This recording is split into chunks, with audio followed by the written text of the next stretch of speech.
Confessions of a Book Lover, Maurice Francis Egan. Chapter 1. My Boyhood Reading, Early Recollections. To get the best out of books, I am convinced that you must begin to love these perennial friends very early in life. It is the only way to know all their curves, all those little shadows of expression and small lights. There is a glamour which you never see if you begin to read with a serious intention late in life, when questions of technique and grammar and mere words begin to seem too important. Then you have become too critical to feel through all Fenimore Cooper's verbiage, the real lakes and woods, or the wild fervour of romance beneath dear Sir Walter's mat of words. You lose the unreclaimable flavour of books. A friend you may irretrievably lose when you lose a friend, if you are so deadly unfortunate as to lose a friend, for even the memories of him are embittered. But no great author can ever have done anything that will make the book you love less precious to you. The new school of pedagogical thought disapproves, I know, of miscellaneous reading, and no modern moralist will agree with Madame de Sévigné that bad books are better than no books at all. But Madame de Sévigné may have meant books written in a bad style, or feeble books, and not books bad in the moral sense. However, I must confess that when I was young I read several books which I was told afterward were very bad indeed. But I did not find this out until somebody told me. The youthful mind must possess something of the quality attributed to a duck's back. I recall that once The Confessions of Rousseau was snatched suddenly away from me by a careful mother just as I had begun to think that Jean-Jacques was a very interesting man, and almost as queer as some of the people I knew. I believe that if I had been allowed to finish the book, it would have become by some mental chemical process a very edifying criticism of life. Tom Jones I found in an attic, and I was allowed to read it by a pious aunt whom I was visiting because she mixed it up with Tom Brown of Rugby. But I found it even more tiresome than Eric or Little by Little, for which I dropped it. I remember, too, that I was rather shocked by some things written in the Old Testament, and I retorted to my aunt's pronouncement that she considered the Arabian Nights a dangerous book, by saying that the Old Testament was the worst book I had ever read, but I supposed people had put something into it when God wasn't looking. She sent me home. At home, I was permitted to read only the New Testament. On winter Sunday afternoons, when there was nothing else to do, I became sincerely attached to the Acts of the Apostles, and I came to the conclusion that nobody could tell a short story as well as our Lord himself. The centurion was one of my favorite characters. He seemed to be such a good soldier, and his plea, "Lord, I am not worthy," flashes across my mental vision every day of my life. In the Catholic churches, a part of the Gospel is read every Sunday and carefully interpreted. This always interested me because I knew in advance what the priest was going to read. Most of the children of my acquaintance were taught their scriptures through the international Sunday school lessons and seemed to me to be submerged in the geography of Palestine and other tiresome details. For me, reading as I did, the whole of the New Testament was radiant with interest, a frankly human interest. There were many passages that I did not pretend to understand, sometimes because the English was obscure or archaic, and sometimes because my mind was not equal to it or my knowledge too small. Whatever may be the opinion of other people, mine is that the reading of the New Testament in the simplicity of childhood, with the flower of intuition not yet blighted, is one of the most beautiful of mental experiences. In my own case, it gave a glow to life. It caused me to distinguish between truth and fairy tales, between fact and fiction, and this is often very difficult for an imaginative child. This kind of reading implies leisure and the absence of distraction. Unhappily, much leisure does not seem to be left for the modern child. The unhappy creature is even told that there will be something in heaven for children to do. As to distractions, the modern child is surrounded by them, and it appears to be one of the main intentions of the present system of instruction not to leave to a child any moments of leisure for the indulgence of the imagination. But I am not offering the example of my childhood for imitation by the modern parents. Nevertheless, it had great consolations. There were no movies in those days, and the theatre was only occasionally permitted. But on long afternoons after you had learned to read, you might lose yourself in the Scottish chiefs to your heart's content. It seems to me that the beauty of this fashion of leisurely reading was that you had time to visualize everything, and you felt the dramatic moments so keenly that a sense of unreality never obtruded itself at the wrong time. It was not necessary for you to be told that Helen Mar was beautiful. It was only necessary for her to say, in tones so entrancing that you heard them, "My Wallace," to know that she was the loveliest person in all Scotland. But the Scottish chiefs required the leisure of long holiday afternoons, especially as the copy I read had been so misused that I had to spend precious half-hours in putting the pages together. It was worth the trouble, however. Before I could read, I was compelled on rainy days to sit at my mother's knee and listen to what she read. I am happy to say that she never read children's books.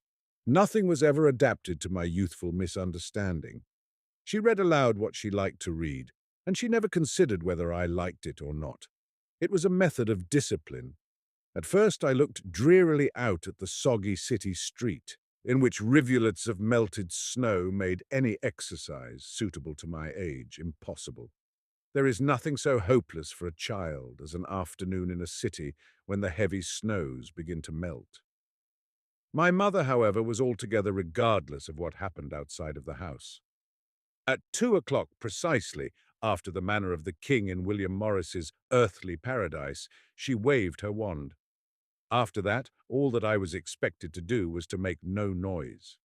In this way, I became acquainted with the Virginians, then running in Harper's Magazine, with Adam Bede and As You Like It, and Richard III, and Oliver Twist and Nicholas Nickleby and Valentine Vox.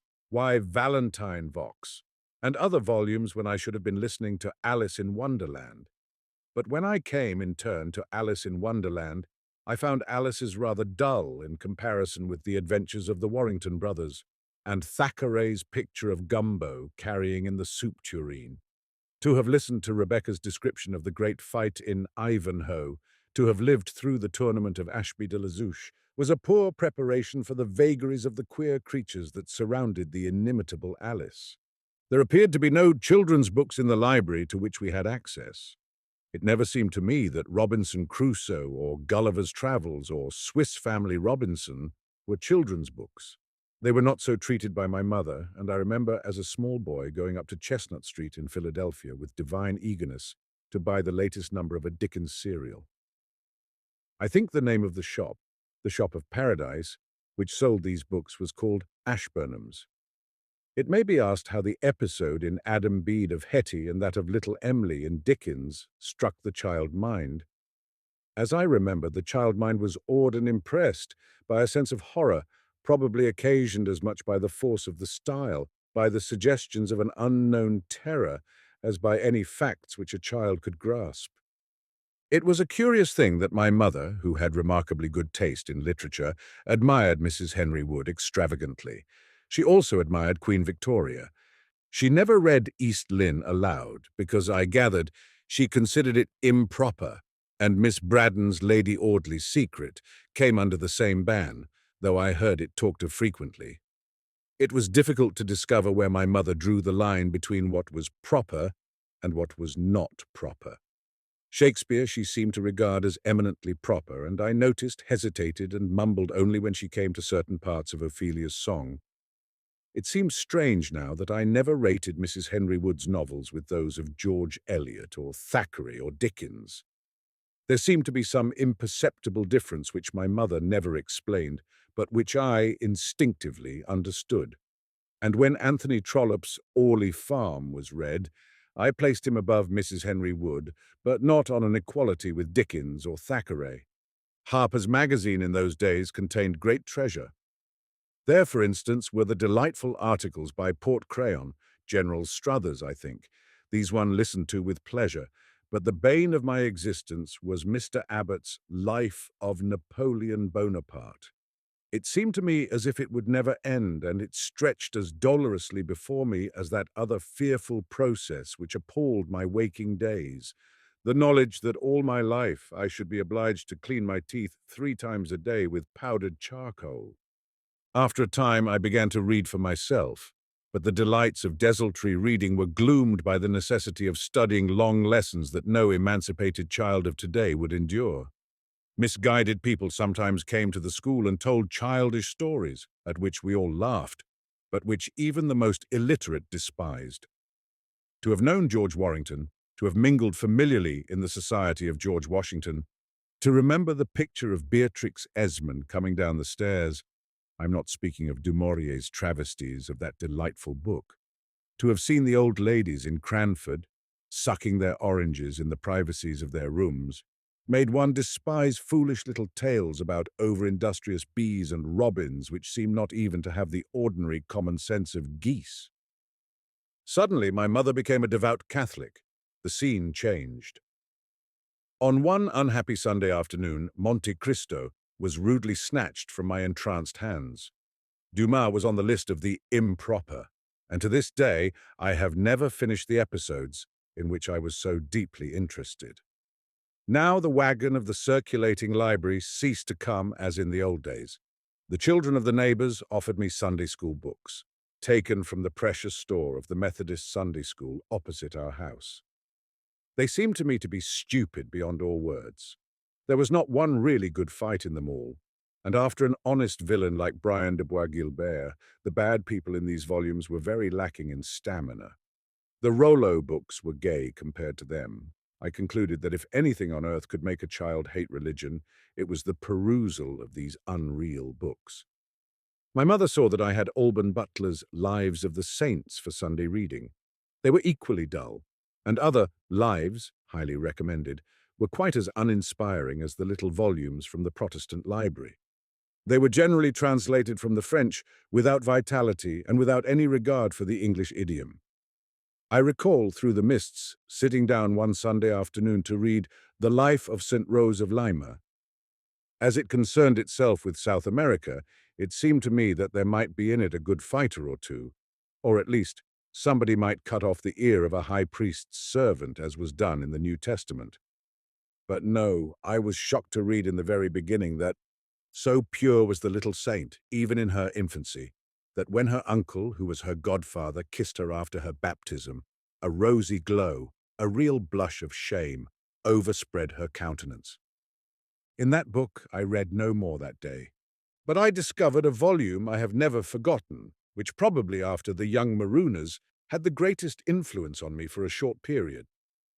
This was Fabiola by Cardinal Wiseman. There was good stuff in it. It made me feel proud to be a Christian.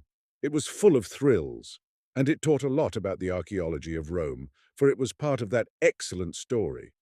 I have always looked on Fabiola as a very great book. Then at Christmas, when my father gave me The Last Days of Pompeii, I was in a new world, not alien to the world of Fabiola, but in some way supplementary to it. This gift was accompanied by Washington Irving's Tales of the Alhambra, Conspuez les livres de poupées. What nice little storybooks, arranged for the growing mind, could awaken such visions of the past, such splendid arabesques and trailing clouds of glory as this book. Read at the right time, it makes the pomegranate and the glittering crescents live forever and creates a love for Spain and a romance of old Spain which can never die. After this, I had a cold mental douche. I was given Les Enfants des Bois by Elie Berthet in French to translate word for word. It was a horrible task, and the difficulties of the verbs and the laborious research in the dictionary prevented me from enjoying the adventures of these infants. I cannot remember anything that happened to them, but I know that the book gave me an ever-enduring distrust of the subjunctive mood in the Gallic language. Somebody had left about a copy of a French romance called Les Aventures de Polydore Marasquin. It was of things that happened to a man in a kingdom of monkeys. It went very well, with an occasional use of the dictionary, until I discovered that the gentleman was about to engage himself to a very attractive monkeyess. I gave up the book in disgust, but I've since discovered that there have been lately several imitators of these adventures which I think were written by an author named Léon Gozlan. About this time, the book auction became a fashion in Philadelphia. If your people had respect for art, they invariably subscribed to a publication called the Cosmopolitan Art Magazine, and you received a steel engraving of Shakespeare and his friends, with Sir Walter Raleigh very much in the foreground, wearing a beautifully puffed doublet and very well-fitting hose, and another steel engraving of Washington at Lexington. If your people were interested in literature, they frequented the book auctions. My father had a great respect for what he called classical literature. He considered Cowper's The Task immensely classical. It was beautifully bound, and he never read it. One day he secured a lovely edition of the complete works of Thomas Moore. It had been a subject of much competition at the auction and was cherished accordingly. The binding was tooled. It was put on the center table and adored as a work of art. Here was richness. Tom Moore's long poems are no doubt classed at present as belonging to those old and faded gardens in which The Daisy and The Keepsake by Lady Blessington once flourished. But if I could only recall the pleasure I had in the reading of Lalla Rookh and The Veiled Prophet of Khorasan, I think I should be very happy. And the notes to Lalla Rookh and to Moore's prose novel of The Epicurean. The Epicurean was not much of a novel, but the notes were full of amazing Egyptian mysteries, which seemed quite as splendid as the machinery in the Arabian Nights. The notes to Lalla Rookh smelled of roses, and I remember as a labor of love copying out all the allusions to roses in these notes with the intention of writing about them when I grew up. My mother objected to the translations from Anacreon. She said they were improper, but my father said that he had been assured on competent authority that they were classic, and of course that settled it. There was no story in them, and they seemed to me to be stupid. Just about this time, one of the book auctions yielded up a copy of the complete works of Miss Mitford. You perhaps can imagine how a city boy who was allowed to spend 2 weeks each year at the most on the arid New Jersey seacoast fell upon Our Village. It became an incentive for long walks in the hope of finding some country lanes and something resembling the English primroses. I read and reread Our Village until I could close my eyes at any time and see the little world in which Miss Mitford lived. I tried to read her tragedy, The Two Foscari. A tragedy had a faint interest, but being exiled to the attic for some offense against the conventionalities demanded of a Philadelphia child, with no book but Miss Mitford's, I spent my time looking up all the references to roses in her tragedies. These I combined with the knowledge acquired from Tom Moore, and made notes for a paper to be printed in some great periodical in the future. Why roses? Why Miss Mitford and roses? Why Tom Moore and roses? I do not know, but when I was 16 years of age, I printed the paper in Appleton's Journal, where it may still be found. My parents, who did not look on my literary attempts at the expense of mathematics with favor, suggested that I was a plagiarist. But as I had no time to look up the meaning of the word in the dictionary, I let it go. It simply struck me as one of those evidences of misunderstanding which every honest artist must be content to accept. My mother, evidently fearing the influence of classical literature, gave me one day The Parent's Assistant by Miss Edgeworth. I think that it was in this book that I discovered Rosamond, or the Purple Jar, and the story of the good boy or girl who never cut the bit of string that tied a package. I sedulously devoted myself to the imitation of this economic child, and was very highly praised for getting the best out of a good book, until I broke a tooth in trying to undo a very tough knot. It was a far cry from the respectable Miss Edgeworth to a series of Beadle's dime novels. I looked on them as delectable but inferior. There was a prejudice against them in well-brought-up households. But if you thoughtfully provided yourself with a brown paper cover, which concealed the flaring yellow of Beadle's front page, you were very likely to escape criticism. I never finished Osceola, the Seminole, because my aunt looked over my shoulder and read a rapturous account of a real fight, in which somebody kicked somebody else violently in the abdomen. My aunt reported to my mother that the book was very indelicate, and after that, Beadle's dime novels were absolutely forbidden. At school, we were told that any boy who read Beadle's was a moral leper, but as most of us concluded that leper had something to do with leaper, the effect was not very convincing. Perhaps I might have been decoyed back to Beadle's, for all the youngsters knew that there was nothing really wrong in them, but I happened to remember the scene in Sir Walter Scott's Abbott, where Edward Glendenning wades into the sea to prevent Mary Stuart from leaving Scotland. I hied me to the monastery and devoured everything of Sir Walter's except St. Ronan's Well. That never seemed worthy of the great Sir Walter. The Black Dwarf and Anne of Geierstein were rather tough reading, and Count Robert of Paris might have been written by Lord Bacon if Lord Bacon had been a contemporary of Sir Walter's. Peveril of the Peak and Ivanhoe and Bride of Lammermoor again and again dazzled and consoled me until I discovered Nicholas Nickleby. Nicholas Nickleby took entire possession of me. In the rainy winter afternoons, when nothing could occur out of doors which a respectable city boy was permitted to indulge in, I found that I was expected to work. Boys worked hard at their lessons in those days. There was a kitchen downstairs with a Dutch oven not used in the winter.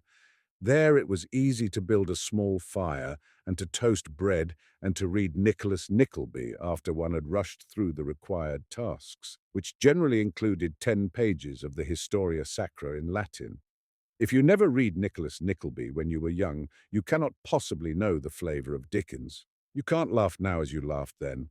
Oh, the delight of Mr. Crummles's description of his wife's dignified manner of standing with her head on a spear. The tragedy in Nicholas Nickleby never appealed to me. It was necessary to skip that. When the people were gentlemanly and ladylike, they became great bores. But what young reader of Dickens can forget the hostile attitude of Mr. Lillyvick, great-uncle of the little Miss Kenwigses, when Nicholas attempted to teach them French? As one grows older, even Mr. Squeers and Tilda give one less real delight. But think of the first discovery of them, and it is like Balboa's, or was it Cortez's, discovery of the Pacific in Keats's sonnet. Nicholas Nickleby was read over and over again with unfailing pleasure. I found Little Dorrit rather tiresome. Barnaby Rudge and A Tale of Two Cities seemed to be rather serious reading, not quite Dickensish enough for my taste, yet better than anything else that anybody had written. My later impressions of Dickens modified these instinctive intuitions. One day a set of Thackeray arrived, little green volumes as I remember, and I began to read Vanity Fair. My mother seized it and read it aloud again. Her confessor had told her that a dislike for good novels was Puritan, and she, shocked by the implied reproach, took again to novel reading. I am afraid that I disliked Colonel Dobbin and Amelia very much. Becky Sharp pleased me beyond words. I don't think that the morality of the case affected my point of view at all. I was delighted whenever Becky downed an enemy. There was such a lot of stupid people, the enemies, and I reflected during the course of the story that, after all, Thackeray had said that poor Becky had no mother to guide her footsteps. When the Marquis of Steyne was hit on the forehead with the diamonds, I thought it served him right. But I was unhappy because poor Becky had lost the jewels. In finishing the book with those lovely Thackerayan cadences, my mother said severely, "That is what always happens to bad people." But in my heart I did not believe that Becky Sharp was a bad person at all. For a time I returned to Dickens, to Nicholas Nickleby, to David Copperfield. I respected Thackeray. He had gripped me in some way that I could not explain. But Dickens I loved. Later, it was on one June afternoon, I think, when the news of Dickens's death arrived, it seemed to me that for a while all delight in life had ended. One of those experts in psychology who are always seeking questions, some time ago, wrote to me demanding if Plutarch's lives had influenced me and whether I thought they were good reading for the young. Our Plutarch was rather appalling to look at. It was bound in mottled cardboard and the pages had red edges. But I attacked it one day when I was about 10 years of age and became enthralled. It was actual. My mother was a veteran politician and read a daily paper with Southern tendencies called The Age. My father belonged to the opposite party and admired Senator Hoare as greatly as my mother admired the famous Vallandigham. Between the two, I had formed a very poor opinion of American statesmen in general. But the statesmen in Plutarch were of a very different type. Julius Caesar interested me, but Brutus filled me with exultation. I had not then read Shakespeare's Julius Caesar. It seemed to me that Brutus was a model for all time. Now, understand, I was a good Christian child, and I said my prayers every night and morning, but this did not prevent me from hating the big bully of the school, who made the lives of the 10 or 15 small boys a perpetual torment. How we suffered, no adult human tongue can tell, and our tongues never told because it was a convention that tales should not be told out of school. One of the pleasant tricks of the bully and his friends was to chase the little boys after school in the winter and bury them until they were almost suffocated in the snow which was piled up in the narrow streets. It was not only suffocating snow, but it was dirty snow.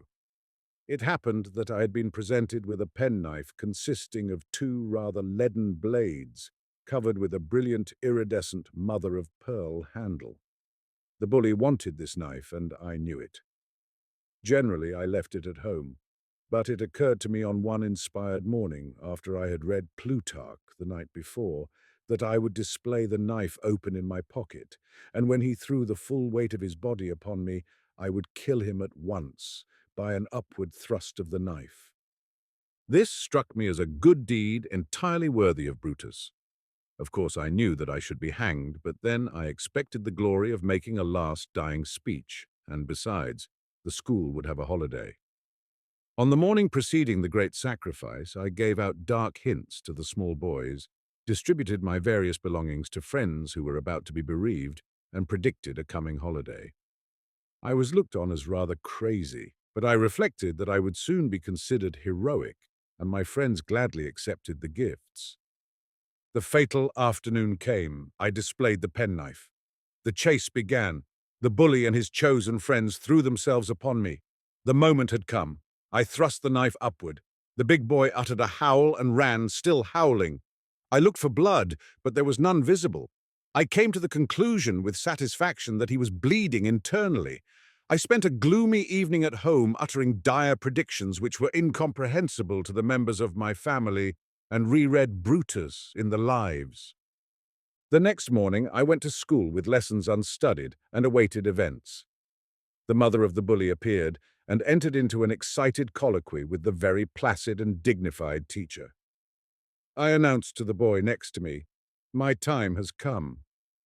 I was called up to the awful desk. "Is he dead?" I asked. "Did he bleed internally?" "You little wretch," the mother of the tyrant said. "You cut such fearful holes in my son's coat that he is afraid to come to school today." Then I said regretfully, "Oh, I hoped that I had killed him." There was a sensation. My character was blackened. I was set down as a victim of total depravity.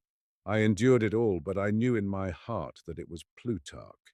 This is the effect that Plutarch had on the mind of a good Christian child. The effects of Plutarch on my character were never discovered at home, and as I grew older and learned one or two wrestling tricks, the bully let me alone. Besides, my murderous intention, which had leaked out, gave me such a reputation that I became a dictator myself, and made terms for the small boys, in the name of freedom, which were sometimes rather despotic. It was also during these days that I remember carrying confusion into the family when a patronizing intellectual lady called and said, "I hope that this dear little boy is reading the Rollo books." "No," I answered quickly and indiscreetly. "I am reading The New Magdalene by Wilkie Collins." I did not think much of Wilkie Collins until I read The Moonstone. It seemed that The New Magdalene had been purchased inadvertently by my father in a packet of classics. My father generally arrived at home late in the afternoon when he read the evening paper. After a very high tea, he stretched himself on a long horsehair-covered sofa and bade me read to him, generally from the novels of George Eliot or from certain romances running through the New York Ledger by Sylvanus Cobb, Jr. These were generally stories of the times of the Irish kings, in which gallow-glasses and lovely and aristocratic Celtic maidens disported themselves. My mother, after her conversion, disapproved of the New York Ledger. In fact, there were families in Philadelphia whose heads regarded it with real horror. In our house there was a large stack of this interesting periodical, which with many volumes of Godey's Lady's Book were packed in the attic. It happened that a young man, in whom my father had a great interest, was threatened with tuberculosis. An awful rumor was set abroad that he was about to die. He sent over a messenger asking my father for the back numbers of the New York Ledger containing a long serial story by Mrs. Anna Cora Mowat. As I remember, it was a story of the French Revolution, and the last number that I was allowed to read ended with a description of a dance in an old chateau when the marquise, who was floating through the minuet, suddenly discovered blood on the white kid glove of her right hand. I was never permitted to discover where the blood came from. I should like to find out now if I could find the novel. I remember that my mother was terribly shocked when my father sent the numbers of the New York Ledger to the apparently dying man. "It's a horrible thing," my mother said, "to think of any Christian person reading the New York Ledger at the point of death." The young man, however, did not die, and I rather think my father attributed his recovery to the exhilarating effect of one of his favorite stories. There were certain other serial stories I was ordered to read. They were stories of the Irish Brigade in France. My mother, I remember, disapproved of them because Madame de Pompadour was frequently mentioned, and she thought that my father regarded the lady in question too tolerantly. These romances were, I think, written by a certain Miles O'Reilly, who was in some way connected with the army. This procedure of reading aloud was not always agreeable, as my father frequently went to sleep in the middle of a passage and forgot what I had already read. The consequence was that I was obliged to begin the same old story over again on the following evening. It happened that my father was one of the directors of a local library, and in it I found Bates's volume on the Amazon. I forget the exact title of the book. I found myself in a new world. I lived in Para. I tried to manufacture an imitation of the Urari poison with a view to exterminating rats in the warehouse by the use of arrows. I lived and had my being in the forests of Brazil, and I produced, at intervals, a thrilling novel with the glowing atmosphere of the Amazon as a background. I preferred Mr. Bates to any novelist I had ever read. He held possession of my imagination until he was forced out by a Mr. Jerningham, who wrote a most entrancing book on Brittany. Saint Malo became the only town for me. I adored Henri de la Roche-Jacquelin. And the Stuarts, whom I had learned to love at the knees of Sir Walter Scott, were displaced by the Vendéens. Noticing that I was devoted to books of travel, my father asked me to pass Kane's Arctic Voyages. I found the volumes cold and repellent. They gave me a rooted prejudice against the North Pole, which even the adventure of Dr. Cook has never enabled me to overcome. About this time, my mother began to feel that I needed to read something more gentle, which would root me more effectively in my religion. She began, I think, with Cardinal Newman's Callista, in which there was a thrilling chapter called The Possession of Juba. It seemed to me one of the most stirring things I had ever read. Then I was presented with Mrs. Sadlier's The Blakes and the Flanagans, which struck me as a very delightful satire, and with a really interesting novel of New York called Rosemary by Dr. J.V. Huntington. And then a terribly blood-curdling story of the Carbonari in Italy called Leonello. After this, I was wafted into a series of novels by Julia Kavanagh. Natalie and Bessie and 7 Years, I think, were the principals. My father declined to read them. He thought they were too sentimental, but as the author had an Irish name, he was inclined to regard them with tolerance. He thought I would be better employed in absorbing Tom and Jerry or The Adventures of Corinthian Bob by Pierce Egan. My mother objected to this and substituted Lady Violet, or The Wonder of Kingswood Chase, by the younger Pierce Egan, which she considered more moral. My father was very generous at Christmas, and I bought a large volume of Froissart for $2.50 at an old bookstand on 5th Street near Spruce. After this, I was lost to the world during the Christmas holidays. After breakfast, I saturated myself with the delightful battles in that precious book. My principal duty was to look after the front pavement. In the spring and summer, it was carefully washed twice a week and reddened with some kind of paint, which always accompanied a box of fine white sand for the scouring of the marble steps. But in the winter, this respectable sidewalk had to be kept free from snow and ice. Hitherto, my battle with the elements had been rather a diversion. Besides, I was in competition with the other small boys in the block, or in the square, as we Philadelphians called it. Now it became irksome. I neglected to dig the ice from between the bricks. I skimped my cleaning of the gutter. I forgot to put on my gums.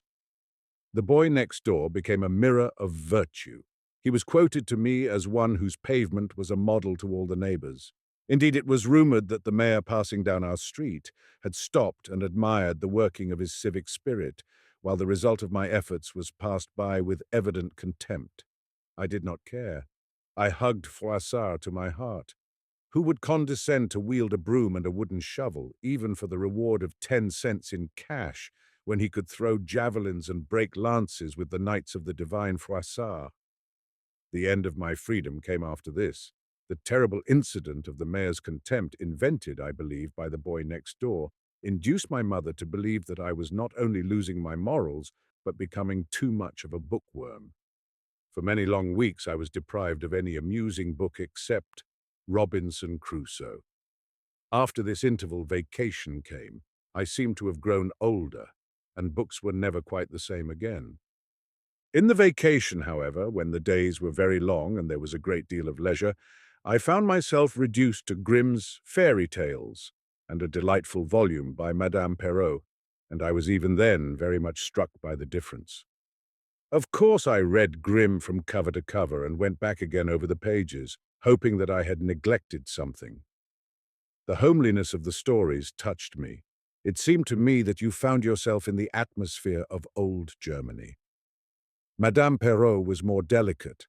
Her fairy tales were pictures of no life that ever existed, and there was a great dissimilarity between her Cendrillon and the Grimm's story of Aschenputtel. As I remember, the haughty sisters in the story of the beautiful girl who lived among the ashes each cut off one of her toes in order to make her feet seem smaller and left bloody marks on the glass slipper. Madame Perrault's slipper was, I think, of white fur, and there was no such brutality in her fairyland, but except Hans Christian Andersen's, there are no such gripping fairy tales as those of the Brethren Grimm. During this vacation, too, I discovered the leprechaun, the little Irish fairy with the hammer. He was not at all like the English fairies in Shakespeare's Midsummer Night's Dream, and leaving out Ariel, I think I liked him best of all. That summer, too, I found an old copy of Midsummer Night's Dream in the attic. The print was exceedingly fine, but everything was there. No doubt there is much to be said by the pedagogues in favor of scrupulously studying Shakespeare's plays. But if you have never discovered As You Like It, or Midsummer Night's Dream when you were very young, you will never know the meaning of that light which never was on land or sea, and with which Keats surrounds us in the Ode to the Nightingale. The love interest did not count much. In my youthful experience, everybody either married or died in books. That was to be expected. It was the atmosphere that counted. One could see the troopers coming into the open space in the forest of Arden and hear their songs, making the leaves of the trees quiver before they appeared. And Puck and Caliban. When I was young, I was always very sorry for Caliban, and being very religious, I felt that the potent Prospero might have done something for his soul. There was a boy who lived near us called Lawrence Stockdale. Peace be to his ashes wherever he rests. His father and mother, who were persons of cultivation, encouraged him to read, but we were not of one opinion on any subject. He was devoted to Dumas, the elder. After the episode of Monte Cristo, I was led to believe that Dumas was wrong. I preferred Sir Walter Scott and loved all the Stuarts, having a positive devotion for Mary, Queen of Scots. One day, however, I discovered somewhere under a pile of old geometries and books about navigation a fat, red-bound copy of Boccaccio. Stockdale said that Boccaccio was wronger than Dumas, and that his people had warned him against the stories of this Italian. As we lived near an Italian colony, and he disliked Italians while I loved them, I attributed this to mere prejudice. The Boccaccio was, as I have said, fat and large. For a boy who likes to read, a fat book is very tempting, and just as I had seated myself one afternoon on the front doorstep to read the story of the falcon, and having finished it with great pleasure dipped into another tale not so edifying, my mother appeared. She turned pale with horror and seized the book at once. My father was informed of what had occurred. He was little alarmed, I think. My mother said, "We shall have to change the whole course of this boy's reading. We shall have to change the boy first," my father said with a sigh. But this was not the end. At the proper time, I was led to the pastor, who was my mother's confessor. The book was presented to him for destruction. "It's a bad book," the Monsignore said. "I hope you didn't talk about any of these stories to the other boys in school." "Oh, no," I said. "If I did, they would say much worse things, and I would probably have to tell them in confession. Besides," I added, "all the people in the Boccaccio book were good Catholics, I suppose, as they were Italians, and I think, after all, when they caught the plague, they died good deaths." The pastor looked puzzled, took the book, and gave me his blessing and dismissed me, and my mother seemed to think that I was sufficiently exorcised. After this, the books I read were more carefully considered. I was given the Tales of Canon Schmidt, dear little stories of German children in the Black Forest, with strange little woodcuts, which went very well with another volume I found at this time called Jack Halifax, not John Halifax, gentlemen, which my mother had already read to me, but a curious little tome long out of print. And then there sailed upon my vision a long procession of the works of the Flemish novelist Hendrik Conscience, whose Lion of Flanders opened a new world of romance, and there were Wooden Clara and other pieces which made one feel as if one lived in Flanders. Just about this time I read in Littell's Living Age a novel called The Amber Witch, and some of Fritz Reuter's Low German stories, but these were all effaced by The Quaker Soldier. This may not have been much of a novel. I did not put it to the touch of comparison with The Virginians or Esmond. They were what my father called classics, things superior and apart, but The Quaker Soldier was quite good enough for me. It opened a new view of American Revolutionary history, and then it was redolent of the country of Pennsylvania. I recall now the incident of the Pennsylvania Dutch housewife's using her thumb to spread the butter on the bread for the hungry soldier. This is all that I can recall of those delectable pages. But later, neither Henry Peterson's Pemberton nor Dr. Weir Mitchell's Hugh Wynne seemed to have the glory and the fascination of the long-lost Quaker Soldier. After this, I fell under the spell of the French Revolution through a book given to me by my mother about La Vendée. It was a dull book, but nothing, not even a bad translation, could dim the heroism of Henri de la Roche-Jacquelin for me, and I became a royalist of the royalists, and held hotly the thesis that if George Washington had returned the compliment of going over to France in 1899, he would have done Lafayette a great service by restoring the good Louis XVI and the beautiful Marie Antoinette. When I had reached the age of 17, I had developed, as the result of my reading, a great belief in all lost causes. I had become exceedingly devoted to the cause of Ireland, as the kindly pastor had sent me a copy of Willie Riley and his Colleen Bawn, perhaps as an antidote to the lingering effects of Boccaccio. I was rather troubled to find so many swear words in it, but I made all the allowances that a real lover of literature is often compelled to make. The Bible. The glimpses I had of the Bible, some of which rather prejudiced me as a moral child against the sacred book, were, however, of inestimable value. Of course, the New Testament was always open to me, and I read it constantly as a pleasure. The language, both in the Douai version and the King James version, was often very obscure. Although I soon learned to recognize the beauty of the 23rd Psalm in the King James version, which I always read when I went to one of my cousins, I found the sonorous Latinisms of the Douai version interesting. For a time I was limited to a book of Bible stories given us to read at school, as it was considered unwise to permit children to read the Old Testament unexpurgated. After a while, however, the embargo seemed to be raised for some reason or other, and again I was allowed to revel with a great deal of profit in the wonderful poems, prophecies, and histories of the Old Testament. I soon discovered that it was impossible to understand the allusions in English literature without a knowledge of the Bible. What would Ruth among the alien corn mean to a reader who had never known the beauty of the story of Ruth? And the lilies of the field, permeating all poetical literature, would have lost all their perfume if one knew nothing about the Song of Solomon. Putting aside the question as to whether young readers should be let loose in the Old Testament or not, or whether modern ideas of purity are justified in including ignorance as the supremest virtue, he who does not make himself familiar with biblical ideas and phraseology finds himself in after life with an incomplete medium of expression. It used to be said of the typical English gentleman that all he needed to know was to ride after the hounds and to construe Horace. This is not so absurd, after all, as it appears to be to most moderns. To construe Horace, of course, meant that he should have at least a speaking acquaintance with one of the masterpieces of Roman literature, and this knowledge gave him a grip on the universal speech of all cultivated people. However useless his allusions to Chloe and to Maecenas were in the business of practical life, he was at least able to understand what they meant, and even a slight acquaintance with the Latin stamped him as speaking the speech of a gentleman. Similarly, a man who knows the scriptures is fitted with allusions that clarify and illuminate the ordinary speech. He may not have any technical knowledge, or his technical knowledge may be so great as to debar him from meeting other men in conversation on equal grounds. But his reading of the Bible gives his speech or writing a background, a color, a metaphorical strength, which illuminate even the commonplace. Strike the Bible from the sphere of any man's experience, and he is in a measure left out of much of that conversation which helps to make life endurable.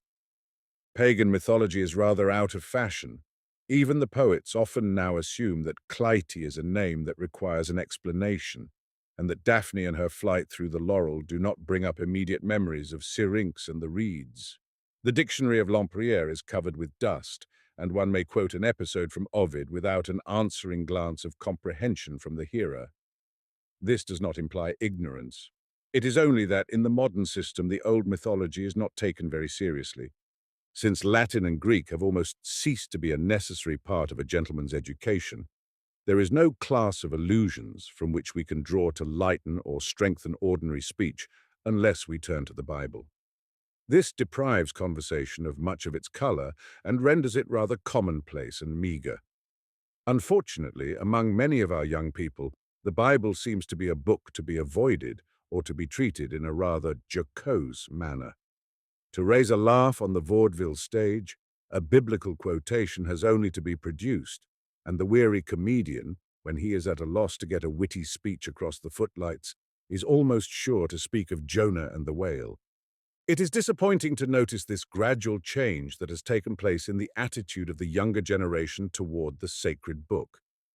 The Sunday schools, in their attempt to make the genealogies of importance and to overload the memories of their little disciples with a multitude of texts, or to over-explain every allusion in the terms of physical geography, etc., may in a measure be responsible for this, but they cannot be entirely responsible.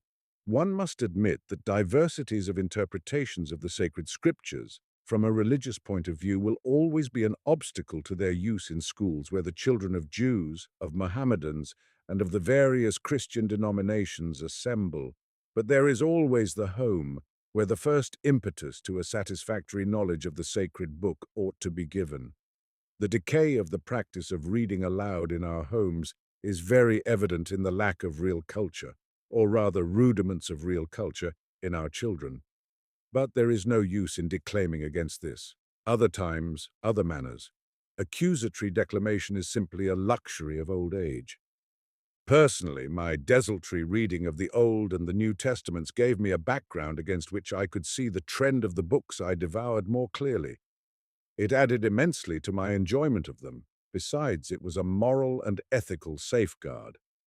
It was easy even for a boy to discover that the morality of the New Testament was the standard by which not only life, but literature, which is the finest expression of life, should be judged.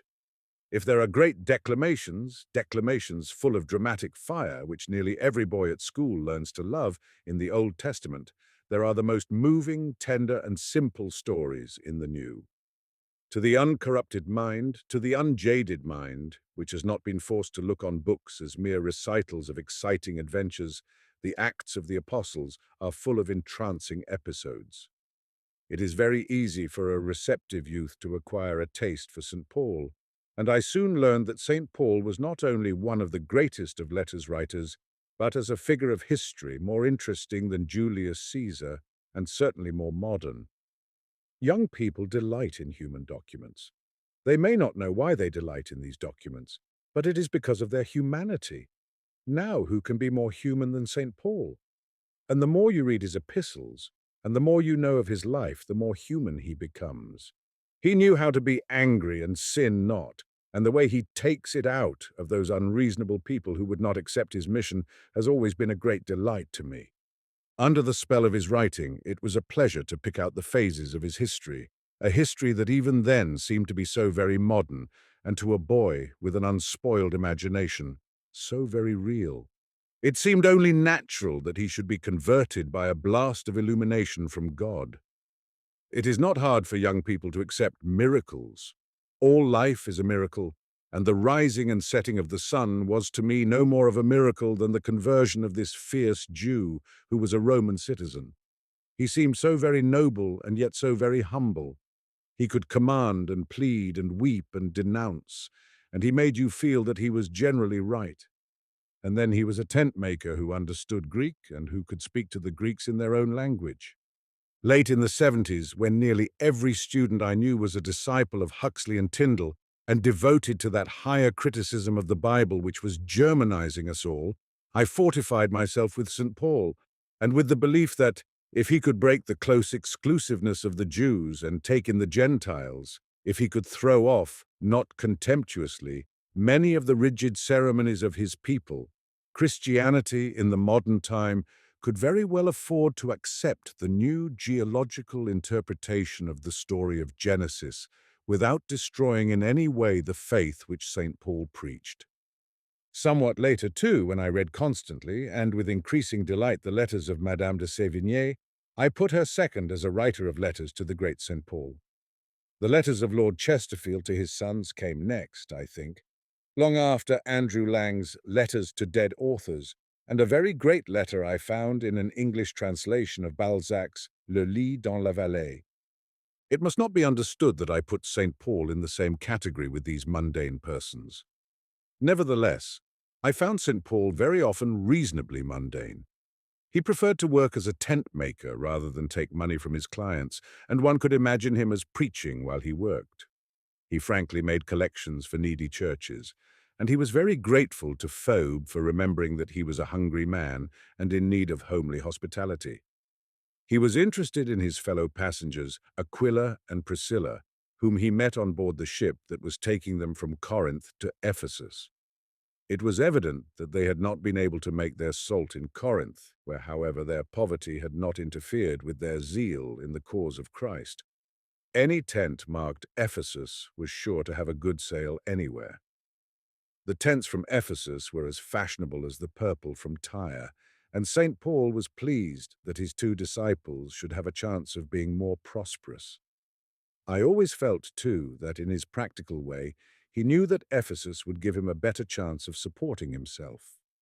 That Saul of Tarsus had not lacked for luxuries in his youth, one easily guessed. It was plain, too, that he had had the best possible instructors, and I liked to believe when I was young that his muscles had been well trained in the sports of gentlemen of his class. Altogether, so graphic were his descriptions, and so potent his personality that, while Julius Caesar and Brutus receded, he filled the foreground, and all the more because at this time I picked up an English translation of Suetonius, just by chance one dark winter day, and as I had not yet discovered that Suetonius was a yellow gossip, my idols, some of the Roman heroes, received a great shock. The constant reading of St. Paul led me to the Acts of the Apostles, and I found St. Luke very good reading, though I often wished that, as I understood he had some reputation as an artist, he had adorned his writings with illustrations. It was a great shock to discover that none of the apostles wrote in English, for it seemed to me that their styles were as different from one another as any styles could be, and as I, having lived a great part of my time in classes where Nepos and Caesar were translated by my dear young friends, had very little confidence in the work of any translator, I came to the conclusion that God had taken special care of the translators of the Bible, for I could not help believing that he had no interest whatever in the translations which we made daily for the impatient ears of our instructors. One could not help loving St. Paul, too, because he was such a good fighter. When he said he fought with beasts, I was quite sure that these beasts were the unreasonable and unrighteous persons who persecuted and contradicted him. No obstacle deterred him, and he was gentle too, although he called things by their right names, and his denunciations were so vivid and mouth-filling that you knew his enemies must have been afraid to open their lips while he was near them, whatever they might have said behind his back. My devotion to St. Paul brought me into disrepute one Friday at school when discipline was relaxed and the teacher condescended to conversation. We were asked who was our favorite hero, and when it came to my turn, I answered St. Paul, as George Washington, Abraham Lincoln, Thomas Jefferson, General Grant, General Lee, Napoleon, and Alexander the Great had walked in procession before I produced my hero. I was looked on as rather weak-minded. The teacher, too, seemed astonished, and he asked me on what grounds I founded my worship. This question, coming suddenly, petrified me for a moment, and I answered, "He fought with beasts." This was taken as a personal allusion by some of my dear comrades with whom I had had altercations, and I was made to suffer for it as much as these dear comrades deemed prudent.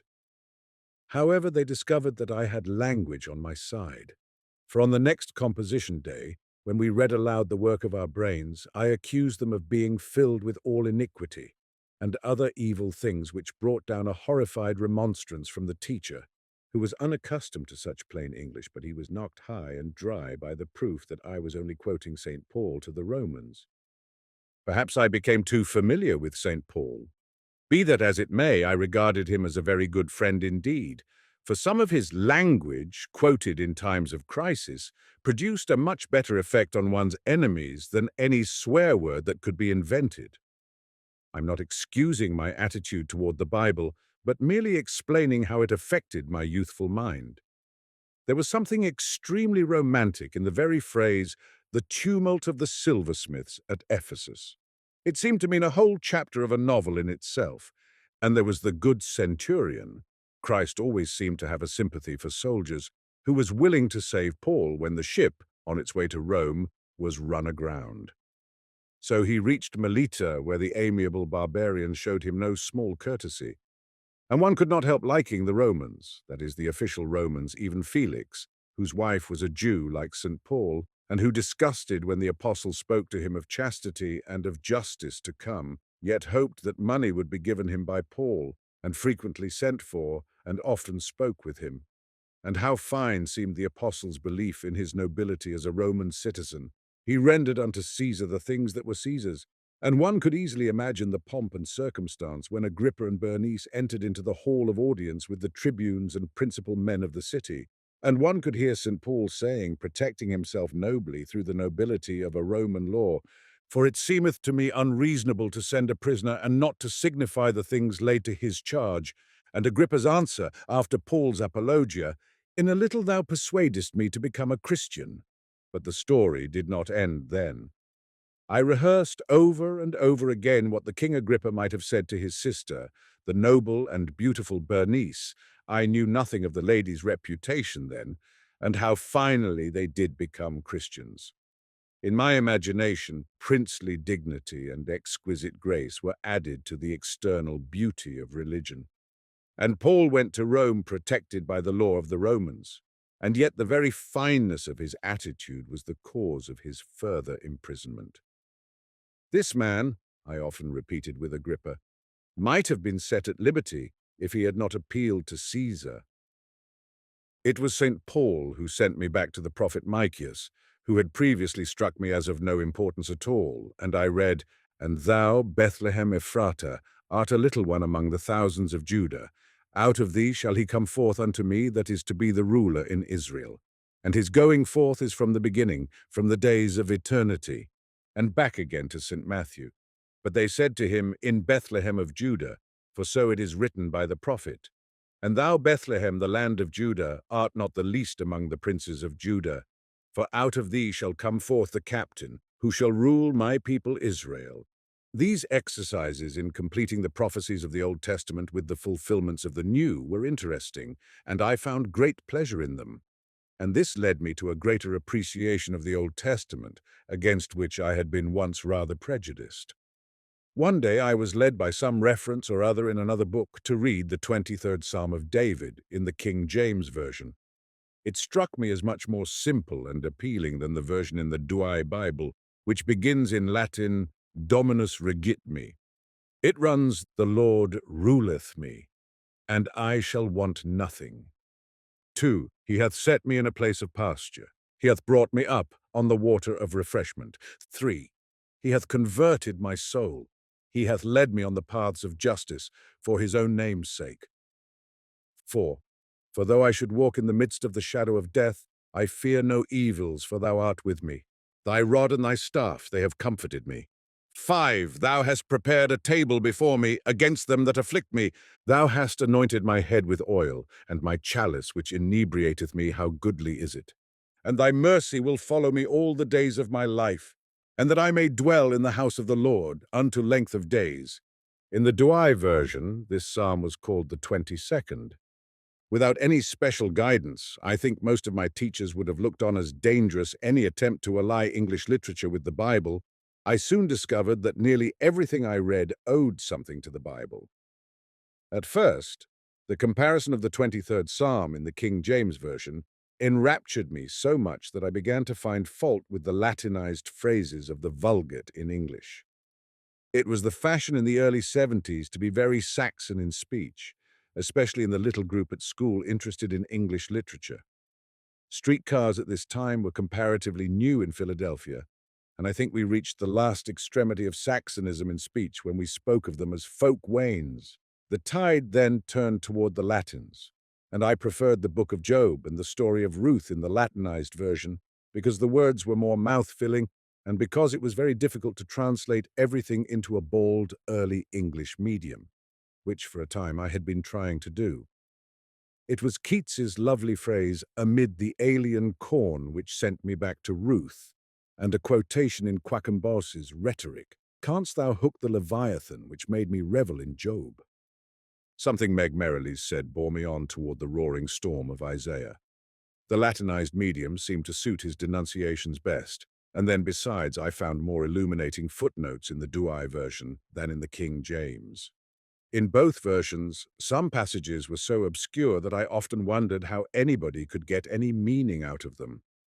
I was often astonished to find in English novels that the old people in the cottages were soothed by texts, quoted at a great length, out of which I could make nothing, so I limited myself to the Douai version, which I found more illuminating. Whether my system of reading is to be commended or not to young persons, I am not prepared to say, but for me it made the Bible a really live book. To be frank, and perhaps shocking at the same time, if anybody had asked me whether, being marooned on an island, I should have most preferred the Bible in my loneliness, I should promptly have answered no. At this age, Nicholas Nickleby, or Midsummer Night's Dream, or The Tempest, or As You Like It, or Macaulay's Lays of Ancient Rome would have suited me better, provided, of course, that I could have chosen only one book. It was borne in on me many times that no author could improve on the phrasing of the Bible.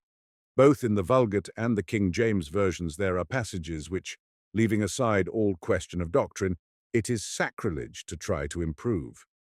The French translation of the Bible is, as everybody knows, very paraphrastic, and that may account for the fact that, while regarded as a precious depository of doctrine, it is not a household book, and the dreadfully dull interpretations of Clement Marot, called hymns, naturally bored a people who, in their hearts, believe that God listens more amiably to petitions uttered in the language of the Academy. In their novels dealing with the beginnings of Christianity, and there are many such novels in French unknown in other countries, it is hard for a French author not to be rhetorical in the manner of the writer of Ben-Hur when the death of Christ is described. No human author could improve on the words of the Vulgate or the words of the King James Version. What young heart can ponder over these words without a thrill? St. John 19th, Douai version, 1609, Rhymes, 1582. When Jesus therefore had seen his mother and the disciple standing whom he loved, he saith to his mother, Woman, behold thy son. After that he saith to the disciple, Behold thy mother. And from that day the disciple took her to his own. Afterwards, Jesus, knowing that all things were now accomplished, that the scripture might be fulfilled, said, I thirst. Now there was a vessel set there full of vinegar, and they, putting a sponge full of vinegar about hyssop, put it to his mouth. And Jesus, therefore, when he had taken the vinegar, said, It is consummated, and bowing his head, gave up the ghost. When Marie Corelli became a popular author, there were persons existing, happily they have all gone to the great beyond, who thought that the talented author could have done better. Essays and essayists. I'm aware that many persons look on Emerson as somewhat dangerous reading for a boy of 16. The mothers and fathers of my Baptist friends and the uncle of my Methodist cousins forbade the reading of Emerson because of his Unitarianism, but as the rector of our parish never denounced Unitarians from the altar, though he frequently offered his compliments to Martin Luther, I paid no attention whatever to these objections. I trust that I am not defending the miscellaneous reading of my boyhood. I do not recommend this course to the approval of parents and guardians. I am simply expressing the impression that certain books made on my youthful mind and heart, for although I never said so in words, the books I liked were always nearer to my heart than to my mind. I owe a great debt to Emerson.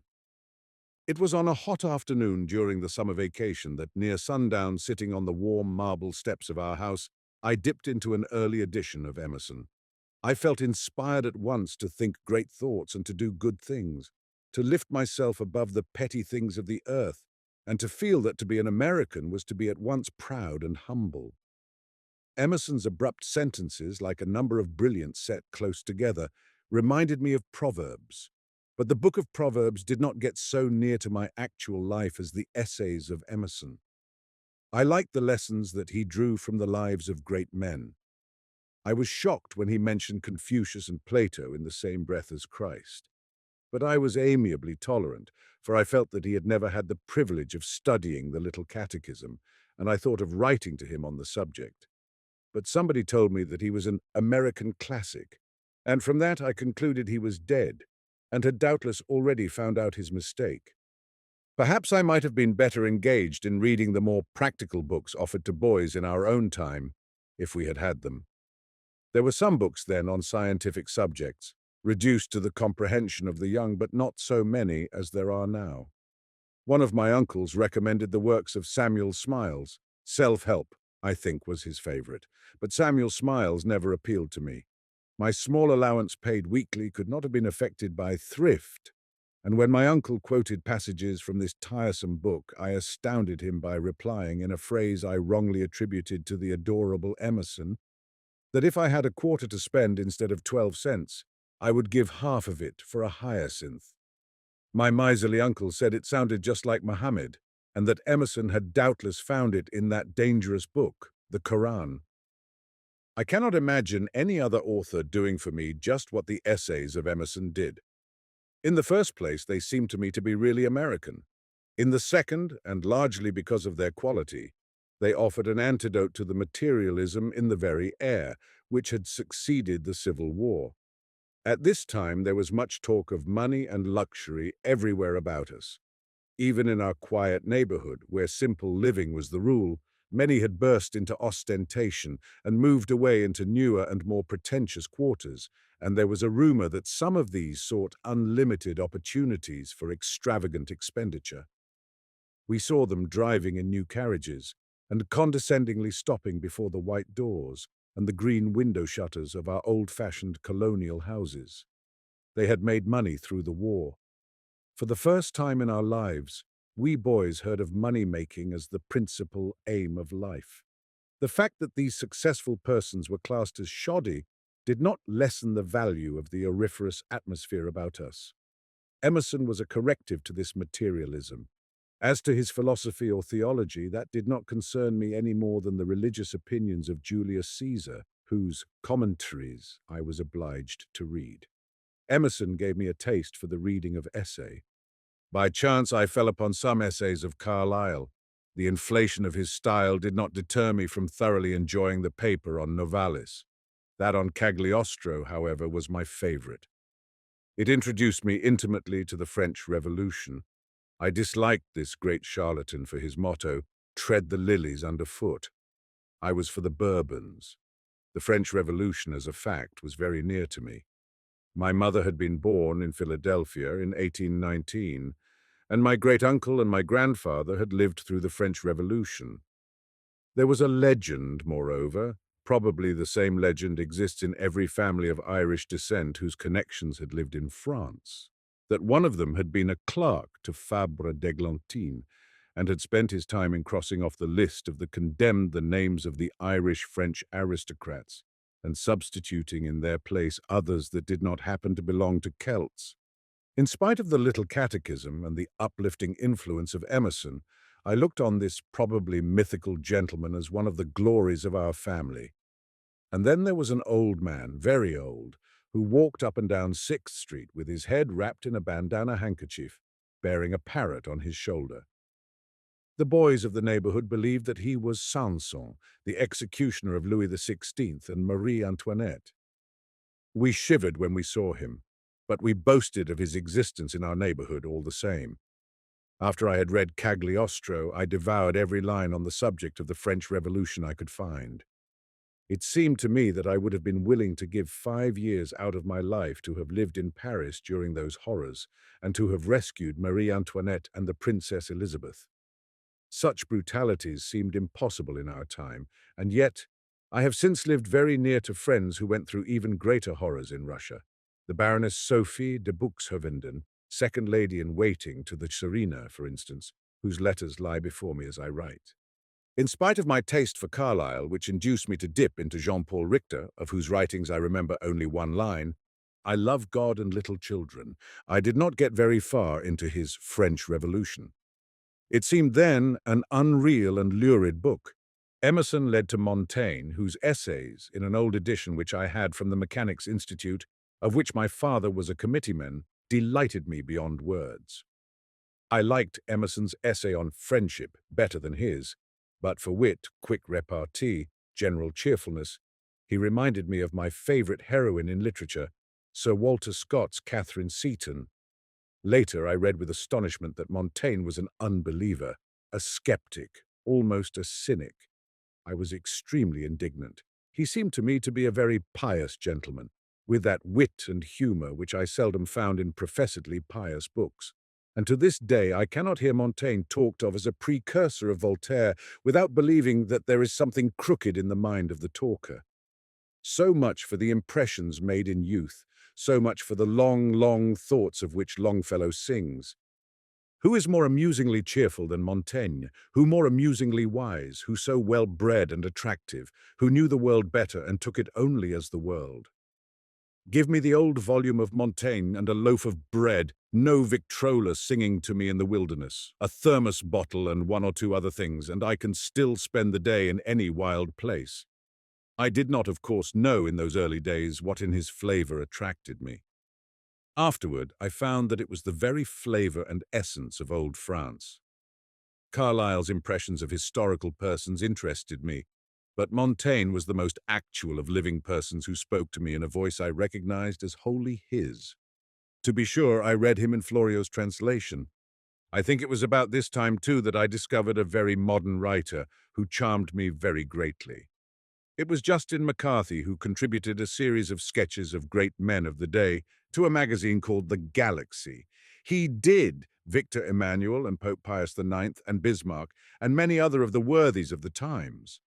Nothing that he wrote before or after this pleased me at all, but these sketches were so interesting and apparently so true that they really became part of my life. If I had been asked at this time who was my favorite of all modern authors and what the name of the composer I admired most, I should have said Justin McCarthy and Offenbach. I regarded Voici le sabre in La Grande Duchesse as a masterpiece only to be compared to an Ave Verum by Pergolesi, which was often sung in St. Philip's Church at the offertory. A strange mixture, but the truth is the truth. Although I have not been able to find Justin McCarthy's series of sketches, they still hold a sweet place in my memory. Perhaps like other masterpieces that one loves in youth, one would now find them like those beautiful creatures of the sea that seem to be vermilion and purple and gold under the waves, but are drab and ugly things when taken out of the water. This applies to some books that one reads with pleasure in early days and wonders later how they were endured. There were not so many outdoor books in the late 60s as there are now. We were all sent to Thoreau's Walden and Dana's 2 Years Before the Mast.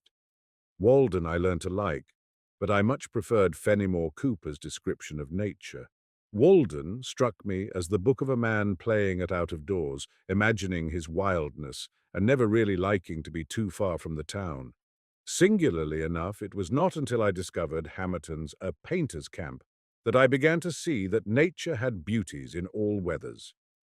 In truth, I hate to confess that nature alone never appealed to me.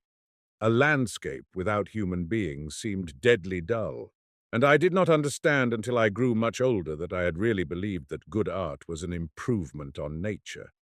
I have not the slightest idea in what light the modern critics see the works of Philip Gilbert Hamerton. I tried to read one of his novels recently and failed, but let me say that allowing for receptivity and what one may call temperament, I know of no book more revealing as to the relations of nature and art than A Painter's Camp. I recall vividly the words of the beginning of the preface to the first edition. It is known to all who are acquainted with the present condition of the fine arts in England that landscape painters rely less on memory and invention than formerly, and that their work from nature is much more laborious than it used to be. I had seen so many pictures that seemed to be made up in the artist's studio, and I knew so well from my experience in the drawing classes at school how nature was neglected for artificial models that I hailed these words with great joy. Everything in life was rather conventional, rather fixed, for the centennial exhibition in Philadelphia, to which our country owes the beginning of the aesthetic awakening, had not yet taken place. It may seem strange to this generation that we were limited to the woodcuts in Godey's Lady's Book, the illustrations in Harper's Magazine, and an occasional picture in some short-lived periodical. The reign of the chromo had just begun. Rogers groups were a fixture in nearly every self-respecting house, though I am glad to say in my own family, very good casts of the Clytie and the discus thrower filled their place. My father greatly admired Power's Greek Slave, whose praises had been celebrated in the Cosmopolitan magazine, but my mother regarded it as almost improper. Nearly every youth of my generation in Philadelphia wanted not exactly something better, but something more vivid. There were few sports. Long walks and a little cricket supplied the place of the coming baseball and tennis. In his Steeplejack, James Huneker speaks of his weekly walks with Mr. Edward Roth, the head of a military school and the author of Christus Judex. I, too, looked on these walks with an occasional row on the Schuylkill with him as the best part of my education, but this was later. All we could do then, in our moments of leisure, was to walk and talk and read. The cult of the out-of-doors had not yet begun to be developed. The beginning of A Painter's Camp was most attractive to my thirsty soul. Mr. Hamerton says, "I had a wild walk yesterday. I have a notion of encamping on the Bullsworth Moors to study heather, and heartily tired of being caged up here in my library, with nothing to see but wet garden walks and dripping yew trees, and a sundial whereon no shadow had fallen the livelong day. I determined, in spite of the rain, to be off to the moors to choose a site for my encampment. Not very far from this house still dwells an old servant of my uncle's with whom I am on the friendliest terms. So I called upon this neighbor on my way and asked him if he would take a walk with me to the hills. Jamie stared a little and remarked that it a feify wheat, but accompanied me nevertheless, and a very pleasant walk we had of it. Hamerton opened his book in Jane Eyre's country. Our family had lately read Jane Eyre. This added interest to the volume, and there came the details of the invention of the new hut, intended to be a shelter against all weathers, so that the artist might study nature on intimate terms. He made it in order to paint the heather at close range. Now this was a revelation. It had never hitherto occurred to me that the heather changes its aspect day by day, or indeed that our pet place of beauty, the Wissahickon Creek, or river if you like, was not the same every day in the year, except when the ice bound it. This may seem a rather stupid state of mind, but it is the stupidity that is very common. I could understand how interesting it would be to be in snowfall while yet safely out of it. Mr. Hamerton thus described his hut. It consists entirely of panels, of which the largest are 2 feet 6 inches square. These panels can be carried separately on pack horses or even on men's backs, and then united together by iron bolts into a strong little building. 4 of the largest panels serve as windows, being each of them filled with a large pane of excellent plate glass. When erected, the walls present a perfectly smooth surface outside and a panelled interior, the floor being formed in exactly the same manner, with the panelled or coffered side turned towards the earth and the smooth surface uppermost. By this arrangement, all the wall bolts are inside and those of the floor underneath it, which protects them not only from the weather but from theft, an iron bolt being a great temptation to country people on account of its convenience and utility. The walls are bolted to the floor, which gives great strength to the whole structure, and the panels are carefully ordered, like the stones in a well-built wall, so that the joints of the lower course of panels do not fall below those of the upper. The roof is arched and provides a current of fresh air by placing ventilators at each end of the arch, which ensures a current without inconvenience to the occupant. The chapters on concerning moonlight in old castles, the coming of the clouds, and the little sketches like Loch Orr after sunset, September 23, 1860, enchanted me. It had not before struck me that Loch Orr was different on September 23, 1860, from what it was at other times, or, to carry the idea further, that the Imperial Delaware had changed since that momentous time when George Washington crossed it, or the Schuylkill since Tom Moore looked upon it. To quote further, the mountain is green-grey, colder and greener towards the summit. All details of field and wood are dimly visible. 2 islands nearer me are distinct against the hill, but their foliage seems black, and no details are visible in them. The sky is all clouded over. From the horizon to the zenith it is one veil of formless vapour, and there is one streak of dead calm, which reflects the green mountain perfectly from edge to edge of it. There is another calm shaped like a great river, which is all green, touched with crimson. Besides these, there are delicate half-calms, just dulled over with faint breathings of the evening air, these for the most part being violet from the sky, except at a distance where they take a deep crimson, and there is one piece of crimson calm near me set between a faint violet breeze and a calm of a different violet. There are 1 or 2 breezes sufficiently strong to cause ripple, and these rippled spaces take the dull grey slate of the upper sky. Realize this picture as well as you may be able, and then put in the final touch.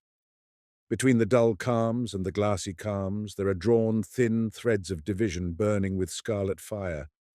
This fire is of course got from the lower sky. I know whence it comes, but how or why it lies in those thin scarlet threads there where it is most wanted, and not elsewhere, I cannot satisfactorily explain. Then there was a delightful and illuminating chapter called A Stream at Rest. Hamerton, who is probably now very much out of fashion, taught me the necessity of beauty in life, and as an accessory to Emerson, the philosophy of enjoying the little everyday things.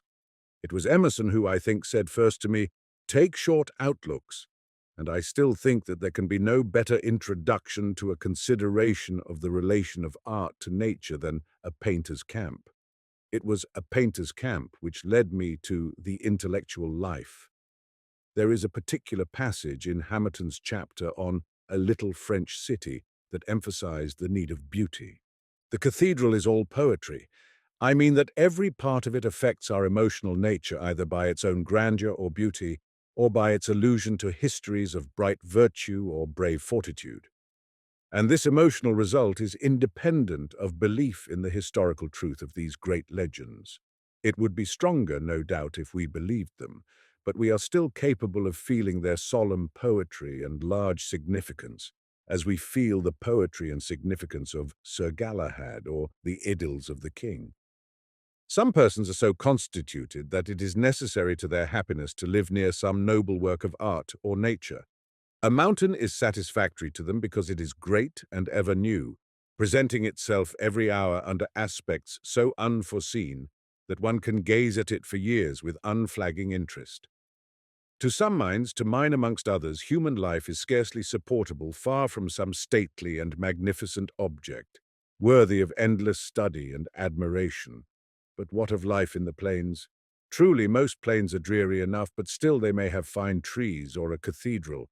And in the cathedral here I find no despicable compensation for the loss of dear old Ben Cruaccia. There are some humorous and perhaps even comic passages in the intellectual life. These passages are unconsciously humorous or comic, as Mr. Philip Gilbert Hamerton seems to have no sense of humor. For instance, it was a great surprise to me to discover that poverty was unfavorable to the intellectual life.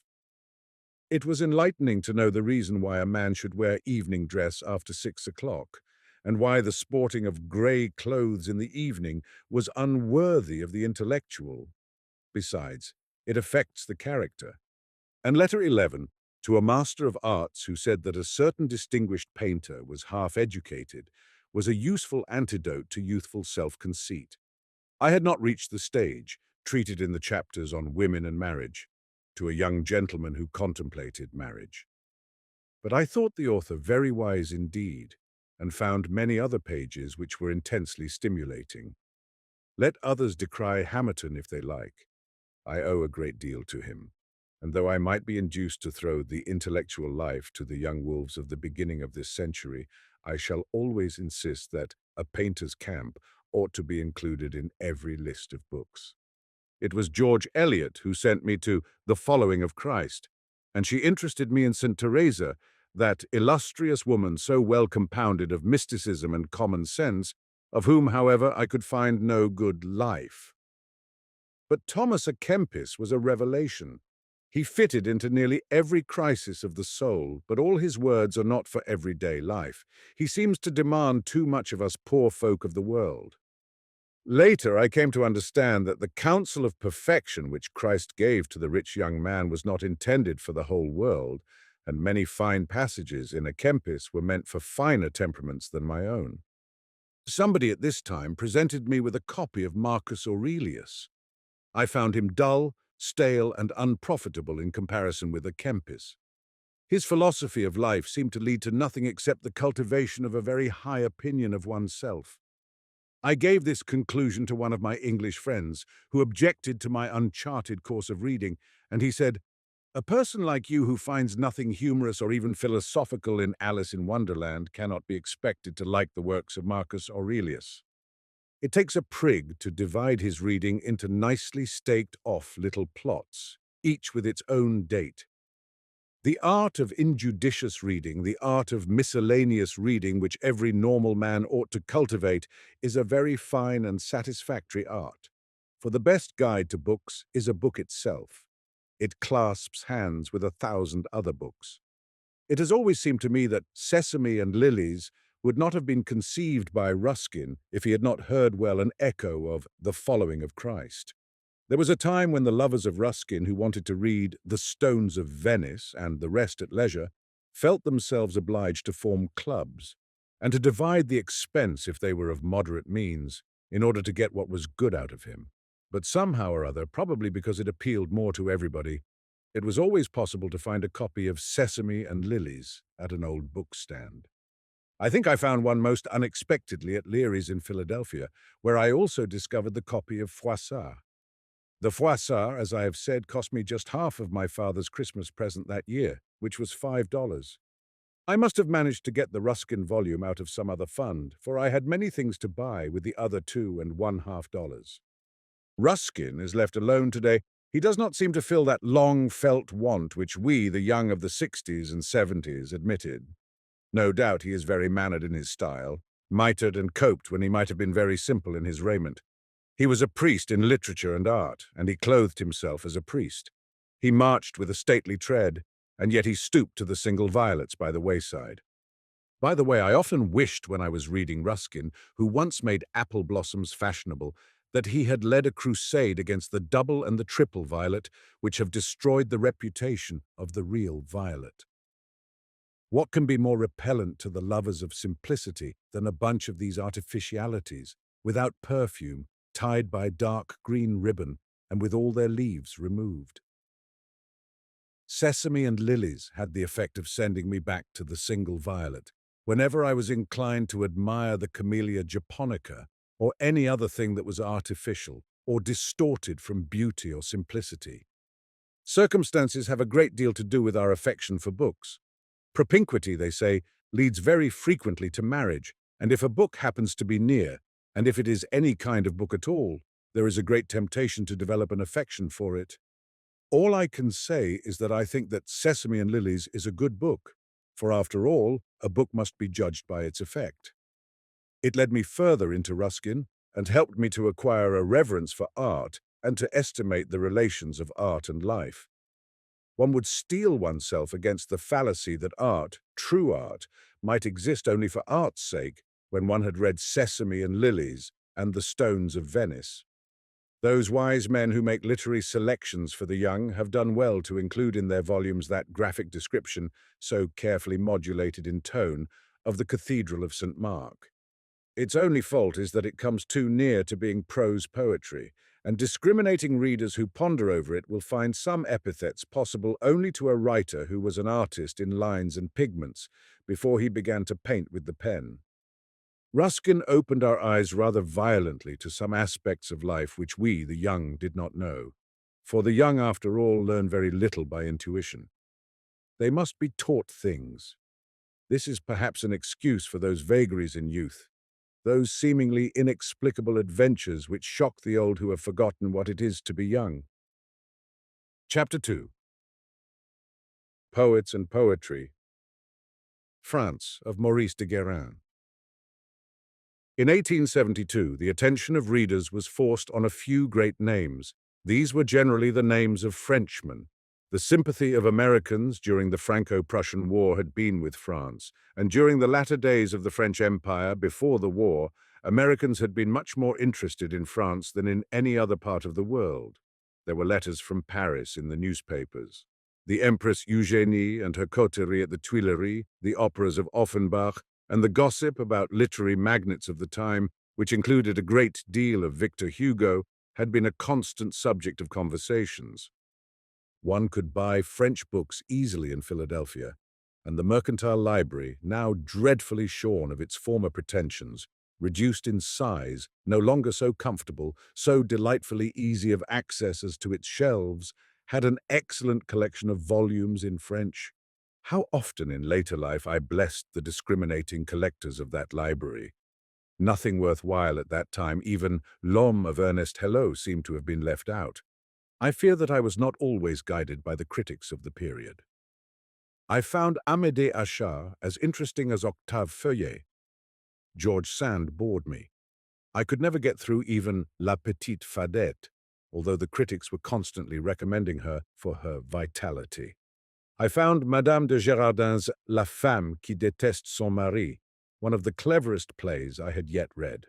I have not seen it since, but outside of some of the pieces of Augier, it seemed to me to be the best bit of construction I knew, and the human interest and the suspense were so admirably kept up.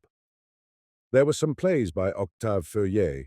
Redemption was one, and Le Roman d'un jeune homme pauvre, which divided my admiration with the management of Adrien Lecouvreur by Scribe and Mademoiselle de la Cellière by Jules Sandeau. The French playwrights of today have not even the technique of their predecessors. At this time, I was very royalist, an infuriated partisan of the Comte de Chambord, Henry V, as a few of us preferred to call him.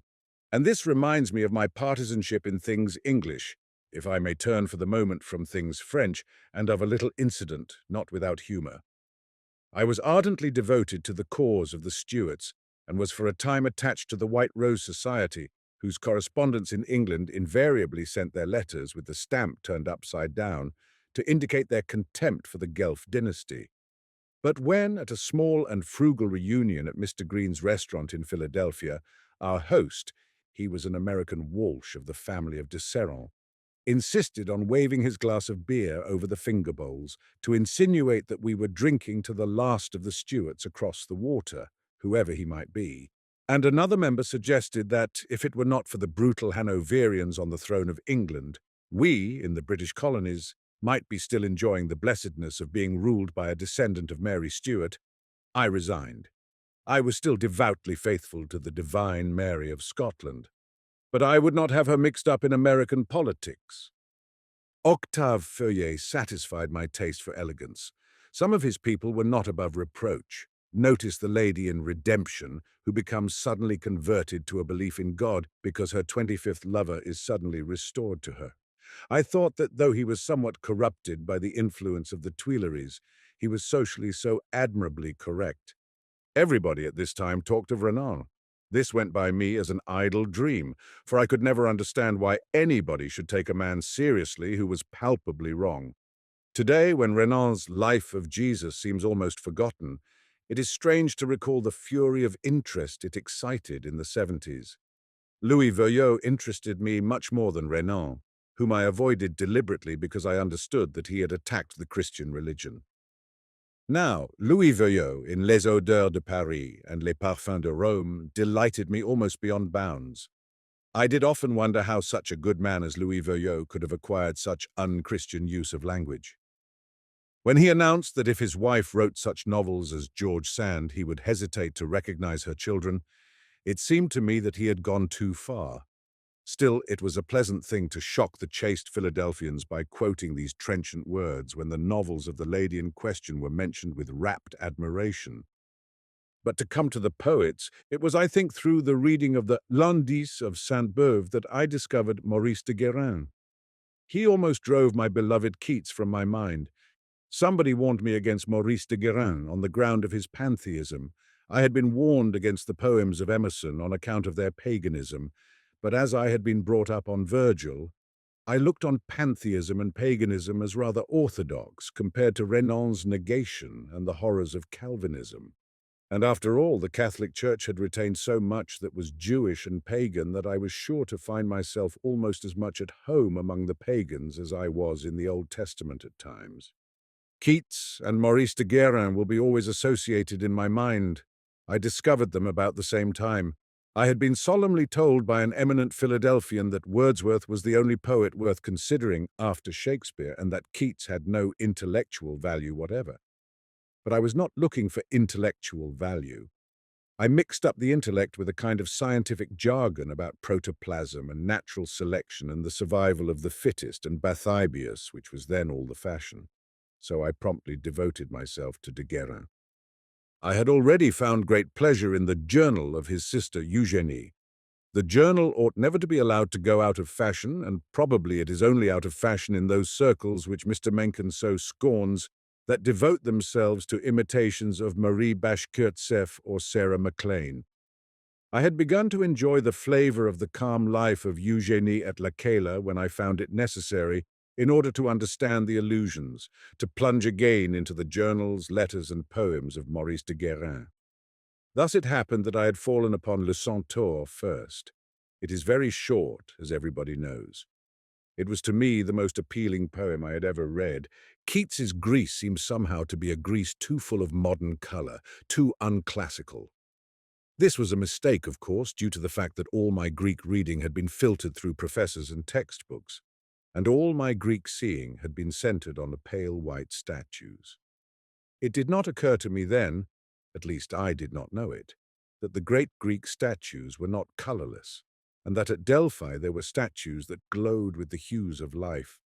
Strange to say, though Le Centaure seemed to me to be Greek in the classical sense, yet it palpitated with human emotion.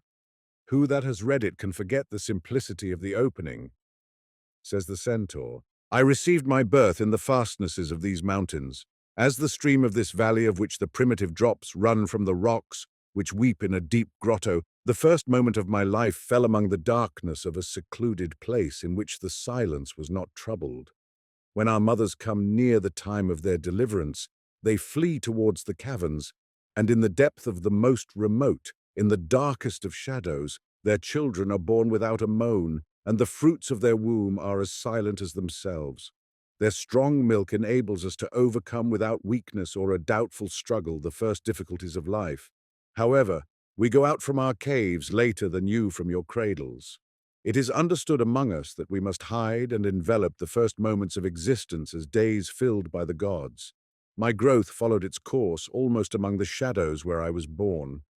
The depth of my living place was so lost in the shadow of the mountain that I would not have known where the opening was if, rushing sometimes into this opening, the winds had not passed about me certain movements suddenly and refreshing breezes. Sometimes, too, my mother came back carrying the perfume of the valleys, or dripping with the waves of the water she frequented. Now these returns of hers gave me no knowledge of the valleys or the stream, but their suggestions disquieted my spirit, and I paced agitatedly in my shades. After all, it requires leisure to enjoy fully the writings of Eugénie de Guérin and her brother. I inevitably think of this brother and sister together. There always lingers about the genius of these two delicate and sensitive beings a certain perfume of the white lilac which Maurice loved. It happened that through the amiability of my father, when I read the journals of the de Guérin, I had leisure. A period of ill health stopped my work. I had begun to study law, and there were long days that could easily be filled by strolls in Fairmount Park in the early spring days, when it seems most appropriate to associate oneself with these two who ought to be read in the mood of the early spring, and they ought to be read slowly and even prayerfully. I hope I may be pardoned for quoting a sonnet which had a great vogue in the late 70s, showing the impression that Maurice de Guérin made. It was a great surprise to find part of the sestet copied in the prose writings of Walt Whitman, who very rarely quoted any verse. The old wine filled him, and he saw with eyes anoint of nature fauns and dryads fair unseen by others. To him maidenhair and waxen lilacs, and those birds that rise a sudden from tall reeds at slight surprise, brought charmed thoughts. And in earth everywhere, he, like sad Jacques, found a music rare as that of Syrinx to old Grecians wise. A pagan heart, a Christian soul had he. He followed Christ, yet for dead Pan he sighed, till earth and heaven met within his breast, as if Theocritus in Sicily had come upon the figure crucified, and lost his gods in deep Christ-given rest. I found, too, satisfaction of the taste which Hamerton had corroborated in Eugénie de Guérin's little sketches of outdoor scenery, sketches which always have a human interest. I had not yet begun to take any pleasure in Wordsworth, and in fact, all the poets who seemed to be able to enjoy nature for itself, nature unrelieved or unimproved by human figures, had no attractions for me. And here the dear Edward Roth came in and confirmed my taste. And there were heavy arguments with other clever Philadelphians, Dr. Nolan, the scientist who loved letters, and that amateur of literature, Charles Devaney. As for Pope and his school, they seemed to represent an aspect of the world as unreal as the world of Watteau, and with much less excuse. But pictures of the kind I found in the journal of Eugénie de Guérin had a living charm. At this time, I had not seen Matthew Arnold's paper on Maurice de Guérin, and I did not know that any appreciation of his sister had been written in English. I had seen a paragraph or two written by some third-rate person who objected to her piety as sentimental and incomprehensible to the Anglo-Saxon world. That her piety should be sentimental, if Eugénie's sentiment can be characterized by that term, seemed to me to be questionable, and it was evident that anyone who read French literature at all must be aware that there were hundreds of beautiful sentiments and phrases which the average Anglo-Saxon world found it impossible to comprehend. The beloved home of Eugénie La Cayla was not a gay place. It was even more circumscribed than Miss Mitford's village. But Eugénie, being less Anglo-Saxon than Miss Mitford, had more sentiment and a more sensitive perception of the meaning of nature, though when it comes to sentimentalism, the English man or woman, who often masquerades under the shelter of Anglo-Saxonism, is as sentimental as the most sentimental of sentimentalists. This is what I mean by the landscape charm of Eugénie de Guérin, and yet the picture in this case is not a landscape, but the interior of a room. I was admiring just now a little landscape presented by my room as it was being illuminated with the rising sun. How pretty it was! Never did I see a more beautiful effect of light on the paper thrown through painted trees. It was diaphanous, transparent.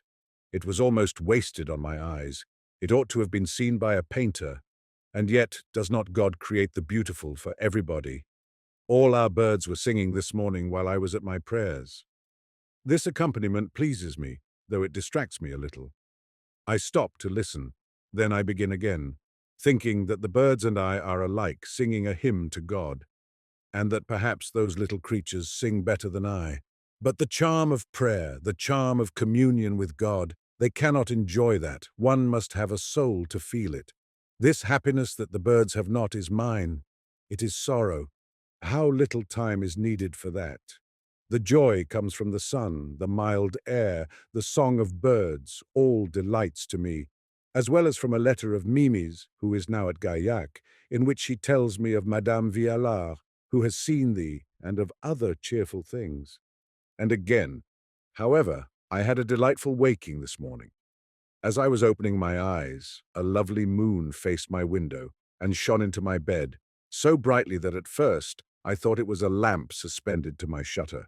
It was very sweet and pretty to look at this white light, and so I contemplated, admired, watched it till it hid itself behind the shutter to peep out again and then conceal itself like a child playing at hide and seek. Emerson tried to teach us that there can be infinite beauties in a little space, untold joys within a day, and he asks us to take short outlooks. Saint Teresa and Saint Francis de Sales were before him in this, but Eugénie de Guérin exemplifies its value much more than any other modern writer. Her soul was often sad, but it never ceased to find joy in the little happinesses of life. In our country, we are losing this faculty which the best of the later New Englanders tried to recover. It is a pity because it deprives us of the real joie de vivre which is not dependent on ecstasies of restless emotions or violent amusements. The devotion of Eugénie de Guérin to her brother resembles that of Madame de Sévigné for her daughter, the peerless Pauline. It was George Sand who discovered the genius of that brother, though her characterization of the qualities of his genius did not please the Christian soul of his sister. It was left to Sainte-Beuve to fix de Guérin's place in French literature, and I recall now that the reading of Sainte-Beuve led me to find the poems of David Gray, now probably forgotten, and to go back to Keats. After Maurice de Guérin's Le Centaure, I found Keats even less Greek than I thought he was, because he was less philosophical than de Guérin, and because he did not concern himself with the gravest questions of life. But, after all, Keats is the poet for the poets. My dear friend, Edward Roth, whom James Huneker celebrates in his Steeplejack, named Spenser as the poet of the poets. But Spenser is too hard to read, even harder than Chaucer, and certainly more involved, while no poets that ever lived can make pictures so glowing, so full of a sensitive and exquisite light as Keats. Later, it seemed absurd for the French poets of a certain genre to call themselves symbolists. When Keats wrote, he saw and felt, and he saw because he felt. It was not necessary for him to search laboriously for the color of a word. The thing itself colored the word, and Keats, working hard in a verbal laboratory, would have been an anomaly.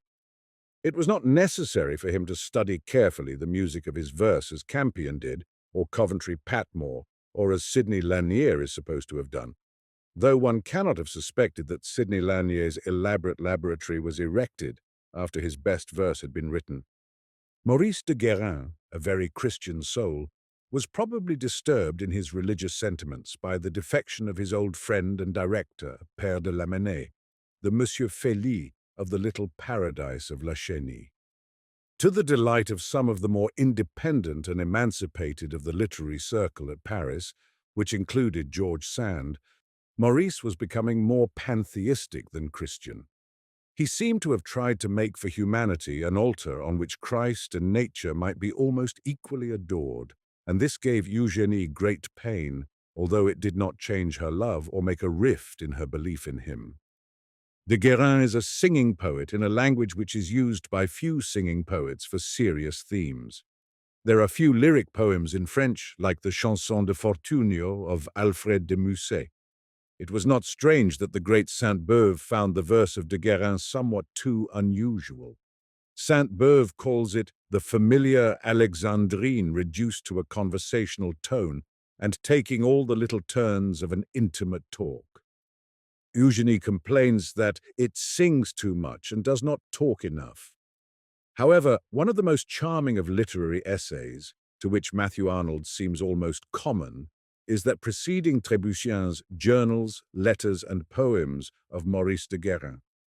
It would be folly for me to try to permeate the mind of any other person with the atmosphere which still palpitates in me when I think of the first delight of reading at leisure the poems of Maurice and the letters of Eugenie. I might just as well attempt to make a young man of our time feel the thrill that came when we were young and first heard the most beautiful of all love songs. Come into the garden, Maud. One can hear the amazed laughter, the superior giggles that would arise from a group of Greenwich villagers if they did me the honour to read this page. But the real courtier Latin has better taste and is not so imitative, and paraphrases of this lovely lyric still find admirers in the gardens of the Luxembourg and on the heights of Montmartre. Tennyson, like de Guérin, had bent the old classic form to newer usage, and one can hardly help seeing, in spite of the fact that the admirers of Swinburne claimed this laurel for him, that Tennyson discovered the secret of making lyrical verse musical while discarding rhyme. Both Maurice de Guérin and Tennyson, who have superficial characteristics in common, send us back to Theocritus, the most human, the most lyrical, the most unaffectedly pagan of all the poets who wrote before Pan said his despairing goodbye to all the Grecian isles. But what a mixture is this! Maurice and Eugenie de Guérin, Keats, Madame de Sévigné, Theocritus, and Tennyson, the Elizabethan Campion, and yet they are all related. In fact, ladies and gentlemen, I have never read any good book that was not related intimately to at least a score of other books. It is true that, in a measure, a book gives to us what we take to it, and we can only take much out of it when we approach the group of ministering authors who alone make life both cheerful and endurable. The received methods of teaching the classics in what people call the dead languages nearly always weaken the faculties of the soul, while they may develop certain hidden abilities of the mind.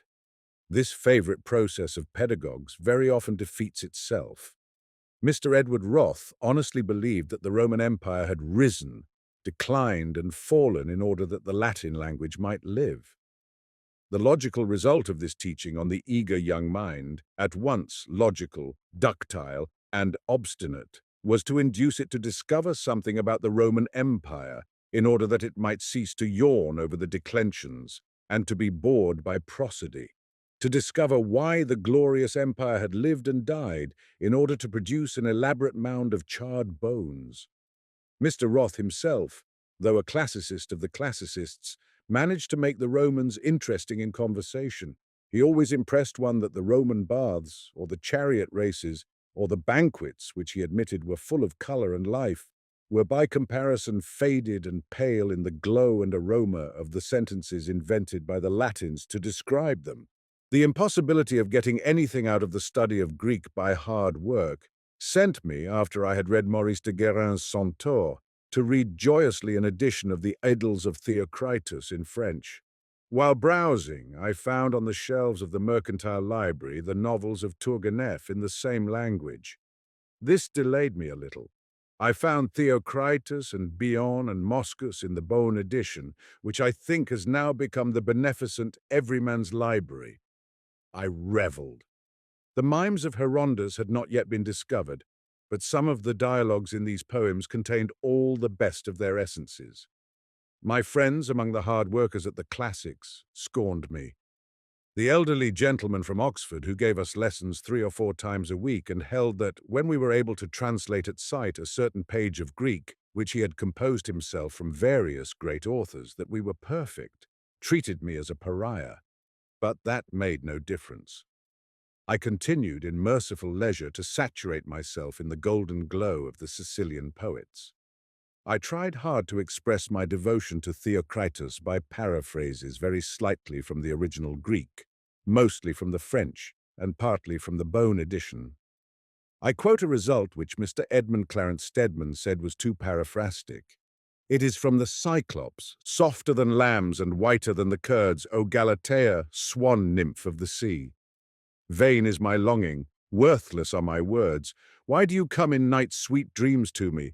And when I wake, swift leave me, as in fear. The lambkin hastens when a wolf is near. Why did my mother on a dark, bright day bring you for hyacinths anear my cave?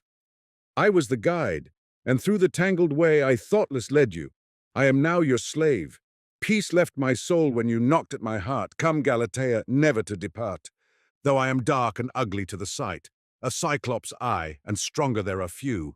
Of you I dream through all the quick-paced night, and in the morn 10 fawns I feed for you, and 4 young bears. O rise from grots below, soft love and peace with me forever know. Last night I dreamed that I, a monster guild, swam in the sea and saw you singing there. I gave you lilies and your grotto filled with the sweet odors of all flowers rare. I gave you apples as I kissed your hand, and reddest poppies from my richest land. Oh, brave the restless billows of your world, they toss and tremble. See my cypress grove and bending laurels, and the tendrils curled of honeyed grapes, and a fresh treasure trove in vine-crowned Etna of pure running rills. O Galatea, kill the scorn that kills, softer than lambs and whiter than the curds.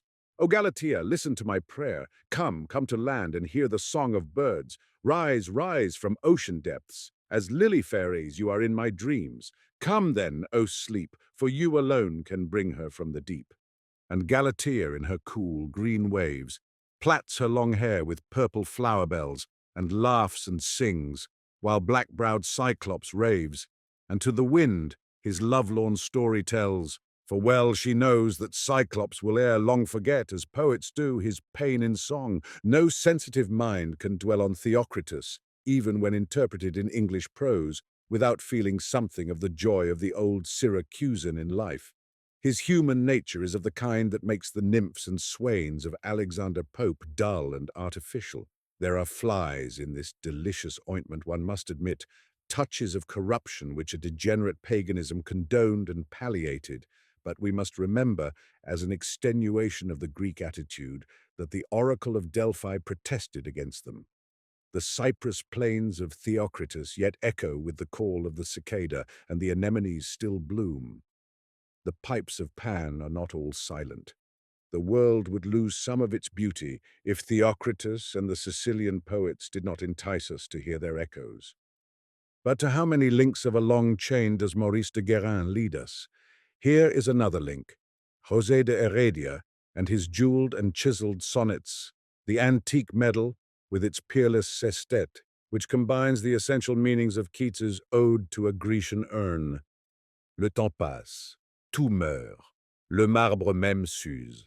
Agrigente n'est plus qu'une ombre, et Syracuse dort sous le bleu linceul de son ciel indulgent. Et seul le dur métal que l'amour fit docile garde encore en sa fleur, aux médailles d'argent, l'immortelle beauté des vierges de Sicile.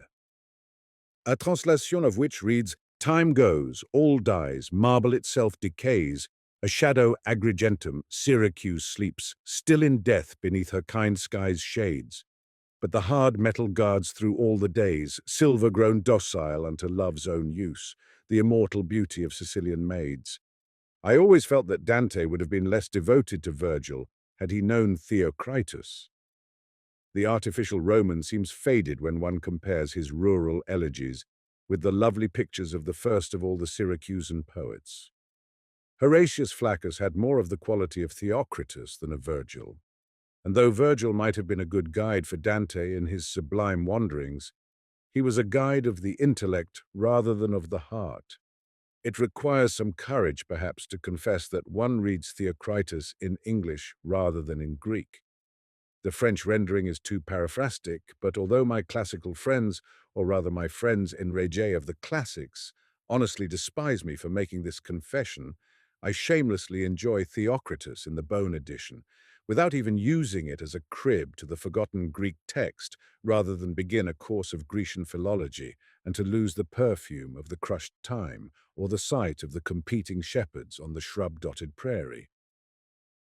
Dante. A constant reader is one who always returns to his first loves. He may find them changed because he has changed, but the soul of that reader is dead who never goes back to Ivanhoe to renew the thrill of the famous tournament or to discover whether Leather Stocking is the Superman he once seemed to be. I find myself in old age divided between two conflicting opinions. There is no leisure in this country, I am told. A great change has taken place. The motor car has destroyed the art of reading, and as for the good old books, nobody reads them anymore. On the other hand, I hear people do read, but they read only frivolous books which follow one another, like the hot cakes made at noon in the windows of Mr. Child's restaurants. Personally, I cannot accept either opinion. In the first place, the winter is the time for reading. I recall Robert Underwood Johnson's Winter Hour when I think of this, and the motor car, especially in country places, does not function violently in the winter time. Many journeys from Boston through New England to the Middle West have taught me that folk are reading and discussing books more than ever. Whatever may be said of the mass of American people, who are probably learning slowly what national culture means, there are at the top of this mass thousands of Americans who love good books, who possess good books, and who return each year to the loves of their youth. The celebration of the 6th centenary of the death of Dante Alighieri proves this. It is true enough that Dante and Goethe and Milton are more talked about in English-speaking countries than read, and when the enthusiasm awakened in honor of the great Florentine reached its height, there were found many people in our country who were quite capable of asking why Dante should be read. Looking back, I found it easy to answer this question myself, for, perhaps, beginning with a little gentle aversion to the English rhymed translations of the Divine Comedy, my love for Dante has been a slow growth. The Dante specialists discourage us with their learning. There are few who, like Mr. Plimpton, can lucidly expose the foundations of the educations of Dante to us without frightening us by the sight of a wall of impregnable erudition. Naturally, one cannot approach Dante in order to begin an education in the Middle Ages and the Renaissance, which one never began in one's own time. But to be consoled by Dante, it is not necessary to be erudite. In fact, to the mind bent on spiritual enlightenment, the notes of the erudite, above all the conjectures of the erudite, are frequently wrong.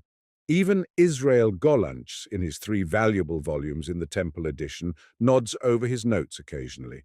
And by the way, for all amateurs in the reading of the Divine Comedy, nothing can be better than this Temple edition, which contains the Italian on one page and a lucid prose translation into English on the next. As I grew older, I grew more and more enamored of Longfellow's Dantean sonnets, but not of his translation, for all rhyme translations must be one half at least the author and the other half the translator. Gollancz is best for anybody who does not enjoy poetic tours de force. In his note on the most popular lines in the Divine Comedy, Nessun maggior dolors che ricordarsi del tempo felice nella miseria, Gollancz says, although these words are translated literally from Boethius, and although we know that Dante had made a special study of Boethius, yet we cannot well identify the dottore with this philosopher, for how can we be expected to assume that Francesca was acquainted with these two facts? The reference is probably to Virgil and to his position in limbo. Into this limbo Christ descended 52 years after Virgil's death and drew certain souls up with him to heaven. We are, however, by no means certain that Virgil was happier on earth than he was upon the green enamel, verde smalto, in this place of quiet leisure which was the vestibule to hell, but not hell itself, and which to some chosen souls had already been a vestibule to the palace of the beatific vision. If Dante had been translated in the old days of rigid Calvinism in Scotland and New England, his tolerance of the pagans who found parts of hell not entirely uncomfortable would have caused him to be looked on as a corrupter of the faith. But what would they have said to the Paradiso, which I have always found more full of consolation than any sermon that was ever preached? Let us take the description of the Church Triumphant in Canto 32. How sweetly Dante disposes of the heresy that all children unbaptized by material water are doomed. Dunque, senza merce di lor costume locati son per gradi differenti, sol differendo nel primiero acume. Bastavasi nei secoli recenti con l'innocenza per aver salute solamente la fede dei parenti. Poi che le prime etadi fur compiute, convenne ai maschi all'innocenti penne per circoncidere, acquistar virtute. Ma poiché il tempo della grazia venne, senza battesimo perfetto di Cristo, tale innocenza laggiù si ritenne. And then, remembering the innocence of the little children, Dante turns to that face, which is most likest unto Christ's, the face of Mary the Mother, who is the protectress and friend of all children.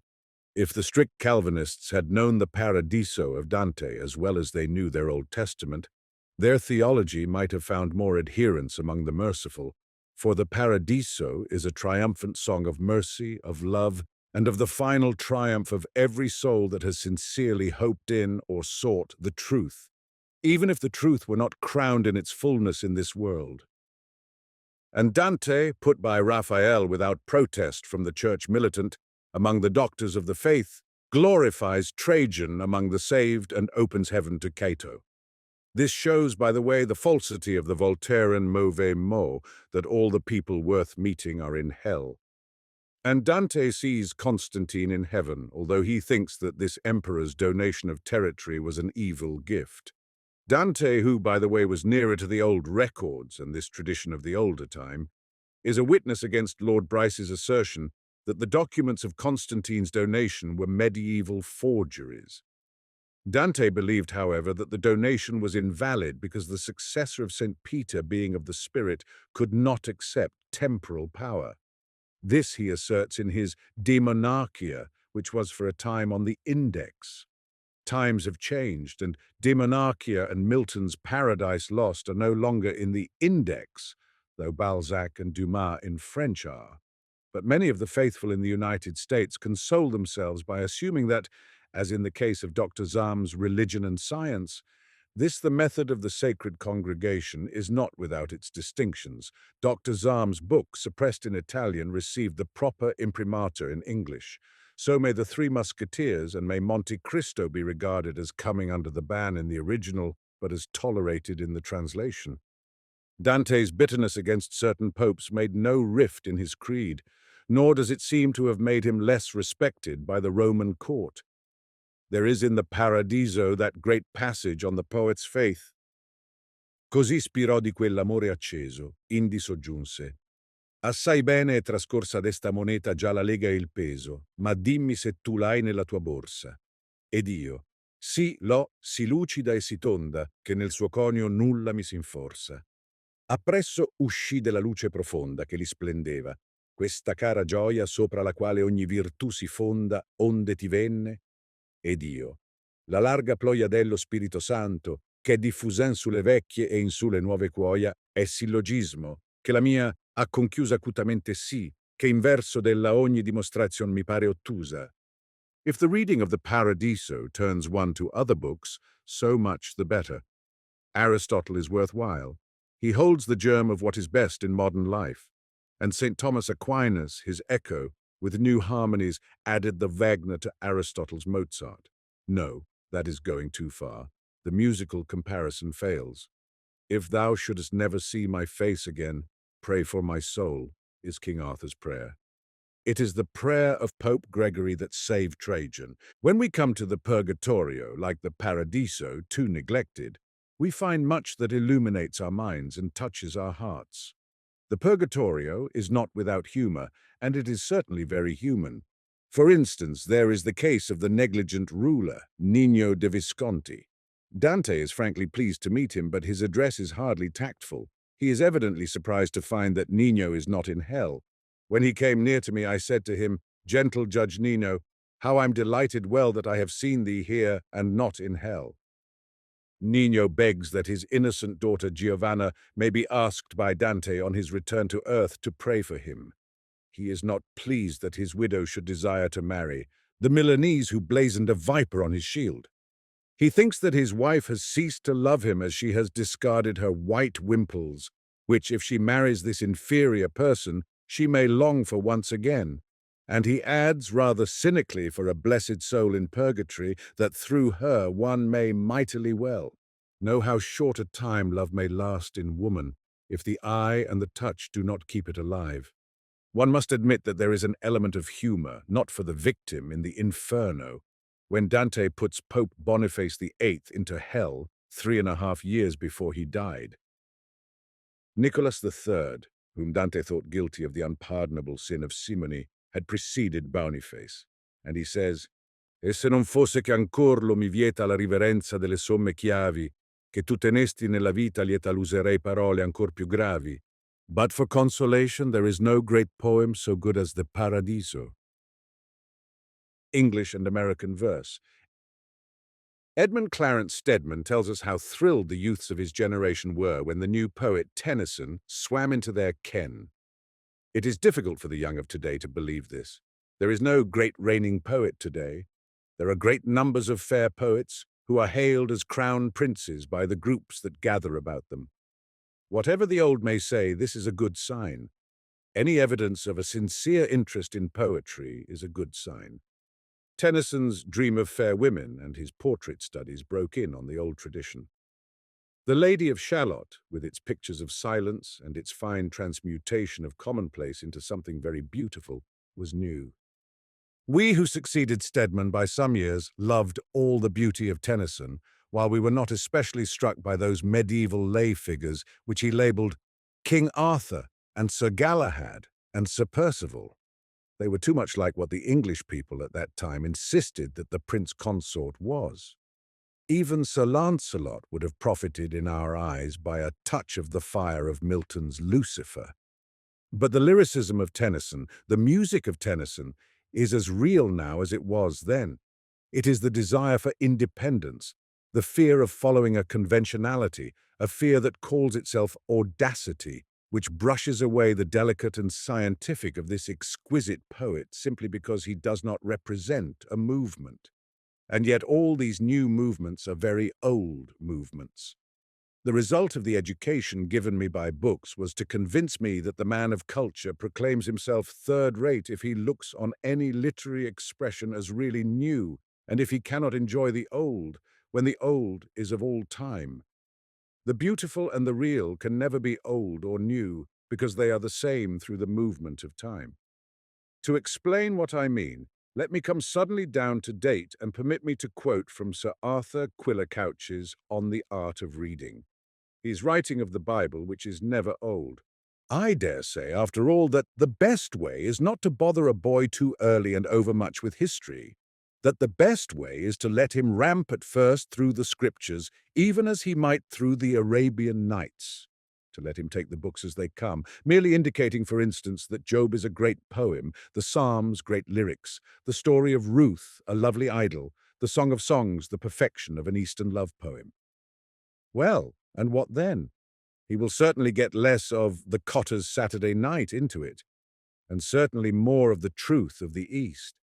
There he will feel the whole splendid barbaric story for himself, the flocks of Abraham and Laban, the trek of Jacob's sons to Egypt for corn, the figures of Rebekah at the well, Ruth at the gleaning, and Rizpah beneath the gibbet, Sisera bowing in weariness, Saul, great Saul by the tent prop with the jewels in his turban, all its lordly male sapphires and rubies courageous at heart.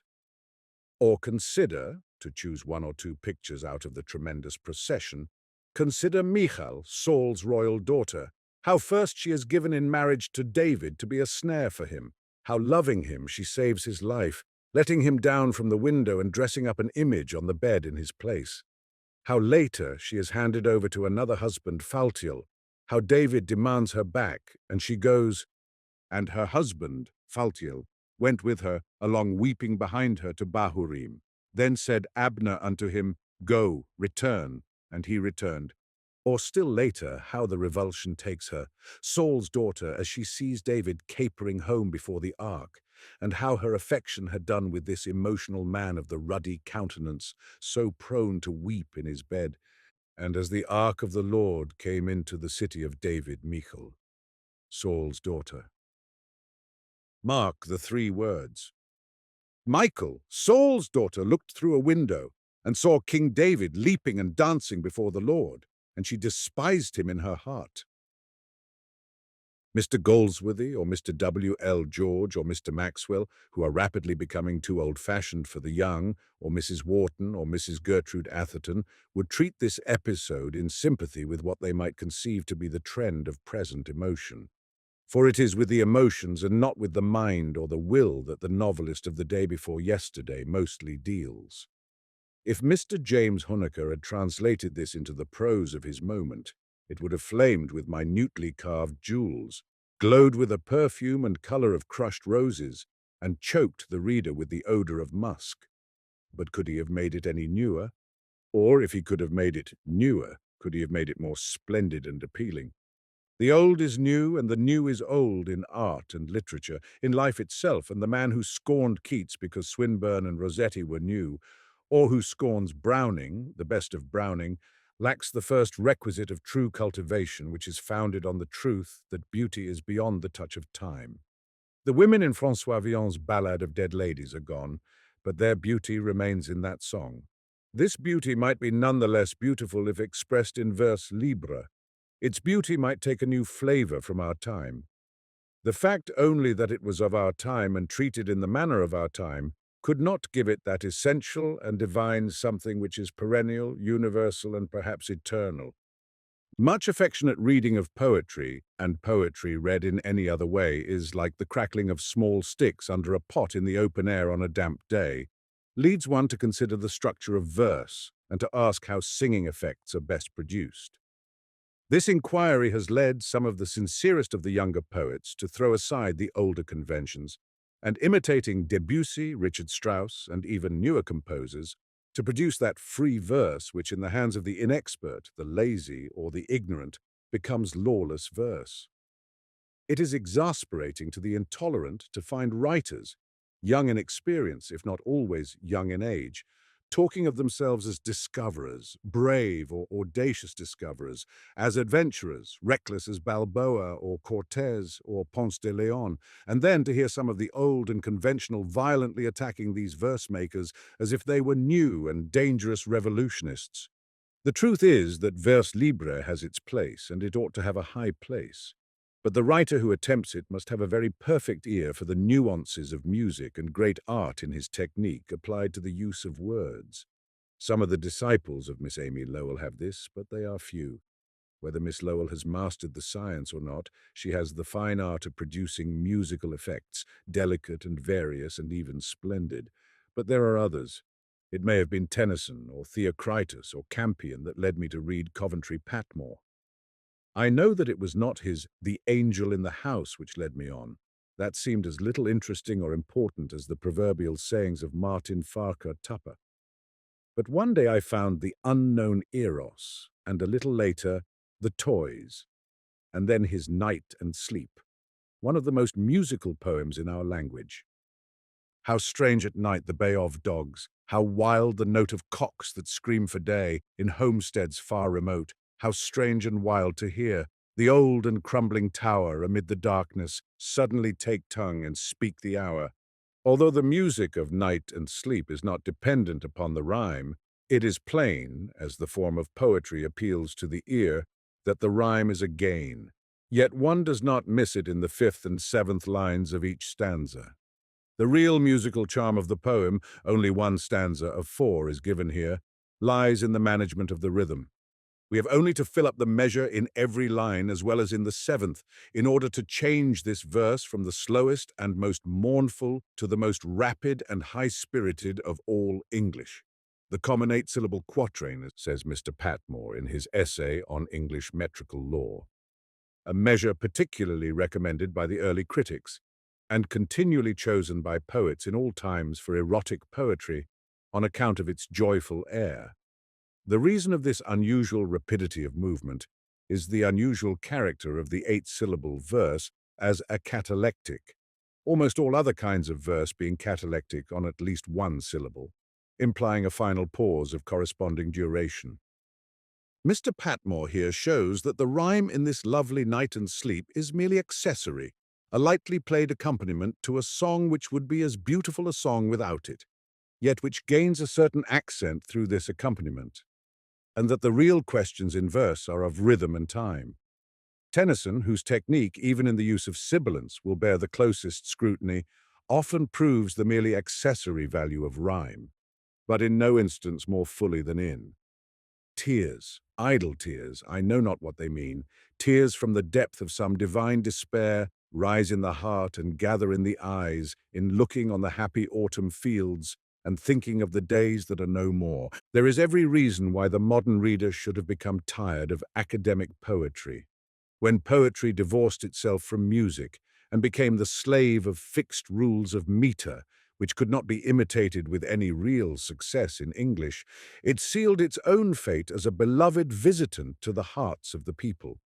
Pope and his coterie closed the door on lyrical poets like Thomas Campion, and in their hearts they, like Voltaire, rather despised Shakespeare for his vulgarisms. The truth that poetry was primarily written to be sung is forgotten, and even in France the chant of the Alexandrine, which both Rachel and Sarah Bernhardt restored, was lost in a monotonous recitation. For myself, I tried to get to the root of the matter by reading Thomas Campion. Charles Scribner's sons print a good edition of his songs, masques, etc., edited by A. H. Bullen as an antidote to Walt Whitman. In fact, my acquaintance with the poet of Camden convinced me that his use of what is today called vers libre resembled somewhat Carlyle's Teutonic contortions of style. It was impossible to get from the good grey poet the reasons of his method. I gathered that he looked on rhythm as sometimes a walk, a quick step, a saunter, a hop and skip, a hurried dash, or a slow march. It seemed to depend with him on the action of the heart, the acceleration of the pulse, or the movement of the thought. But no one who knows the best in Walt Whitman's poems can fail to perceive that there were times when he understood thoroughly that poetry, expressed poetically, must be musical. It is a great pity that some of our newer poets do not understand this. In their revolt from the outworn academic rules, they have gone the length of the most advanced cubists and do not realize that no amount of splendid visualization compensates for a lack of knowledge of the art of making melodies. It is unfortunate, too, that the imitators of Amy Lowell, many of whom have neither her feeling for color, her great power of concentration, nor her naturally good ear, should imagine that vers libre means the throwing together of words in chaos. Even Strauss's Electra is founded on carefully considered rules. His discords are not accidents. It seems to me that the study of Sidney Lanier's Science of English Verse would suppress the art of expression, even in a genius. By the time he learned how to write verse, he would be too old to write verse at all. There are less intricate books. I learned from the theories and the odes of Coventry Patmore and the observations in the art of English poesy of Thomas Campion and his practice that the best vers libre has freedom, unexpectedness, lyrical lightness, and an apparently unstudied charm because the poet had striven not to sing as a bird sings without art, but to sing in a civilized world as a great tenor in the opera sings, because he had acquired his method of almost perfect expression through science and art. And if one wants an example of the intangible something expressed artistically, why not take Bennett's Immoral Ballad? A little thing, sir, but a poet's own, and so incapable of being analyzed by any rules known to the pundits. But it is not vers libre. If it were, its intangible appeal would not exist. Nearly every versifier who disregards those models of form in verse which include rhyme, or whose cadences are informal, is set down as an imitator of Walt Whitman. When I was young, Walt Whitman seemed to have been established as a strange, erratic, and godless person, whose indecencies were his principal stock in trade. Emerson's practical repudiation of him had had its effect, and the very respectable, that is, gentlemen of the class of the vestrymen of Grace Church in New York of his time, looked on him with horror. He had, it seems, attacked established religion when he made his onslaught in the Brooklyn Eagle on that eminently important body. The shock of the arrival of Walt Whitman had been broken by the time that I had begun to read poetry wherever I found it, and I accepted the curious mixture of prose and poetry in Walt Whitman, just as I accepted the musical Wagner. At that time, we had not yet learned to know that Wagner's music was melodious. We had not yet discovered that Lohengrin, for instance, was woven of many melodies, for they were not detached and made into arias. What could be expected of young persons brought up on The Bohemian Girl and Maritana? And yet we soon found out without any help from the critics that Walt Whitman was essentially a poet, and we suspected that his roughness had been deliberately adopted as the best possible form in which to clothe ideas which were not conventional and to attract attention. Most of the young at that time thought that he had as much right to do this as Browning had to be willfully inarticulate. The critics did not concern us much. There was always a little coterie of students at the University of Pennsylvania or at Jefferson College, or young men under the influence of Mr. Edward Roth or Mr. Henry Peterson. Among these was a brilliant Mexican, David Cerner, Charles Arthur Henry, who died young, Daniel Dawson, whose Seeker in the Marshes ought still to live. He was a devout Whitmanite. Much younger was Harrison Morris, whose opinions, carrying great weight, occasionally floated to us. As I have said, Whitman neither startled nor shocked us, nor did he cause us to imitate him. At this time I was deep in Heinrich Heine, whose prose was not easy to read, but whose lyrics, with a very slight help from the dictionary, were entrancing.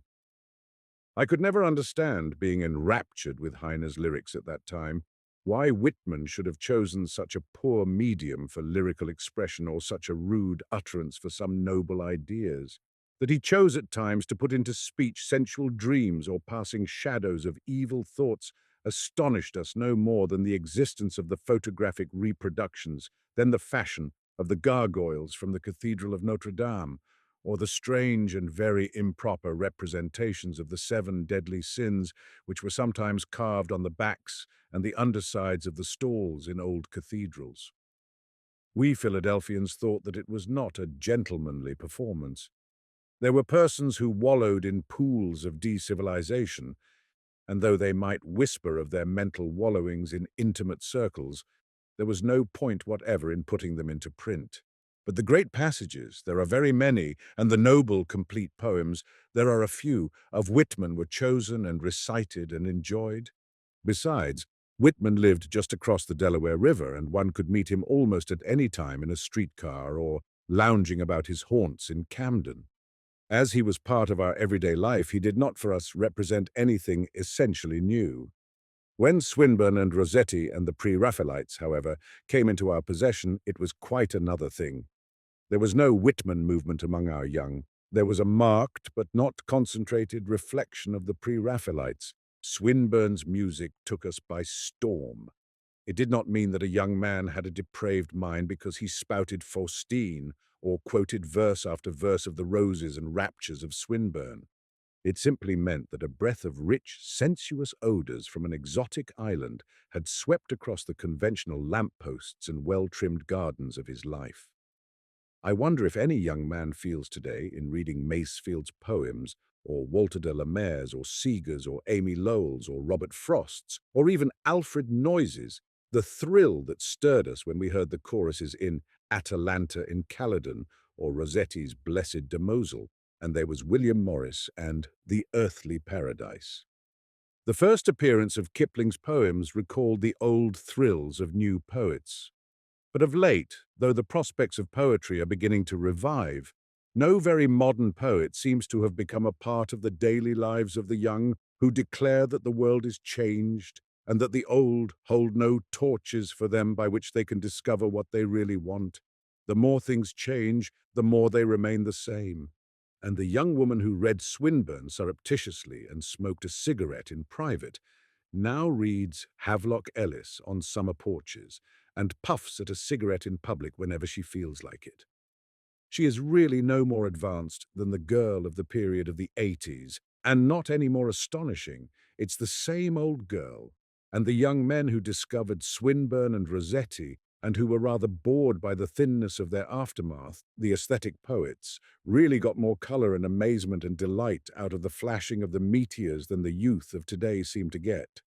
It was the fashion then to be blasé and cynical and bored with life, but nobody was really bored because there were too many amusing and delightful things in the world, as there are now. Joaquin Miller, with his gorgeous parrots and burning southern lights and his intensities and his simulated passion, did not last long. In England, he was looked on as a typical American poet, more decent than Walt Whitman, less vulgar, but with the charm Whitman had for the English that no Englishman could ever be like him.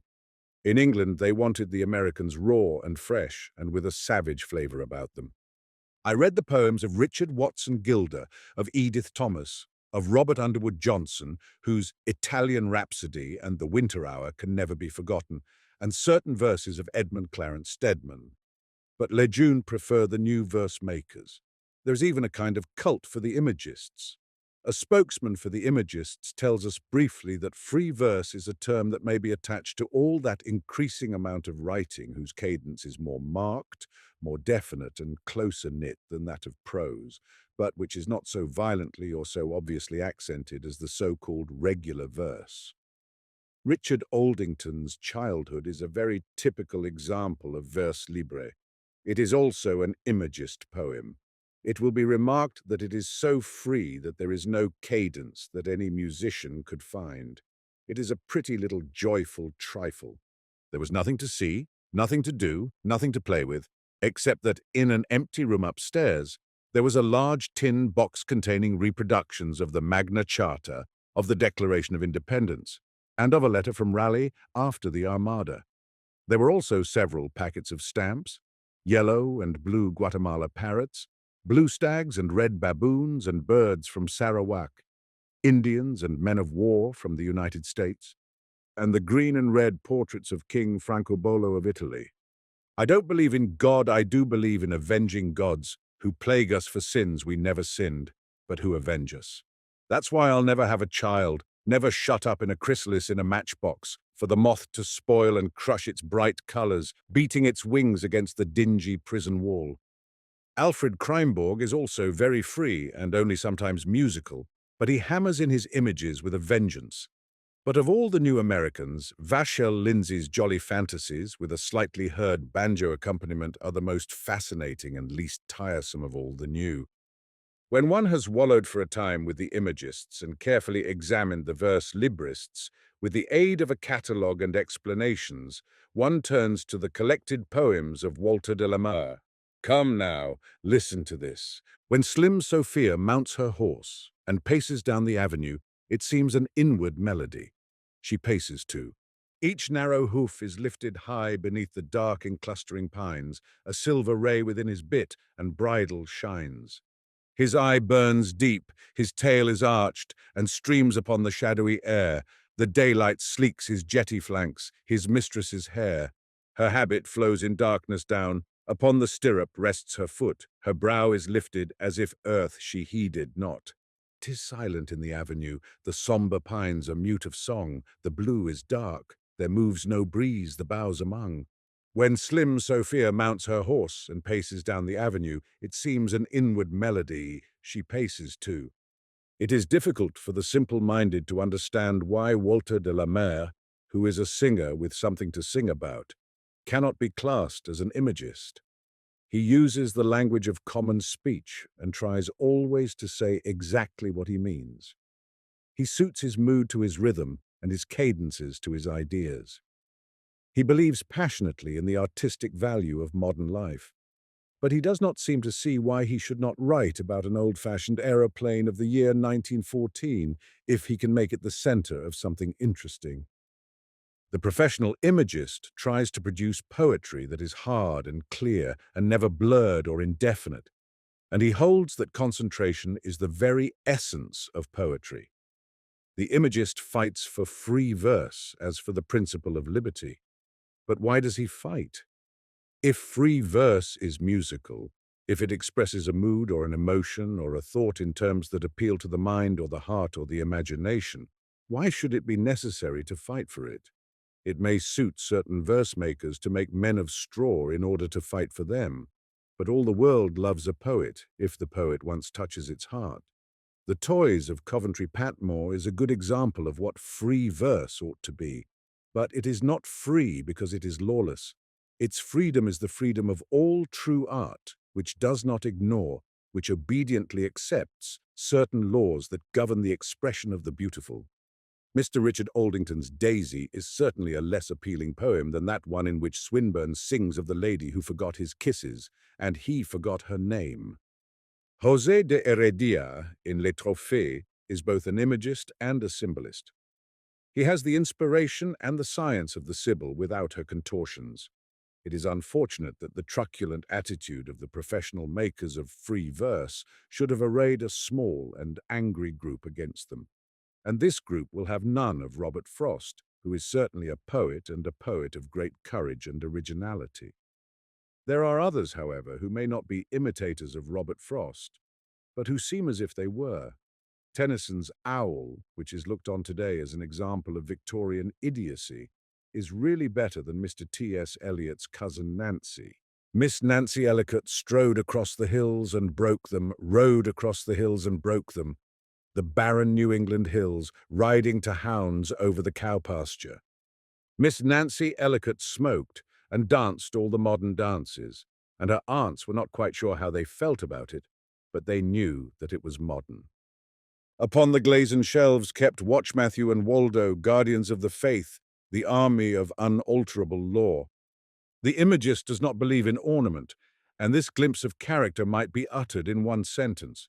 Perhaps, however, a tendency to ornamentation might have made the poem at least decorative. After all, when one has emerged from the rarefied atmosphere of the imagist, the symbolist, and the verse librist, one swims into the splendors of Francis Thompson as one might take refuge from a wooden farmhouse unprotected by trees, in a Gothic spire, a Byzantine altarpiece, or a series of Moorish arabesques. It is a frightful descent from the heaven of Crashaw and the places of the seraphim in The Hound of Heaven by Francis Thompson to Richard Aldington. Each lover of poetry has his favorite poem and his favorite poet. And it has always seemed to me that one of the hardest tasks of the critic is to decide on the position of a poet among poets, or of a poet in relation to life. For myself, to speak modestly, I cannot see how I could condemn the taste of the man who thinks that Browning and Swinburne and Tennyson, and in fact nearly all the modern English poets, deserve to be classed indiscriminately together as inspiring. And I cannot even scorn the man who declares that Tennyson is démodé, because his heroines are in crinoline and conventional, and his medieval knights cut out of pasteboard. By comparison with the original of the Idylls of the King, this statement seems to be true. Sir Thomas Malory's Knights and Ladies, by modern standards they would hardly be called ladies, do not bear the test of even the most elemental demands of modern taste. They are as different as the characters in Saxo Grammaticus's Hamlet are from those in Shakespeare's Hamlet. But I may enjoy the smoothness of the Idylls of the King, their bursts of exquisite lyricism, their cadences and their impossibilities, and at the same time read Sir Thomas Malory with delight. When I hear raptures over Browning and Swinburne, when people grow dithyrambic over John Masefield and Alfred Kremborg and others new, chacun à son goût, I feel that by comparison with Francis Thompson, these poets are not rich. They are poor because they seem to leave out God, that is, the God of the Christians. Swinburne could never be a real pagan because he could not escape the shadow of the crucifixion. Theocritus was a real pagan because he knew neither the sorrow of the crucifixion nor the joy of the resurrection. Keats was a lover of Greece, was ardent, inexpressibly beautiful, sensuously charming. But Keats could no more be a real Greek than Shakespeare in Julius Caesar could be a real Roman, nor could Tennyson, nor Browning, nor William Morris, nor the pre-Raphaelites be really out of their time, for they could not understand the essentially religious qualities of the times into which they tried to project themselves. If you compare the Idylls of Tennyson with those Idylls of Theocritus he imitated, you easily see that his pictures are not even bad copies of the originals. They are not even paraphrases, to turn again from painting to literature. They are fine in themselves, and the critics of the future, more reasonable than ours and less reactionary, will give them their true place.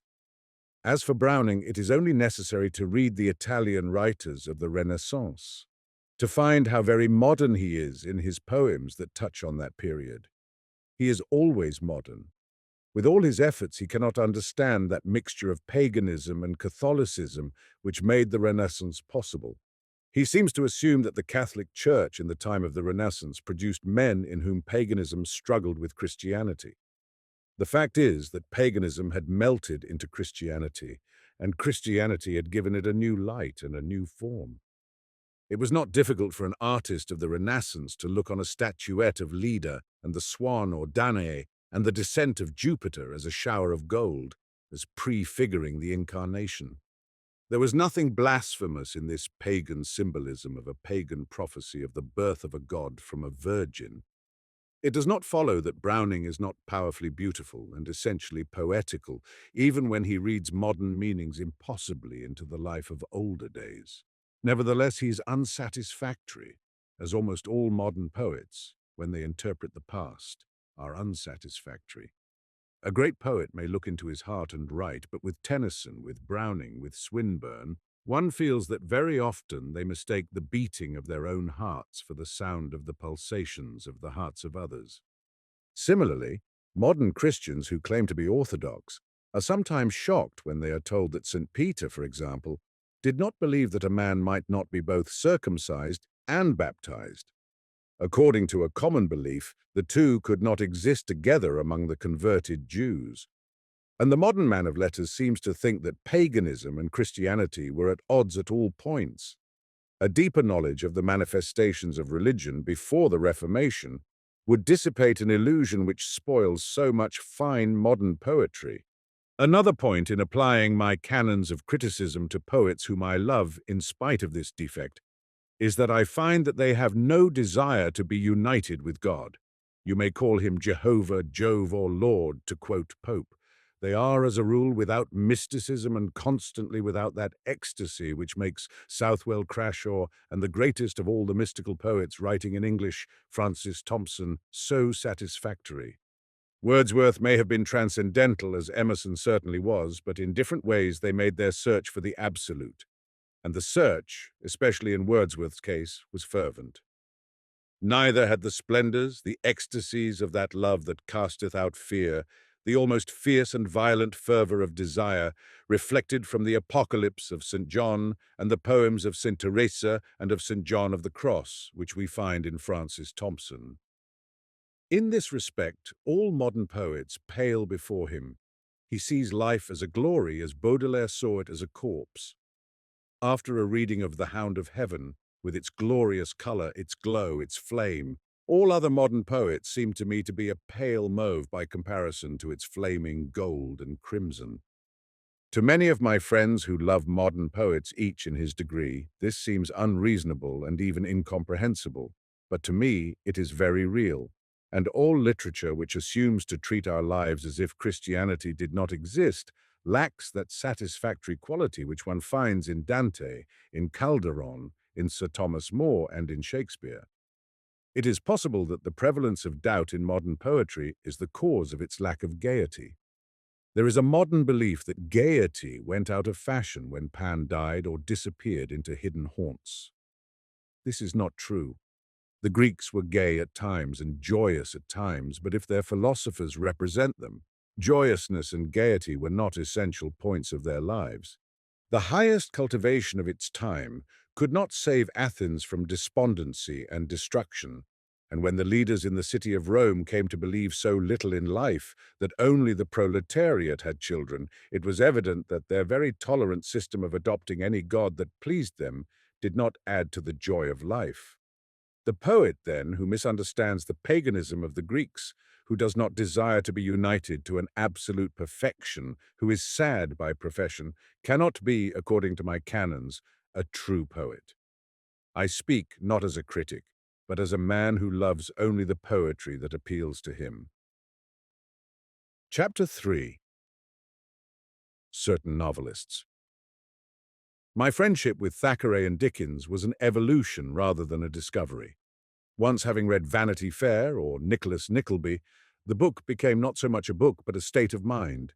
And as is sometimes felt about a friend, it is hard to remember a time when we did not know him. Mark Twain was a discovery.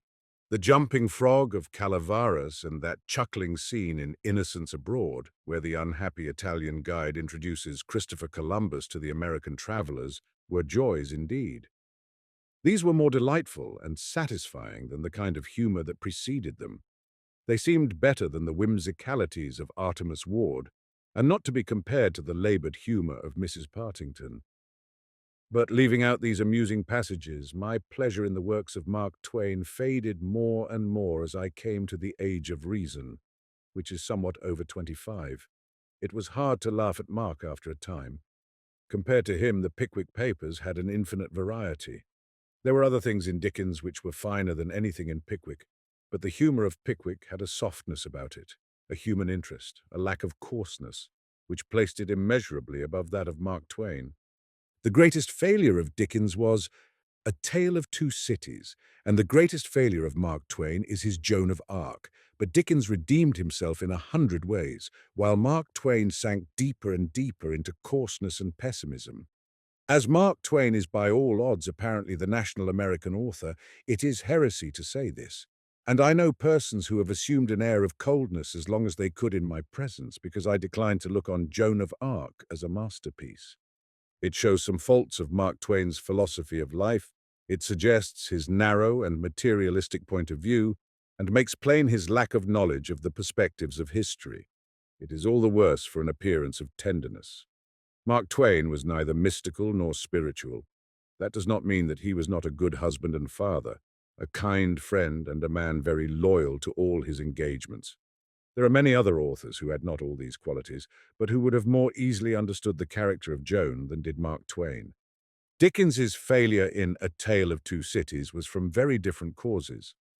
It was not through a failure of tenderness, a lack of an understanding of the real pathos of life, or through the want of a spirituality without which no great work can be effective. It was because Dickens relied very largely on Carlyle for the foundation of his study of the historical atmosphere of that novel, the best, from the point of view of style, except Barnaby Rudge, that he ever wrote, probably due to the fact that, treading as he did on ground that was new to him, he had to guide his steps very carefully. The novel is nevertheless a failure because it is untrue. It concerns itself with a France that never existed, seen through as artificial a medium as the mauve tints through which certain artists see their figures and landscapes. It was not with Dickens a case of defect in vision, but a lack of knowledge. It was not lack of perception or the absence of a great power of feeling. It was pure ignorance. He was without that training which would have enabled him to go intelligently to the sources of French history. In Mark Twain's case, it was not a lack of the power to reach the sources. It was an inability to understand the character of the woman whom he reverenced, so far as he could feel reverence, and an invincible ignorance of the character of her time. Mark Twain was modern, but modern in the vulgarest way. I know that Huckleberry Finn and the other young Americans, whom our youth are expected to like, if not to imitate, are looked on as sacred by the guardians of those libraries who recommend typical books to eager, juvenile readers. But let that pass for the moment. To take a case in point, there is hardly any man or woman of refinement who will hold a brief in defense of the vulgarity of a Connecticut Yankee at the court of King Arthur. It may be said that the average reader of Mark Twain's books, that is, the average American reader, for Mark Twain has read the world over, cares nothing for his philosophy of life. The average American reads Mark Twain only to be amused, or to recall the adventures of a time not far away when we were less sophisticated. Still, whether my compatriots are in the habit of looking into books for a philosophy or not, or of considering the faiths or unfaiths of the writer in hand, it does not follow that it is to their credit if they neglect an analysis which cultivated readers in other countries seldom omit. If I thought that any words of mine would deprive anybody of the gaiety which Mark Twain has added to life, I should not write these words. But as this little volume is a book of impressions and sincere impressions, I may be frank in the full understanding that the average American reader will not take seriously what I say of Mark Twain, since he has become an integral part of American literature. There may perhaps come a time when his works will be sold in sets, carefully arranged on all self-respecting bookshelves, pointed to with pride as a proof of culture and never read. They will perhaps one day be the Rogers statuettes of literature. But that day is evidently far off. I do not think that any jester of the older day, the day of Touchstone or of Rigoletto with a rooted sorrow in his heart, could have been more pessimistic and more hopeless than Mark Twain. To change the words of Autolycus, for the life to come, I jest out the thought of it. You who admire Don Quixote, said an infuriated Mark Twainite, should not talk of coarseness. There are pages in that romance of Cervantes which I would not allow my son or daughter to read. One should give both sides of an argument, and I give this other side to show what may be said against my views. But the coarseness of Cervantes is, after all, a healthy coarseness. Modern ideas of purity were not his. Ignorance in those days, the days of Cervantes, did not mean innocence. Even the fathers of the church were quite willing to admit that the roots of water lilies were in the mud, and there was no conspiracy to conceal the existence of the mud. Mark Twain's coarseness, however, is more than that of Cervantes or Shakespeare. Neither Cervantes nor Shakespeare is ever irreverent. To them, even the ordinary things of life have a certain sacerdotal quality. But Mark Twain abhorred the sacerdotal quality as nature abhors a vacuum. To say that he has affected the American spirit or the American heart would be to go too far, for Americans are irreverent only on the surface. It seems to me that they are the most reverent people in the world toward those essential qualities which make up the spiritual parts of life. Curiously enough, however, Mark Twain is just at present the one author to whom all Europe and all outlanders point as the great typical American writer. That a delightful kind of American humor may exist without exaggeration, or the necessity of debasing the moral currency, many joyous books in our literature show. There are a few, of course, that are joyous without self-consciousness, but for real joyousness and charm and innocent gaiety, united to a knowledge of the psychology of the American youth, none so far has equaled Booth Tarkington's Penrod, or, what is better, 17. Now, nobody has yet done anything so delightful, so mirth-provoking, so pathetic in a way as 17. In my youth I was deprived of the knowledge of this book, for when I swam into the tide of literature, Booth Tarkington was in that world from which Wordsworth's boy came, bringing rainbows, which moved to all the music of the spheres. It was during the late war that 17 was cast on the coasts of Denmark, at a time when American books scarcely reached those coasts at all. St. Julian, the patron of merry travelers, must have guided it through the maze and labyrinths of bombs and submarines in the North Sea. It arrived just when the world seemed altogether upside down, when death was the only real thing in life and pain as much a part of the daily routine as the sunshine, and when joy seemed to have been inexplicably crushed from the earth because sorrow was ever so recurrent that it could not be forgotten for a moment. Then 17 arrived. Booth Tarkington may have his ups and downs in future, as he has had in the past. The Gentleman from Indiana seemed to me to be almost one of the most tiresome books ever invented, while Monsieur Beaucaire was one of the most fascinating, charming. You can hardly find a better novel of American life than The Turmoil, unless it is Judge Grant's Unleavened Bread. But the best novels of American life seem to be written in order to be forgotten. Who reads The Breadwinners now? Or who, except the professional teacher of literature, recalls Prue and I? Or that succession of Mrs. Harriet Beecher Stowe's novels, almost unequaled as pictures of a section of our life, each of which better expresses her talent than Uncle Tom's Cabin? The English and the French have longer memories. Mrs. Oliphant's Chronicles of Carlingford, some of us remember Miss Marjoribanks or Fabe Jr., finds a slowly decreasing circle of readers. And while Sappho is almost forgotten, Les Rois en Exilé and Jack are still parts of current French literature, but Unleavened Bread or The Damnation of Theron Ware or Elsie Venner or the Saxe Holmes stories are so much of the past as to be unread. To the credit of the gentle reader, Miss Alcott's stories perennially bloom, and for some strange reason the weird Elsie Dinsmore series is found under the popular Christmas tree, while nobody gives the Rollo books to anybody. Why? One may begin to believe that degeneracy which the prevalence of jazz lipsticks and ballet costumes adapted to the subway is supposed to indicate is a real menace when one discovers that Penrod or 17 has ceased to be read. We may read Mark Twain and wallow in vulgarity, But it is my belief that Sodom and Gomorrah would have escaped their fate if a Carnegie of that time had made it possible to keep books like Penrod and 17 in general circulation. It was once said of Anthony Trollope that as long as English men and women of the upper and middle classes continued to exist, he might go on writing novels with ever-increasing zest. And the same thing might be said of Booth Tarkington in relation to his unique chronicles of youth, that is, the youth of the Middle West with a universal soul. His types are American, but there are Americas and Americas. Usage permits us to use a term for our part of the continent to which our Canadian and South and Central Americans and Mexicans might reasonably object. But while the young Americans of Booth Tarkington are typically American, they personally could belong only to the Middle West. The hero of 17 would not be the same boy if he had been born in Philadelphia or New York or Boston. Circumstances would have made him different.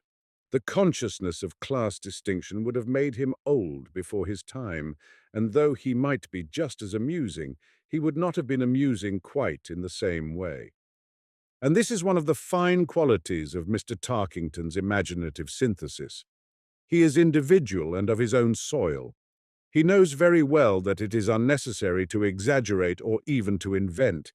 He has only to perceive with those rare gifts of perception which he possesses. It all seems so easy until you try to do it yourself.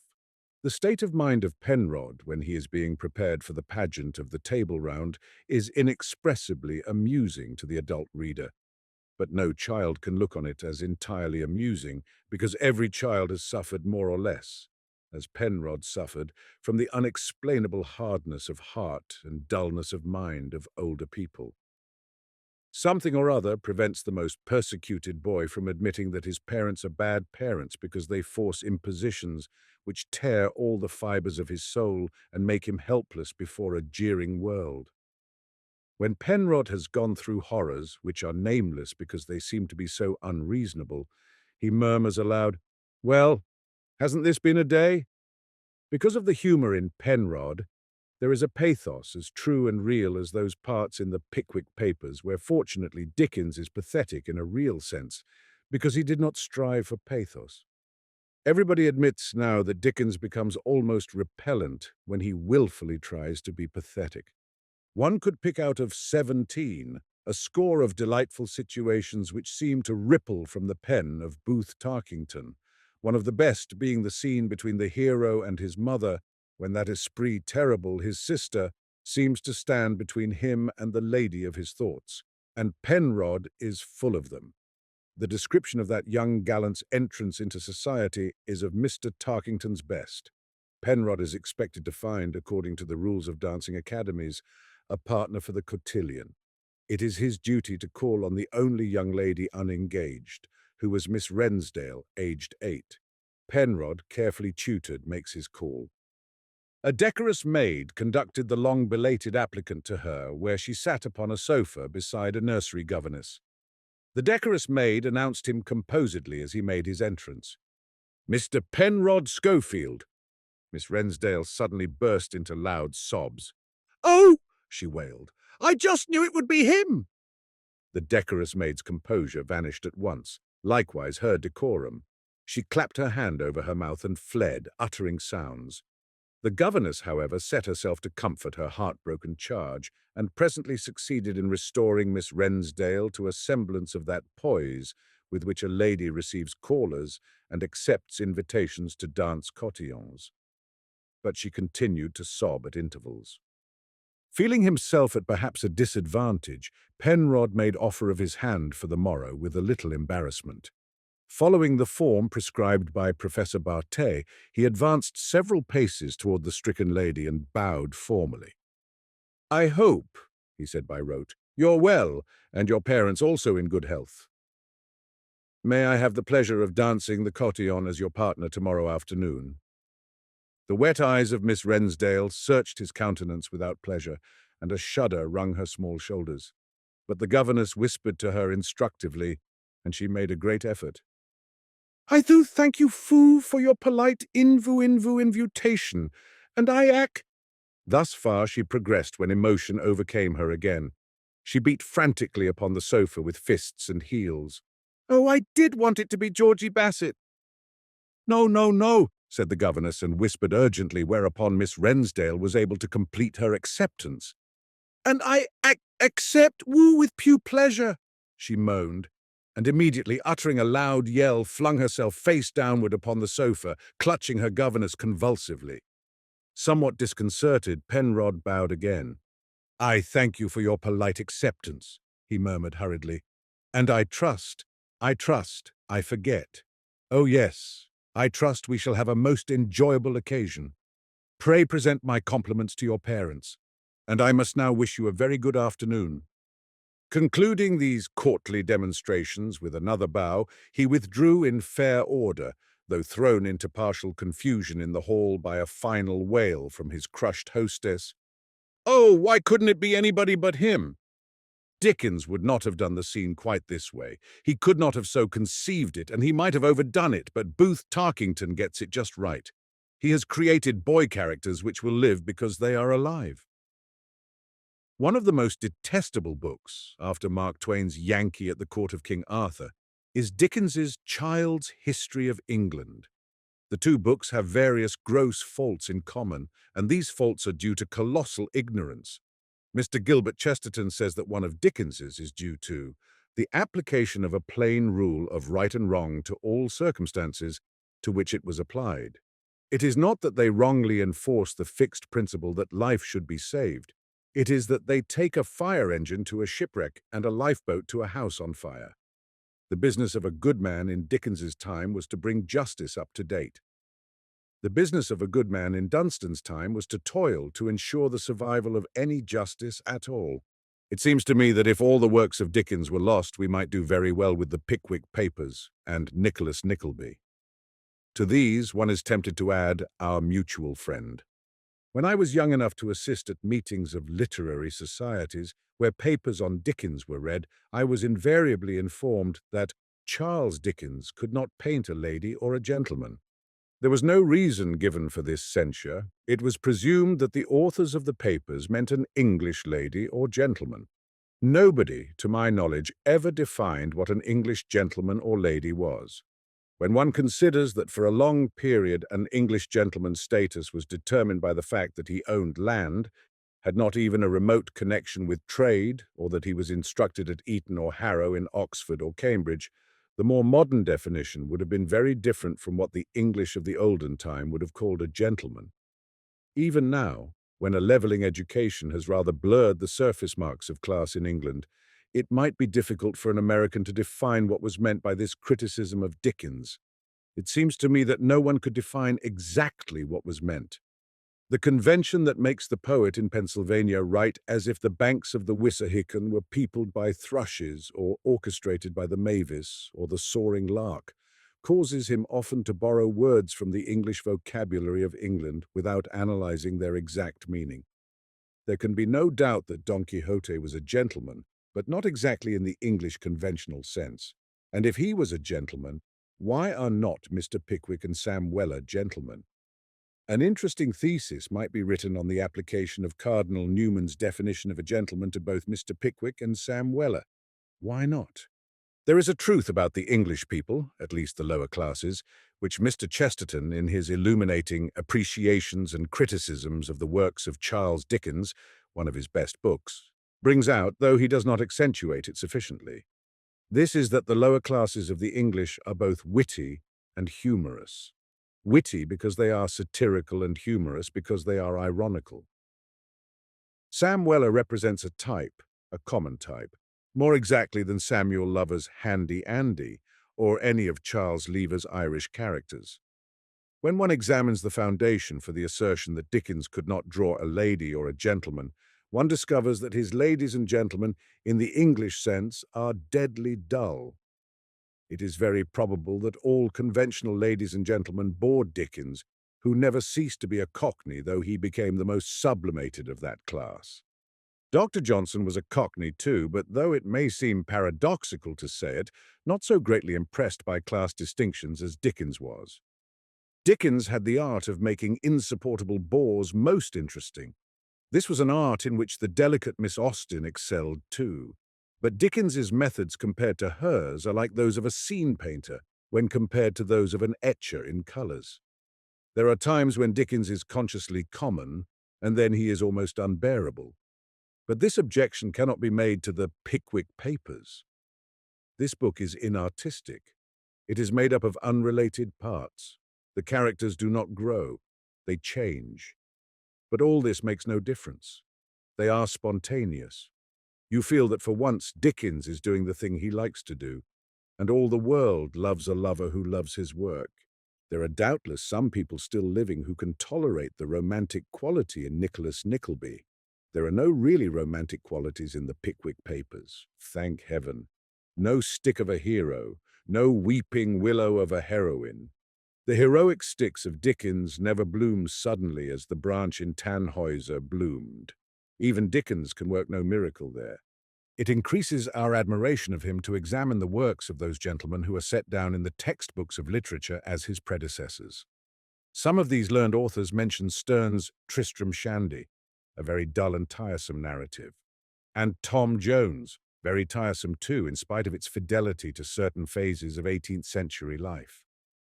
And later, Pierce Egan's Tom and Jerry. I was brought up to consider the renown of the two Pierce Egans with reverence and permitted to read Tom and Jerry, or The Adventures of Corinthian Bob, as part of the family pedigree. But it requires the meticulous analysis of a German research worker to find any real resemblance between the artificial dissipations of Tom and Jerry and the adventures of the peerless Pickwick. If the elder Pierce Egan had the power of influencing disciples, he ought to have induced his son to produce something better than The Poor Boy, or The Betrayed Baffled, The Fair Lelias, and others too numerous to mention.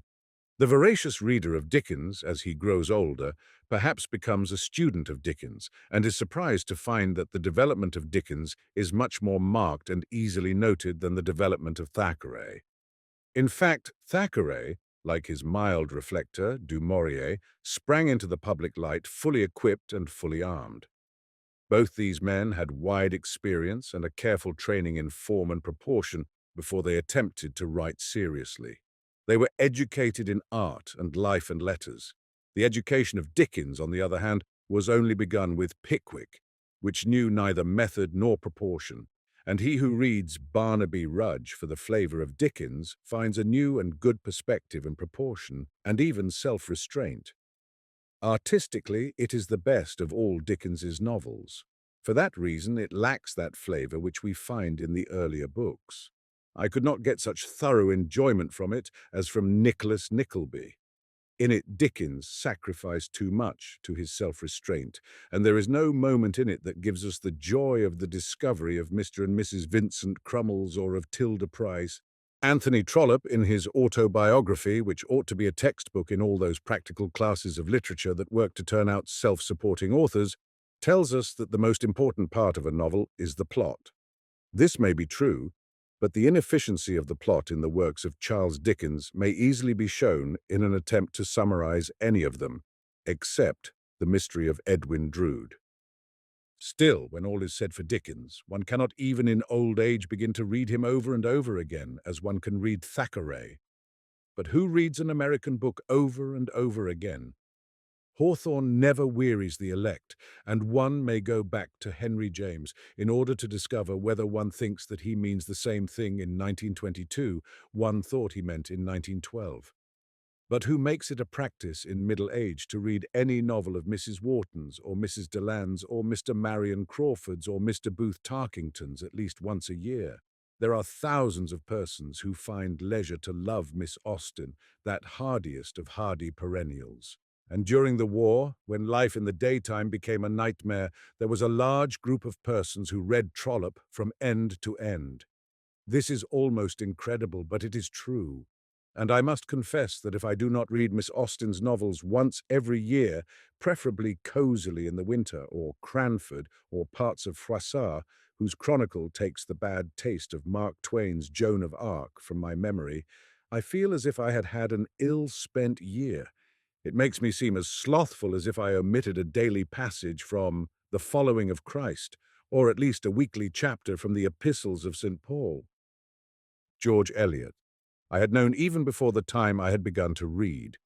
No well-brought-up child could escape Adam Bede and the drolleries of Mrs. Poyser. As I grew older, however, Romola attracted me most. The heroine is perhaps a little too good for human nature's daily food, but she is a great figure in the picture. I suspect that the artificiality of Kingsley's Hypatia, which I read at almost the same time, made me admire, if I did not love, Romola, by way of contrast. No youth could ever love Romola as Walter Scott made him love Mary Stuart or Catherine Seton. But as it happened that just at this time I was labouring with Blackstone, Judge Sharswood's notes, with a volume of scholastic philosophy on the side. I think it was Jourdain's Consommé of St. Thomas Aquinas in French. Romola was a decided relief, and she seemed truer and more interesting in every way than Hypatia, who was as papier-mâché as her whole environment is untrue to the history of the time. An historical novel ought not necessarily to be true to history, but it ought to be illuminating and interesting, as Hypatia is not, and as Romola is. So it makes no difference whether George Eliot's reading of Savonarola is correct or not, though it ought to be correct, of course. Then there is Tito, the delicious and treacherous Tito, and the scene in the barber shop, and if you want a good mouth-filling novel, give me Middlemarch. Few persons read it now, and probably fewer will read it in the future. It is nevertheless a great monument to the genius of a woman who had such an infinite quality for taking pains that it almost defeated the end for which she worked. Chapter 4. Letters, Biographies, and Memoirs. Some of us have acquired a state of mind which helps us to believe that whenever a man mentions a book, he either condemns or approves of it. In a word, the mere naming a book means a criticism of the book at once. It is true that books are criticisms of life, and that life, if it is not very narrow and limited, is a good criticism of books. But one of the most pleasant qualities of a reader who has lived among books all his life is that he does not attempt always to recommend books to others or to preach about them. Besides, it is too dangerous to recommend unreservedly or to condemn unreservedly. The teachers of literature have undertaken the recommendation of books for the young. There are schools of critics who spend their time in approving of them for the old, and the index at Rome assumes the difficult task of disapproval and condemnation. That lets me out, I feel. One of my most cherished books is The Letters to People in the World by St. Francis de Sales. I have known people who have declared that it is entirely exotic and has no meaning whatever for them. For me, it is a book of edification and a guide to life. And the letters of St. Francis himself, not entirely concerned with spiritual matters or the relations of spiritual matters to life, are to me a constant source of pleasure.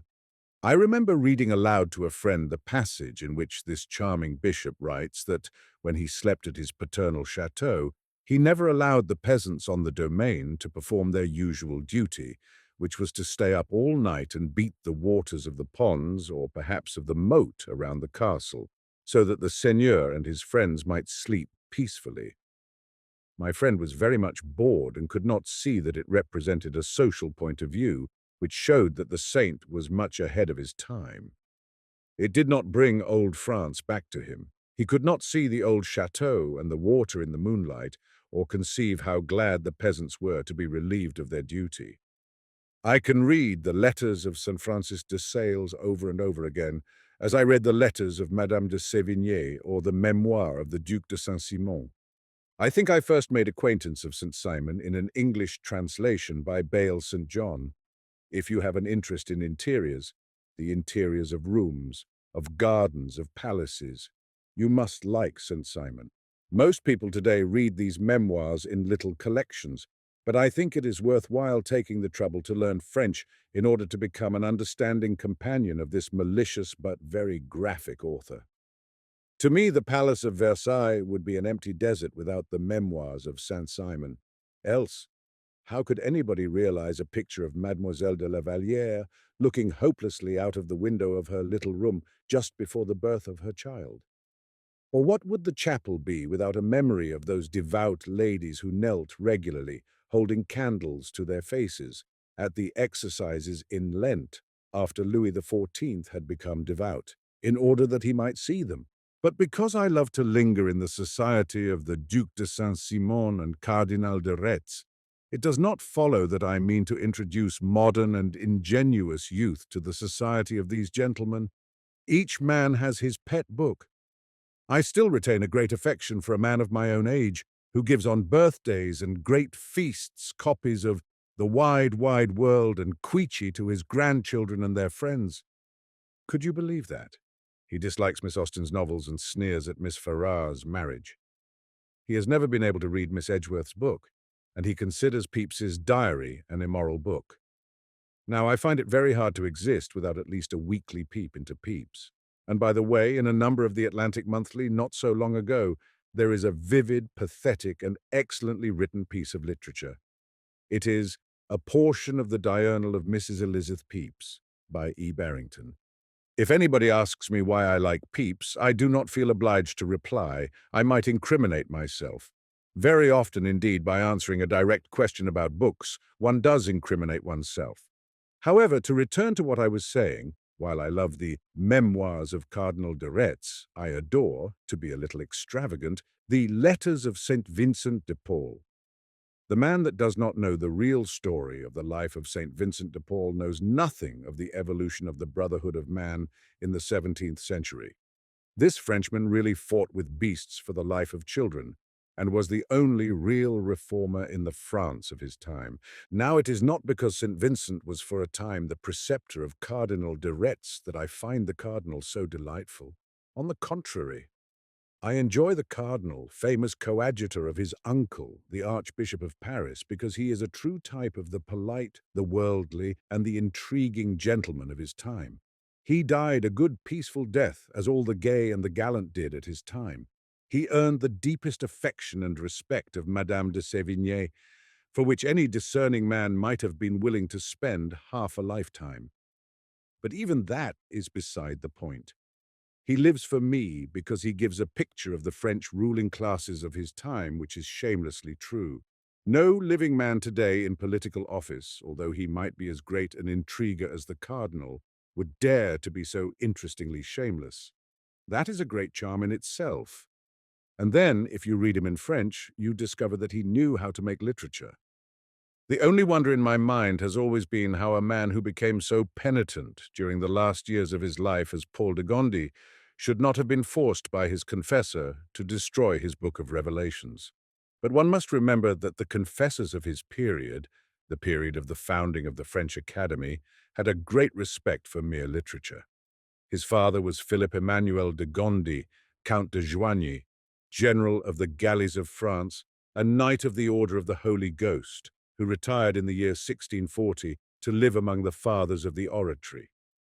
There he entered into holy orders, and there he died, with the reputation of a mightily pious man on June 29th, 1662, aged 81. Give me leave, Madame, Cardinal de Retz says, to reflect a little here upon the nature of the mind of man. I believe that there was not in the world a man of an uprighter heart than my father, and I may say that he was stamped in the very mould of virtue. Yet my duels and love intrigues did not hinder the good man from doing all he could to tie to the church, the soul in the world, perhaps the least ecclesiastical. His predilection for his eldest son and the view of the Archbishopric of Paris for me were the true causes of his acting thus, though he neither believed it nor felt it. I dare say that he thought, nay, would have sworn, that he was led in all this by no other motive than the spiritual good of my soul and the fear of the danger to which it might be exposed in another profession. So true it is that nothing is more subject to delusion than piety. All manner of errors creep and hide themselves under that veil. Piety takes for sacred all her imaginations, of what sort soever, but the best intention in the world is not enough to keep it in that respect free from irregularity.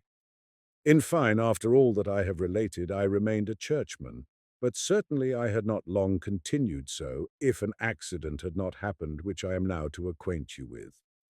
This is not at all what is called edifying, but from the moral point of view, it shows what St. Vincent de Paul had to struggle against in the Church of France. And the position of Paul de Gondi in relation to an established church was just as common in contemporary England, where livings were matters of barter and sale, but where the methods of the clergyman highly placed were neither so intellectual nor so romantic. It must be admitted that Cardinal de Retz, like a later French prelate Talleyrand, made no pretense of being fitted for the church. Talleyrand's only qualification was that he was lame, and, as a younger son, he had to be provided for. But Cardinal de Retz, with all his faults, had a saving grace in spite of many unsaving graces. He did his best to escape the priesthood. He fought his first duel with Bassompierre behind the convent of the Minims in the Bois de Vincennes, but it was of no use. His friends stopped the inquiry of the Attorney General, and so I remained in my cassock notwithstanding my duel. His next duel was with Praslin. He tried his best to give it the utmost publicity, but he says, "There's no use in opposing one's destiny. Nobody took the slightest notice of the scandal." The elder Dumas has probably had his day, though Monte Cristo and the Three Musketeers are still read. The newer romance writers are less diffuse, and not writing feuilletons are not forced to be diffuse. The constant reader of French memoirs of the 17th century can hardly help wondering why anybody should read Dumas who could go directly to the sources of his romances. Speaking of the relation of books to books, it was the memoirs of Madame Campan that took me into the society of Benjamin Franklin. There were legends about him in Philadelphia, where we thought we knew more about this distinguished American than anybody else.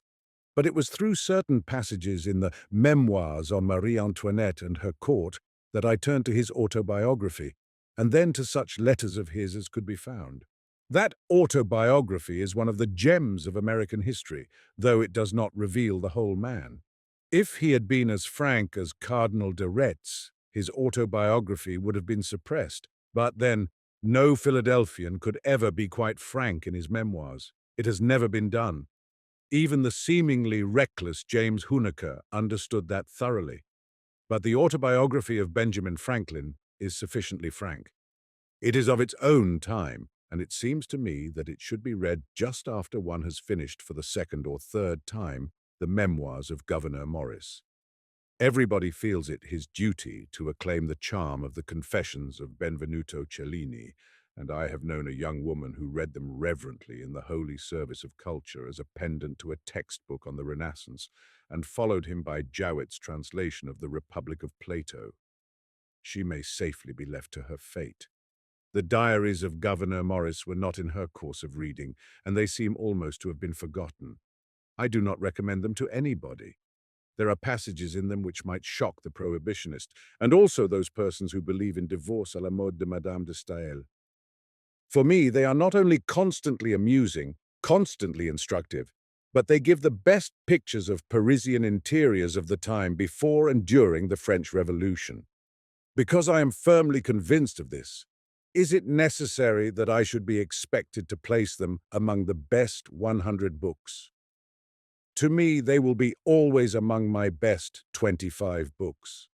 In the first place, Gouverneur Morris knew well how to serve his country efficiently, and he was too sensible of the debt of that country to France, and too sympathetic with the essential genius of the French people not to do his best to serve her too. The original verses in his memoirs are the worst things in the volumes, but then everybody has the faults of his virtues, and nearly everybody wrote verses at that time. He was one of the wisest of all our diplomatists. He was broad-minded, cultivated, plastic within reasonable limits, and not corroded with a venom of partisan politics. I repeat, with a polite anticipation of contradiction, that no better picture has ever been given of the aristocratic society of the late 18th century in Paris. His gallantries are amusing, yet there is underneath his affectation of the frivolous vice of the time, which might be euphemistically called exaggerated chivalry, a fundamental morality which one does not find in that class of systematic roués who were astonished at the virtue of the ladies at Newport when the Count de Lauzun and his friends dwelt in that town. There may be dull pages in these memoirs, but if so, I have not yet found them. In the diary and letters there are many bits of gossip about certain great persons, notably about Talleyrand, who got rid of his mitre as soon as he could, and Madame de Flahault. It seems to me that Talleyrand and Philippe Égalité were the most fascinating characters of the French Revolution, for the same reason, perhaps, that moved a small boy who was listening to a particularly dull history of the New Testament to exclaim suddenly, "Oh, skip about the other apostles, read to me about Judas." To persons who might censure Gouverneur Morris's frankness, one may quote a short passage from Boswell's Johnson. "To discover such weakness," said Mrs. Thrale to Dr. Johnson, speaking of the autobiography of Sir Robert Sibbald, "exposes a man when he is gone." "Nay," said the pious and great lexicographer, "it is an honest picture of human nature." This, then, excuses the clever and wise Gouverneur Morris for enlightening us as to the paternity of a son of Madame de Flahault. Morris, for a time that condoned the amourettes of Benjamin Franklin, was virtuous. Madame de Flahault, afterward Madame de Souza, gave Morris a hint that he might easily supplant Talleyrand in her affection. "I may, if I please, wean her from all regard toward him, but he is the father of her child, and it would be unjust." In this noble moment, Mr. Morris chivalrously forgets the existence of the Count de Flahault. In 1789, Mr. Morris continues to write Platonic verses to Madame de Flahault. The Queen's circle at Versailles is worried about the fidelity of the troops. The Count d'Artois holds high revelry in the orangery. Delaunay's head is carried on a pipe in the streets of Paris, and murdered men lie in the gutters. But the fashionable life of Paris is not disturbed. Mr. Morris goes to dinner. He is invited for 3 o'clock to the house of Madame la Comtesse de Beauharnais. Toward 5 o'clock, the Countess herself came to announce dinner. Morris is happy in the belief that his hunger will be equal to the delayed feast. For this day he thinks he will be free from his enemy, indigestion. He is corroborated in his opinion that Madame de Beauharnais is a poetess by a very narrow escape from some rancid butter of which the cook had been very liberal. But this is froth, and yet indicative of the depth beneath. It seems to me that there is no more interesting and useful book on the French Revolution than this autobiography. It ought to be placed near de Tocqueville's Ancient Regime and Democracy in America. On December 2nd, 1800, he believed it to be the general opinion that Mr. Jefferson was considered a demagogue, and that Aaron Burr would be chosen president by the House of Representatives. The gentlemen of the House of Representatives believed that Burr was vigorous, energetic, just, and generous, and that Mr. Jefferson was afflicted with all the cold-blooded vices, and particularly dangerous from false principles of government which he had imbibed. Virginia would be, of course, against Burr, because, Morris writes, "Virginia cannot bear to see any other than a Virginian in the president's chair." John Adams was president and Thomas Jefferson vice president in 1800. It is edifying for us who look on the demigods of 1787 with profound reverence to see them at close range in Gouverneur Morris's pages. Washington fares well at his hands. Lafayette not nearly so well. One could not expect the blast of a trumpet from a whistle. But then Morris had had money transactions with the Lafayettes. Morris believed that no man ever existed who controlled himself so well as Washington. Shall we put the diary just after the autobiography of Benjamin Franklin, not far from Beveridge's Marshall, and at least on the same shelf with the perennial Boswell? I read the Confessions of Cardinal de Retz and of Gouverneur Morris many times with a dip now and then, by way of a change, into the autobiography of Anthony Trollope. This is rather a change from the kickshaws of France to the roast beef of Old England. This autobiography never seems to me to be merely a book made to encourage authors to be industrious and hard-working. It is more than that. It is the expression of the life of an unusual man who did an unusual thing and who writes about himself so well and so sincerely that he gives us an insight into a phase of English character which none of his novels ever elaborated. What Trollope did may be done again, but hardly in the American atmosphere, with the restless American nerves and that lack of doggedness which characterizes us. The picture Trollope gives of himself as a member of the English gentry deprived of all the advantages of his caste, except an inborn class feeling is worthwhile, and the absence of self-pity is at once brave and pathetic. He knew very well what he wanted, and he secured it by the most honest and direct means. He knew he could get nothing without work, and he worked.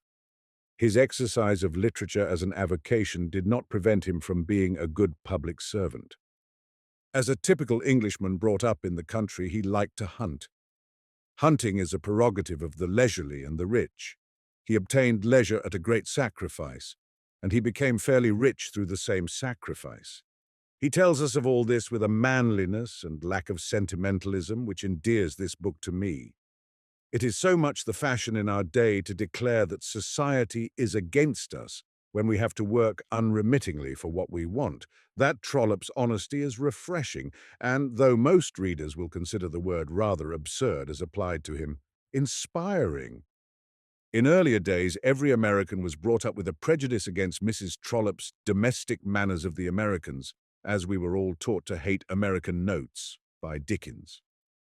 We all softened toward Dickens later, and it would be difficult to read the simply told story of the heroic devotion and courage which Trollope relates of his mother, without believing that the recording angel in no way holds her responsible for her rather vulgar book. How fascinating to the budding author is the record of sales of the books written by Trollope as he ascended the ladder of popularity. How he managed to cajole the publishers in the beginning he does not tell us. They are not so easily managed now. And there is the story of the pious editor who began the serial publication of Rachel Ray, and although paying Trollope his honorarium, stopped it abruptly because there was a dancing party in the story. In all this, the author of The Warden and Barchester Towers, nothing extenuates nor puts down aught in malice. And I must say that for me this autobiography is very good reading. As the sailor once said of a piece of rather solid beef, there's a great deal of chore in it. I pause a moment to reflect on a letter which I have just received from a young college woman who has so far read the manuscript of this book. She writes that it is really not a book so far for professing Christians. My mother and I had expected of you something more edifying, something that would lead us to the reading of good and elevating books. At college, I looked on literature as something apart. Since I have come home to Georgia, I find that it is better for me to submit myself to the direction of our good Baptist clergyman and have no books on our library shelves that I cannot read aloud to the young. One of your favorites, Madame de Sévigné, shocks me by the cruelty of her description of the death of the famous poisoner, Madame de Brinvilliers, and I do not think that the pages of the Duc de Saint-Simon should be read by young people. This is an example of what a refined atmosphere may do to a Georgia girl. I have written to her by way of an apology that this is a little volume of impressions and confessions, and that personally I should find life rather duller if I had not the Duc de Saint-Simon at hand. Besides, I do not think that there is a single young person of my acquaintance who would allow me to read any of his pages to him or her. Most young persons prefer Main Street or any other novel that happens to be the vogue. As I have said, I do not agree with Madame de Sévigné when she says, writing of her granddaughter, that bad books ought to be preferred to no books at all. But it would be almost better for the young not to begin to read until they are old, if one is to gauge the value of books by the unfledged taste of youth. Purity, after all, is not ignorance, though a certain amount of ignorance at a certain age is very desirable. While I write this, I have in mind a little essay of great charm and value by Coventry Patmore on modern ideas of purity, which goes deeper into the fundamentals of morality than any other modern work on the subject. And by the way, having read The Age of Innocence, Main Street, Mooncalf, Miss Lulu Bett, and several other novels, I turn from their lack of gaiety to find a reason why art should not be gloomy, and here it is from Coventry Patmore's Cheerfulness in Life and Art. Rejoice always, and again I say, rejoice, says one of the highest authorities, and a poet who is scarcely less infallible in psychological science writes, a cheerful heart is what the muses love. Dante shows melancholy dismally punished in purgatory, though his own interior gaiety, of which a word by and by is so interior, and its outward aspect often so grim, that he is vulgarly considered to have himself been a sinner in this sort.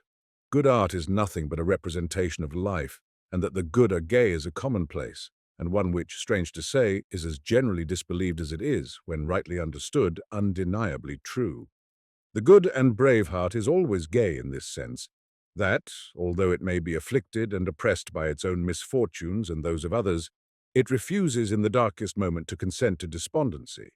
And thus a habit of mind is formed which can discern in most of its own afflictions some cause for grave rejoicing, and can thence infer at least a probability of such cause in cases where it cannot be discerned.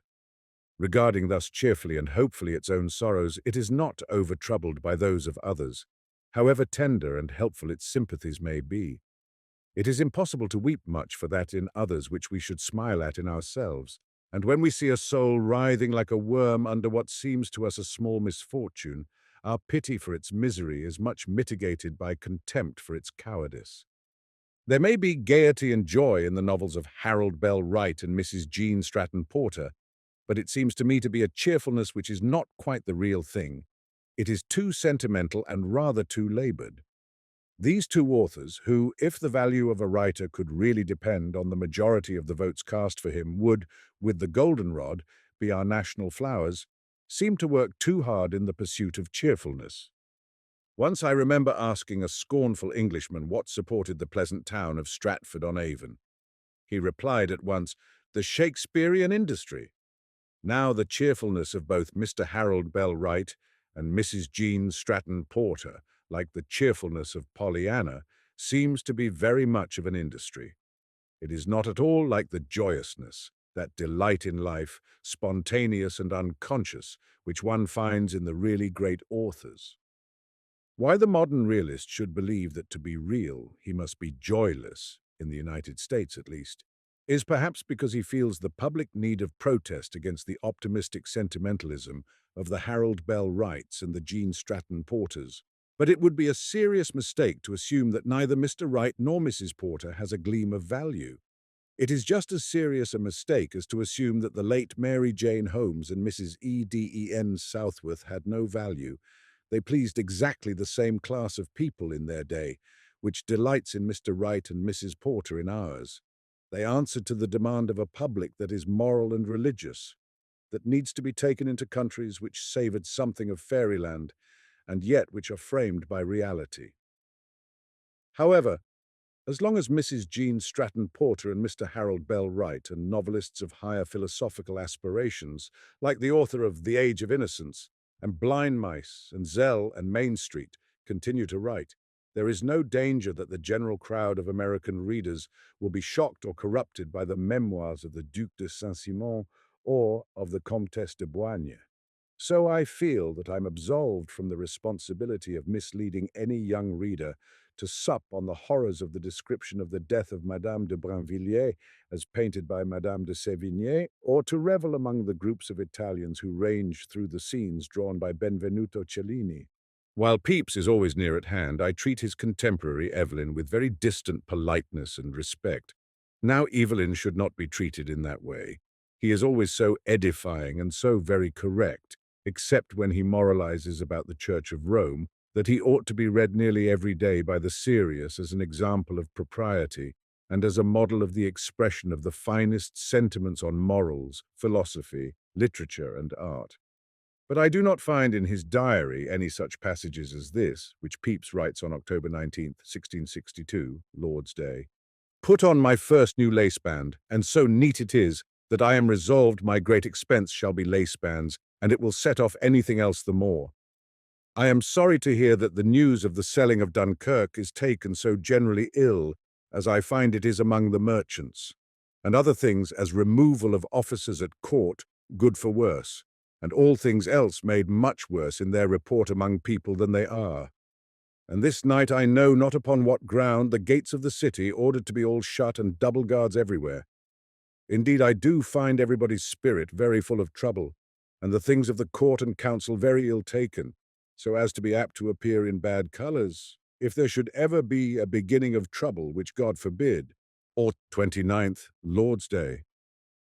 This morning I put on my best black cloth suit, trimmed with scarlet ribbon, very neat, with my cloak lined with velvet and a new beaver, which altogether is very noble, with my black silk knit cannons I bought a month ago.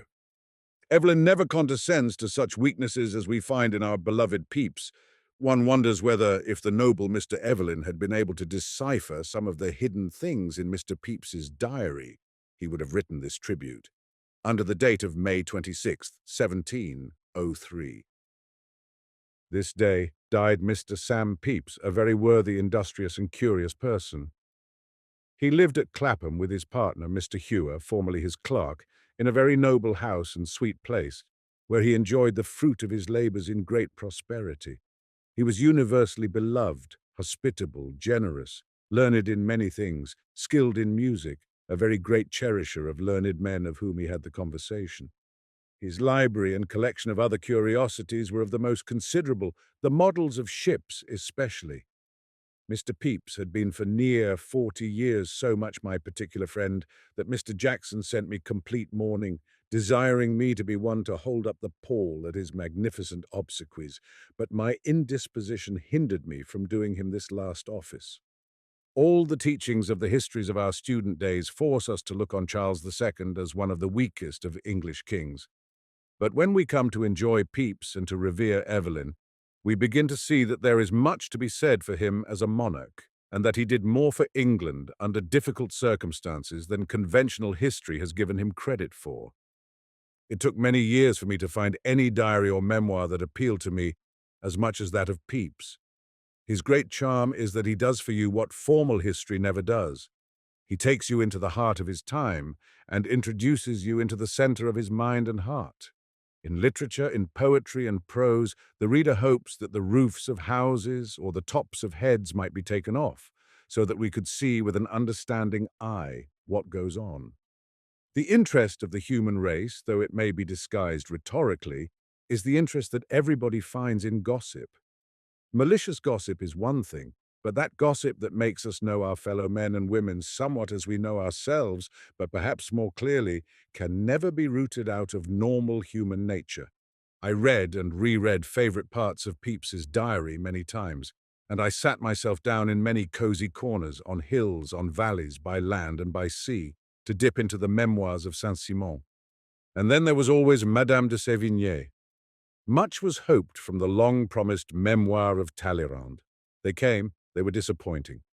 Suddenly arrived a very complete and egoistical book that compares in a way with the perennial favorites of mine I have been writing about. And this is The Education of Henry Adams, and almost contemporaneously, The Letters of William James. It is easy to understand the delight with which intelligent people welcomed The Education of Henry Adams. Unconsciously to most of us, it showed elaborately what we talked about in our graduation essays and what we believed in a vague way. That education consists in putting value on the circumstances of life and regarding each circumstance as a step either forward or backward in one's educational progress. This is the lesson which young Americans are taught by Harold Bell Wright and Gene Stratton Porter, and which Samuel Smiles beat into the heads of the English.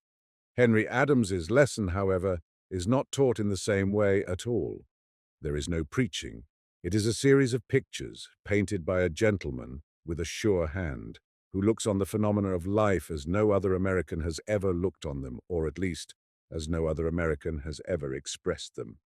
The judicious and the sensitive and the nicely discerning may shrink with horror from me when I say that I put at once The Education of Henry Adams, for my delectation, beside the Apologia pro vita sua of Cardinal Newman. There is the same delicate egoism in both. There is the same reasonable and well-bred reticence. There is one great difference, however. While Cardinal Newman ardently longs for truth and is determined to find it, Henry Adams seems not quite sure whether truth is worth searching for or not. And yet Henry Adams is more human, more interesting than Cardinal Newman, for while Newman is almost purely intellectual and so much above the reach of most of us, Adams is merely intelligent, but intelligent enough to discern the richness of life and mystical enough to long for a religious key to its meaning. Newman not only longs, but reasons and acts. It was not the definition of the unity of God that troubled Adams. It was the question of his personality. The existence of pain and wretchedness in the world was a bar to his understanding that a personal Christ should be equal in divinity with God, in fact, God himself. Newman, who was more spiritual, saw that pain was no barrier to faith in a personal God. I'm speaking now only from my own point of view. Others who like to read both Newman and Adams may look on this view as entirely negligible. What other American than Adams would have so loved without understanding the spirit of St. Francis d'Assisi? Vast swarms of Americans knew the Civil War only by school history, as they knew the story of Cromwell or Cicero, and were as familiar with political assassination as though they had lived under Nero. The climax of empire could be seen approaching, year after year, as though Sulla were a president or McKinley a consul. Nothing annoyed America more than to be told this simple and obvious, in no way unpleasant truth. Therefore one sat silent as ever on the Capitol, but by way of completing the lesson, the lodges added a pilgrimage to Assisi and an interview with St. Francis, whose solution of historical riddles seemed the most satisfactory or sufficient ever offered, worth fully 40 years more study, and better worth it than Gibbon himself, or even St. Augustine, St. Ambrose, or St. Jerome. The most bewildering effect of all these fresh crosslights on the old assistant professor of 1874 was due to the astonishing contrast between what he had taught them and what he found himself confusedly trying to learn 25 years afterwards, between the 12th century of his 30th and that of his 60th years. At Harvard College, weary of spirit in the wastes of Anglo-Saxon law, he had occasionally given way to outbursts of derision at shedding his lifeblood for the sublime truths of sack and sock. Hic jacet homunculus scriptor, Dr. Barbaricus Henricus Adams, ade filius et eve. Primo expliquit, socnum. The Latin was as 12th century as the law, and he meant as satire the claim that he had been first to explain the legal meaning of sack and sock, although any German professor would have scorned it as a shameless and presumptuous bid for immortality. But the whole point of view had vanished in 1900. Not he, but Sir Henry Maine and Rudolph Sohm were the parents or creators of sack and sock.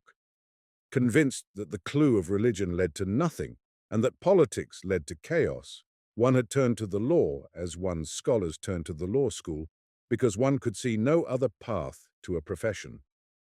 The law had proved as futile as politics or religion, or any other single thread spun by the human spider. It offered no more continuity than architecture or coinage, and no more force of its own.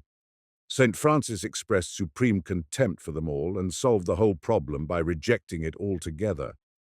Adams returned to Paris with a broken and contrite spirit, prepared to admit that his life had no meaning, and conscious that in any case it no longer mattered. After all, the speculations of Henry Adams, his thrusts at philosophy, seem as futile as those of that very great American John Burroughs. It is the facts of life as seen through his personality, the changes in our political history as analyzed so skillfully by him after the manner of no other man that make his book supremely interesting.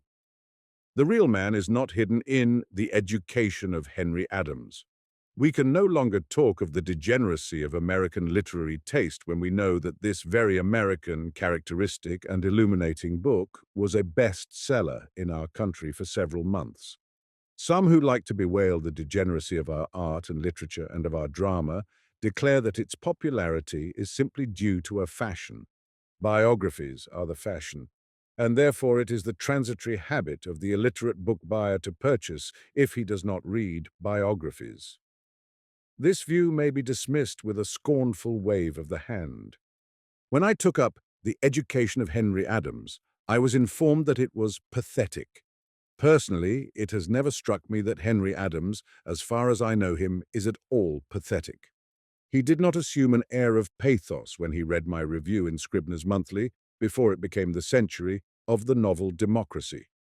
Mr. Richard Watson Gilder, the editor, was away at the time, and I recall his whimsical horror when on his return he read the things I had said about a novel which I, in the heat of youth, held to be entirely un-American. Mr. Henry Adams's book, in my opinion, has no element of pathos. Adams lived a rare and interesting life. He loved beauty, and was so prepared by tradition and education that he knew how to appreciate beauty wherever he found it, and to give reasons for its being beautiful.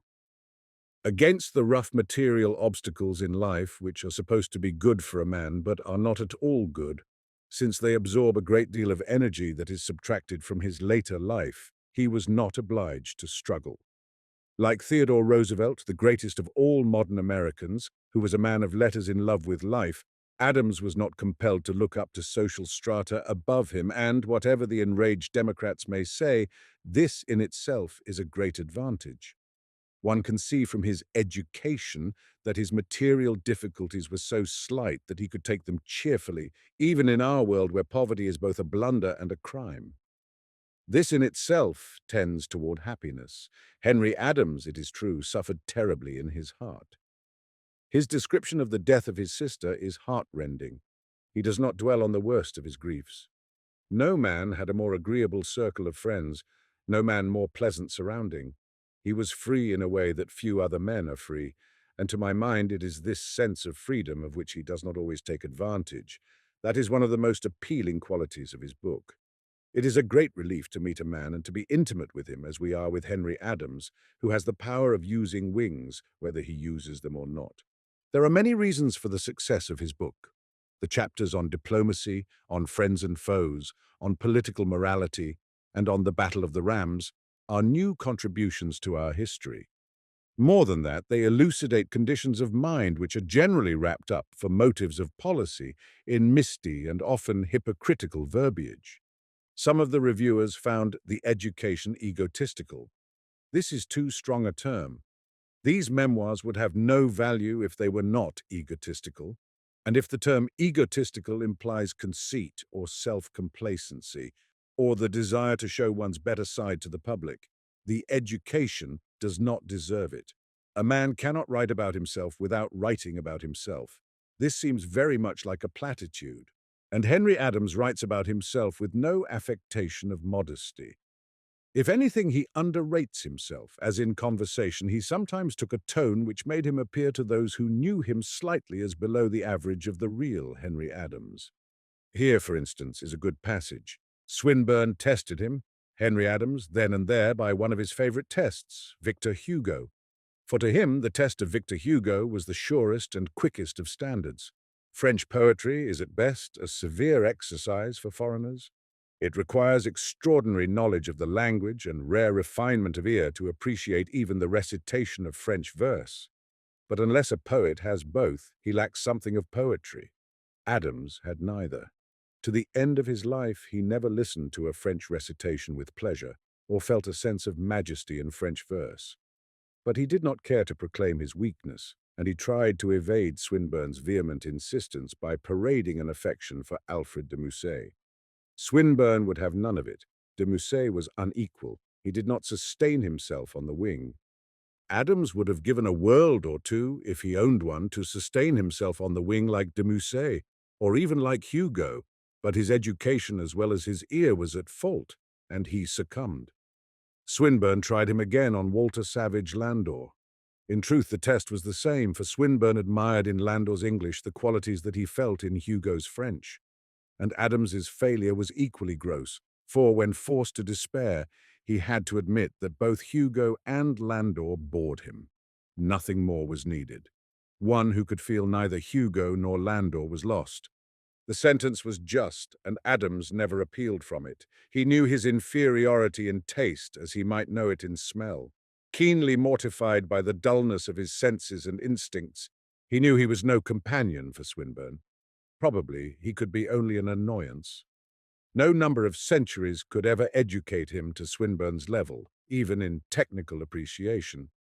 Yet he often wondered whether there was nothing he had to offer that was worth the poet's acceptance. Certainly such mild homage as the American insect would have been only too happy to bring, had he known how, was hardly worth the acceptance of anyone. Only in France is the attitude of prayer possible. In England it became absurd. Even Monckton Milnes, who felt the splendors of Hugo and Landor, was almost as helpless as an American private secretary in personal contact with them. 10 years afterwards, Adams met him at the Geneva Conference, fresh from Paris, bubbling with delight at a call he had made on Hugo.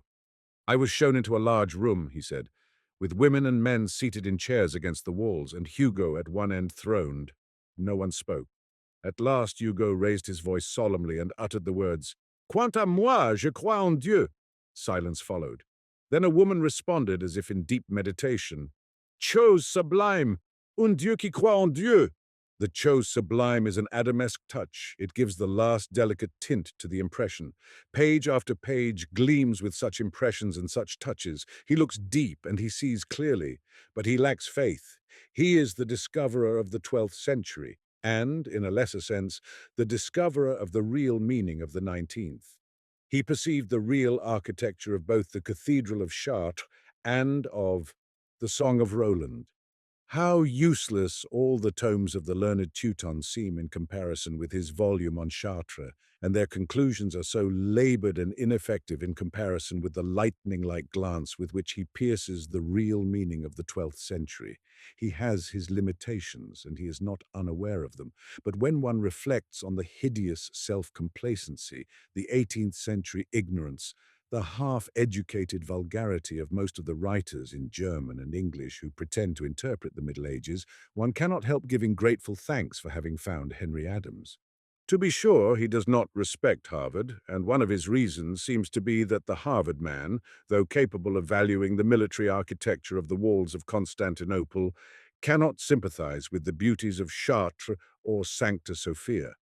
Yale, he assumes, is more receptive. However, Henry Adams, if he were alive today, would have discovered that both Yale and Harvard, both seekers after culture, and the cultivated, the hitherto prejudiced and self-opinionated, have profited greatly by the education he has given them. It seems that Henry Adams fancied that he had failed as an educator. He did not realize that he would give his countrymen an education which they greatly lacked, and which many of them are sincerely grateful for. The man that cannot read his chapter on eccentricity over and over again is incapable of appreciating some of Pepys's best passages. Books to be read and reread ought to occupy only a small space on any shelf, and not many of them, in my opinion, are among the 100 best books listed by the late Sir John Lubbock. Each of us will make his own shelf of books. The book for me is the book that delights, attracts, soothes, or uplifts me. Let those critics go hang whose criticisms are not literature. Sainte-Beuve makes literature when he exercises his critical vocation. Brunetière has too heavy a hand. Francisque Sarcey has some touches of inspiration that give delight. There are no really good French critics today, probably because they have so little material to work on. Our own Mencken, with all his vagaries, is worthwhile, and Brander Matthews knows his line and the value of background and perspective. William Lyon Phelps has a light hand, but there are many leaves in our forests of critical writing and not much wood.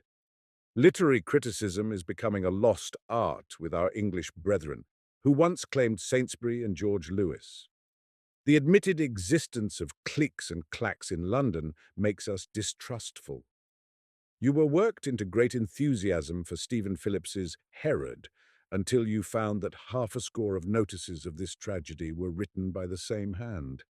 It seems almost impossible that the letters of William James should appear shortly after the education of Henry Adams, and, though the Jameses were New Yorkers, they are certainly redolent of New England. We had begun to forget our debt to the writers of New England.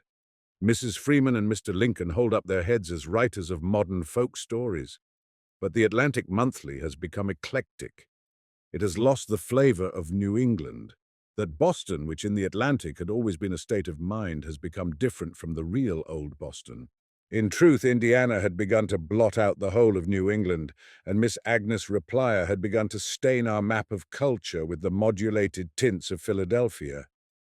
For myself, I had returned to the novels of Harriet Beecher Stowe, leaving out Uncle Tom's Cabin, which I always found detestable, to Elsie Venner, and to The Autocrat of the Breakfast Table, in the hope that the flavor of New England, which I found to my horror was growing faint in me, might be retained. There is always the House of the Seven Gables. But while I was lingering over some almost forgotten pages of Mrs. Stowe with great pleasure, Something she said reminded me of Walter Savage Landor, and I turned to the only work of Landor which had ever attracted me, the imaginary conversations. There was an interlude of enjoyment and exasperation. He shows himself so malicious, so bigoted, so narrow, and so incapable of comprehending some of the historical persons he presents to us. But there are compensations all the same. Whatever one may think of the animus of Landor, one cannot get on without an occasional dip into the imaginary conversations. Suddenly Landor reminded me of Marion Crawford's With the Immortals, and I rediscovered Marion Crawford's Heinrich Heine. To have discovered Heine in Zangwill's In a Mattress Grave was worth a long search through many magazines. Like Stevenson's Lodging for the Night, Zangwill's few pages can never be obliterated from the heart of a loving reader. By a loving reader, I mean a reader who loves men a little more than books. You will remember that Crawford's Immortals appear at Sorrento, where Lady Brenda and Augustus and Gwendolen Chard are enjoying the fine flower of life. If Sir Conan Doyle and Sir Oliver Lodge could only bring back to life, or induce to come back to life, King Francis I, and Julius Caesar, and Heinrich Heine and Dr. Johnson, together with that group of semi-happy souls who live on the enameled green of Dante, Spiritism might have more to say for itself. "I call a cat, as Boileau put it," remarked Heine. "I would like to know how many men in 100 are disappointed in the women they marry." "Just as many as have too much imagination," said Augustus. "No," said Johnson, shaking his head violently and speaking suddenly in an excited tone. "No. Those who are disappointed are such as are possessed of imagination without judgment. But a man whose imagination does not outrun his judgment is seldom deceived in the realization of his hopes. I suspect that the same thing is true in the art of poetry, of which Herr Heine is at once a master and a judge. For the qualities that constitute genius are invention, imagination, and judgment. Invention, by which new trains of events are formed and new scenes of imagery displayed.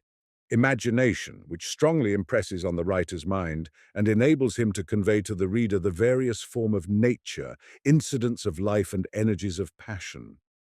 And judgment, which selects from life or nature what the present purpose requires, and by separating the essence of things from its concomitants, often makes the representation more powerful than the reality. A man who possesses invention and imagination can invent and imagine 1,000 beauties, gifts of mind and virtues of character. But unless he have judgment which enables him to discern the bounds of possibility and to detect the real nature of the woman he has chosen as the representative of his self-formed ideal, he runs great risk of being deceived. As a general rule, however, it has pleased Providence to endow man with much more judgment than imagination, and to this cause we may attribute the small number of poets who have flourished in the world, and the great number of happy marriages among civilized mankind. "It appears that I must have possessed imagination after all," said Francis. "If you will allow me to say it," said Caesar in his most suave tones, and turning his heavy black eyes upon the king's face, "you had too much. Had you possessed less imagination and more judgment, you might many times have destroyed the Emperor Charles. To challenge him to fight a duel was a gratuitous and very imaginative piece of civility. To let him escape as you did more than once when you could easily have forced an engagement on terms advantageous to yourself was unpardonable." "I know it," said Francis bitterly. "I was not Caesar." "No, sir," said Johnson in loud, harsh tones. "Nor were you happy in your marriages." "I adore learned men," whispered Francis to Lady Brenda. He had at once recovered his good humor. "A fact that proves what I was saying, that the element of judgment is necessary in the selection of a wife," continued the doctor. "I think it is intuition which makes the right people fall in love with each other," said Lady Brenda. "Intuition, madam," replied Johnson, "means the mental view. As you use it, you mean a very quick and accurate mental view, followed immediately by an unconscious but correct process of deduction.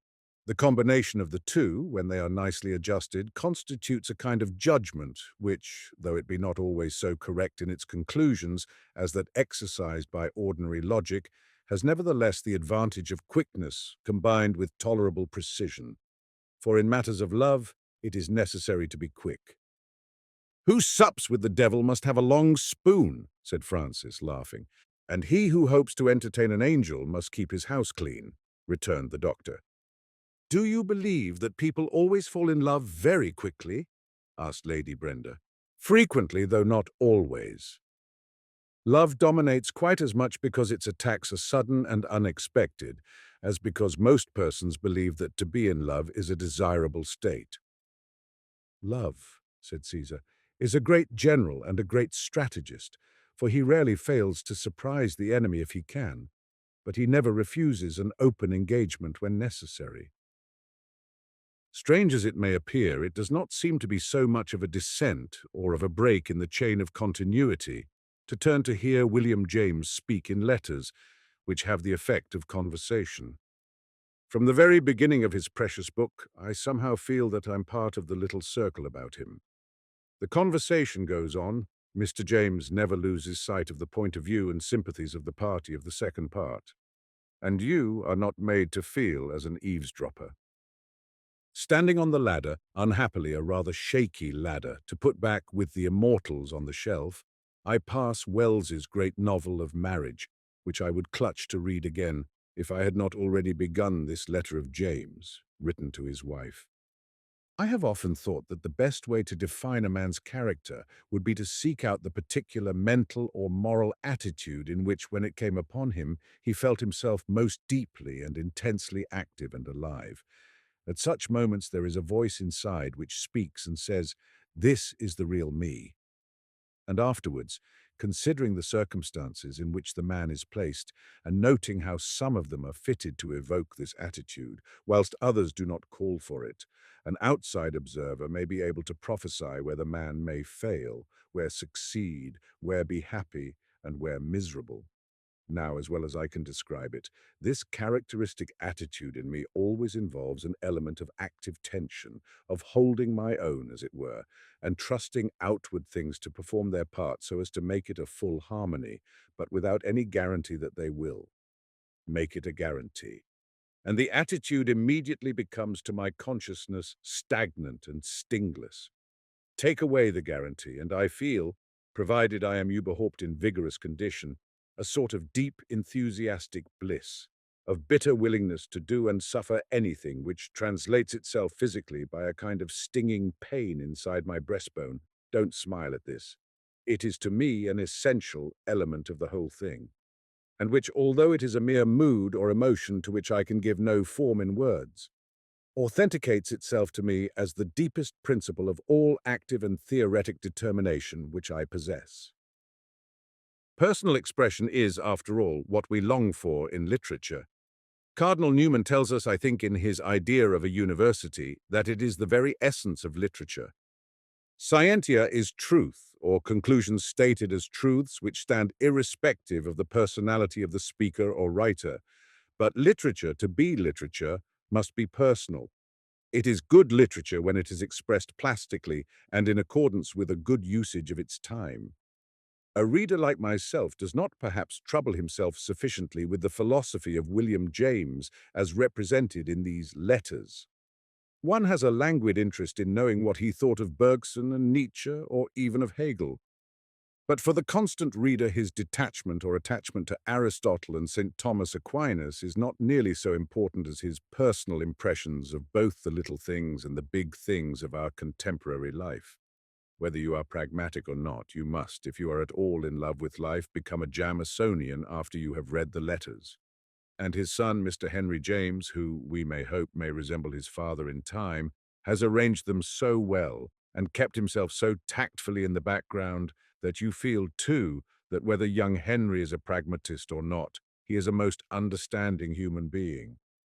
The only way to read these letters is to dip into them here and there, as the only way to make a good salad is to pour the vinegar on drop by drop. To use an Oriental metaphor, the oil of appreciation is stimulated by the acid of wit, the salt of wisdom, and the pepper of humor. Frankly, since I discovered William James as a human being, I have begun to read him for the same reason that I read Pepys, for pure enjoyment. A friend of mine, feeling that I had taken the letters of William James too frivolously, told me that I ought to go to Mr. Wells to counteract my medieval philosophy and too cheerful view of life, just as if I had not struggled with Mr. Wells and irritated myself into a temperature in trying to get through his latest preachments.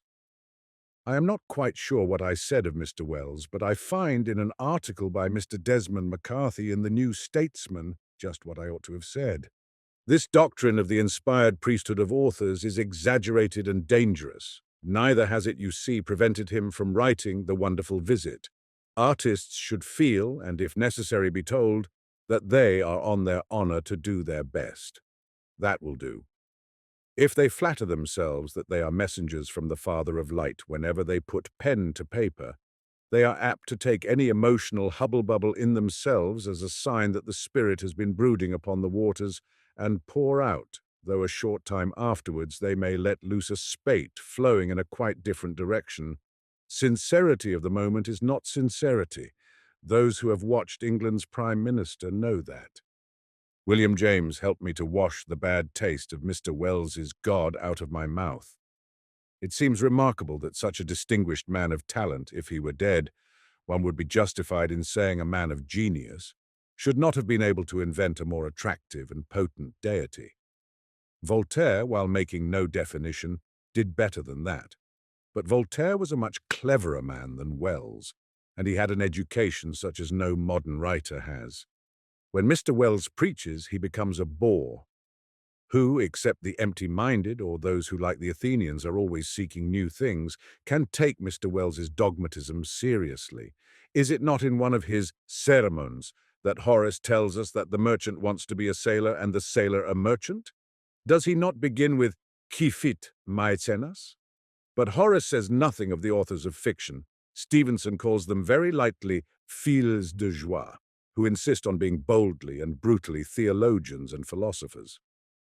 Horace might have invented a better God than Wells, but he had too much good taste and too much knowledge of man in the world to attempt it. The more one reads of the very moderns, the more one falls in love with the ancients.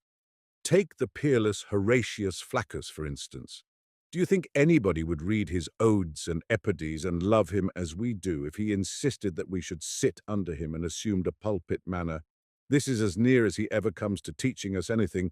Lenit albescens animos capillus litium et rixae cupidos proterve, non ego hoc ferem calidus juventa, consule planco. Even Sir Edward Bulwer Lytton, who loved himself very much, showed in his translations of the Odes and Epidies that he could almost love something as well as himself. It does not become me to recommend books, everybody to his own taste.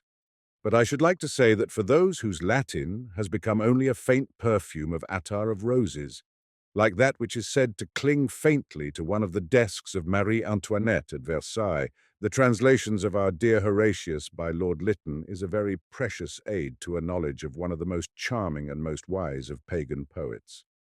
Horace says, "Posthumous, posthumous, the years glide by us, alas! No piety delays the wrinkles, nor old age imminent, nor the indomitable hand of death." We might have, in spite of the awful examples of Mr. Wells and the other preachers, who ought to confine themselves to finer things, desired that Horace should have gone further and told us what kind of books we ought to read in our old age. His choice was naturally limited. It was impossible for him to buy a book every week or every month. The publishers were not so active in those days, but he might have indicated the kind of book that old age might read in order to renew its youth. I have tried Robinson Crusoe, The Unequaled, and Swiss Family Robinson, but they seem too grown up for me now. I have taken to King Solomon's Mines and Treasure Island and that perfect gem of excitement and illusion, The Mutineers by Charles Boardman Hawes. I read it, and I'm young again. I trust that some enterprising bookseller will unblushingly compile a library for the old and begin it with The Mutineers. The main difficulty with the old or the near-old is that the fear of shocking the young makes them such hypocrites. They pretend that they like Mr. Wells and the other preachers. They express intense interest in new and ponderous books, in the presence of youth. when they ought to yawn frankly and bury themselves in romances. But if the old really want to save their faces and at the same time enjoy glimpses of that fountain of youth which we long for at every age, let them acquire two books, Clifford Smith's The Gilded Man and The Quest of El Dorado by Dr. J. A. Zam, whose nom de plume was H. J. Mozans. There you have the real stuff. Together, these two books are a combination of just what the old need to found dreams on. If a man does not smoke, he cannot dream with any facility when he grows old. And if he has not possessed himself of these two volumes, he cannot have acquired that basis for dreams which the energetic aged greatly need. The Gilded Man is frankly a romance, and yet, strangely enough, a romance of facts, and The Quest of El Dorado is the only volume in the English language when it deals with the El Dorado. It has all the most attractive qualities of a romance. But they are not enough. To them I add Bob, Son of Battle, which the author of Alice for Short discovered late in life. It is the greatest animal-human story ever written, for Oud Bob is nobly human, and the Black Killer devilishly human, and yet they are dogs, not fabulous dogs, invented by clever writers. A great book. It is too thrilling. It reminds of Wuthering Heights. I shall therefore read this evening some of Henry Van Dyke's Canadian stories and end the day with Pride and Prejudice.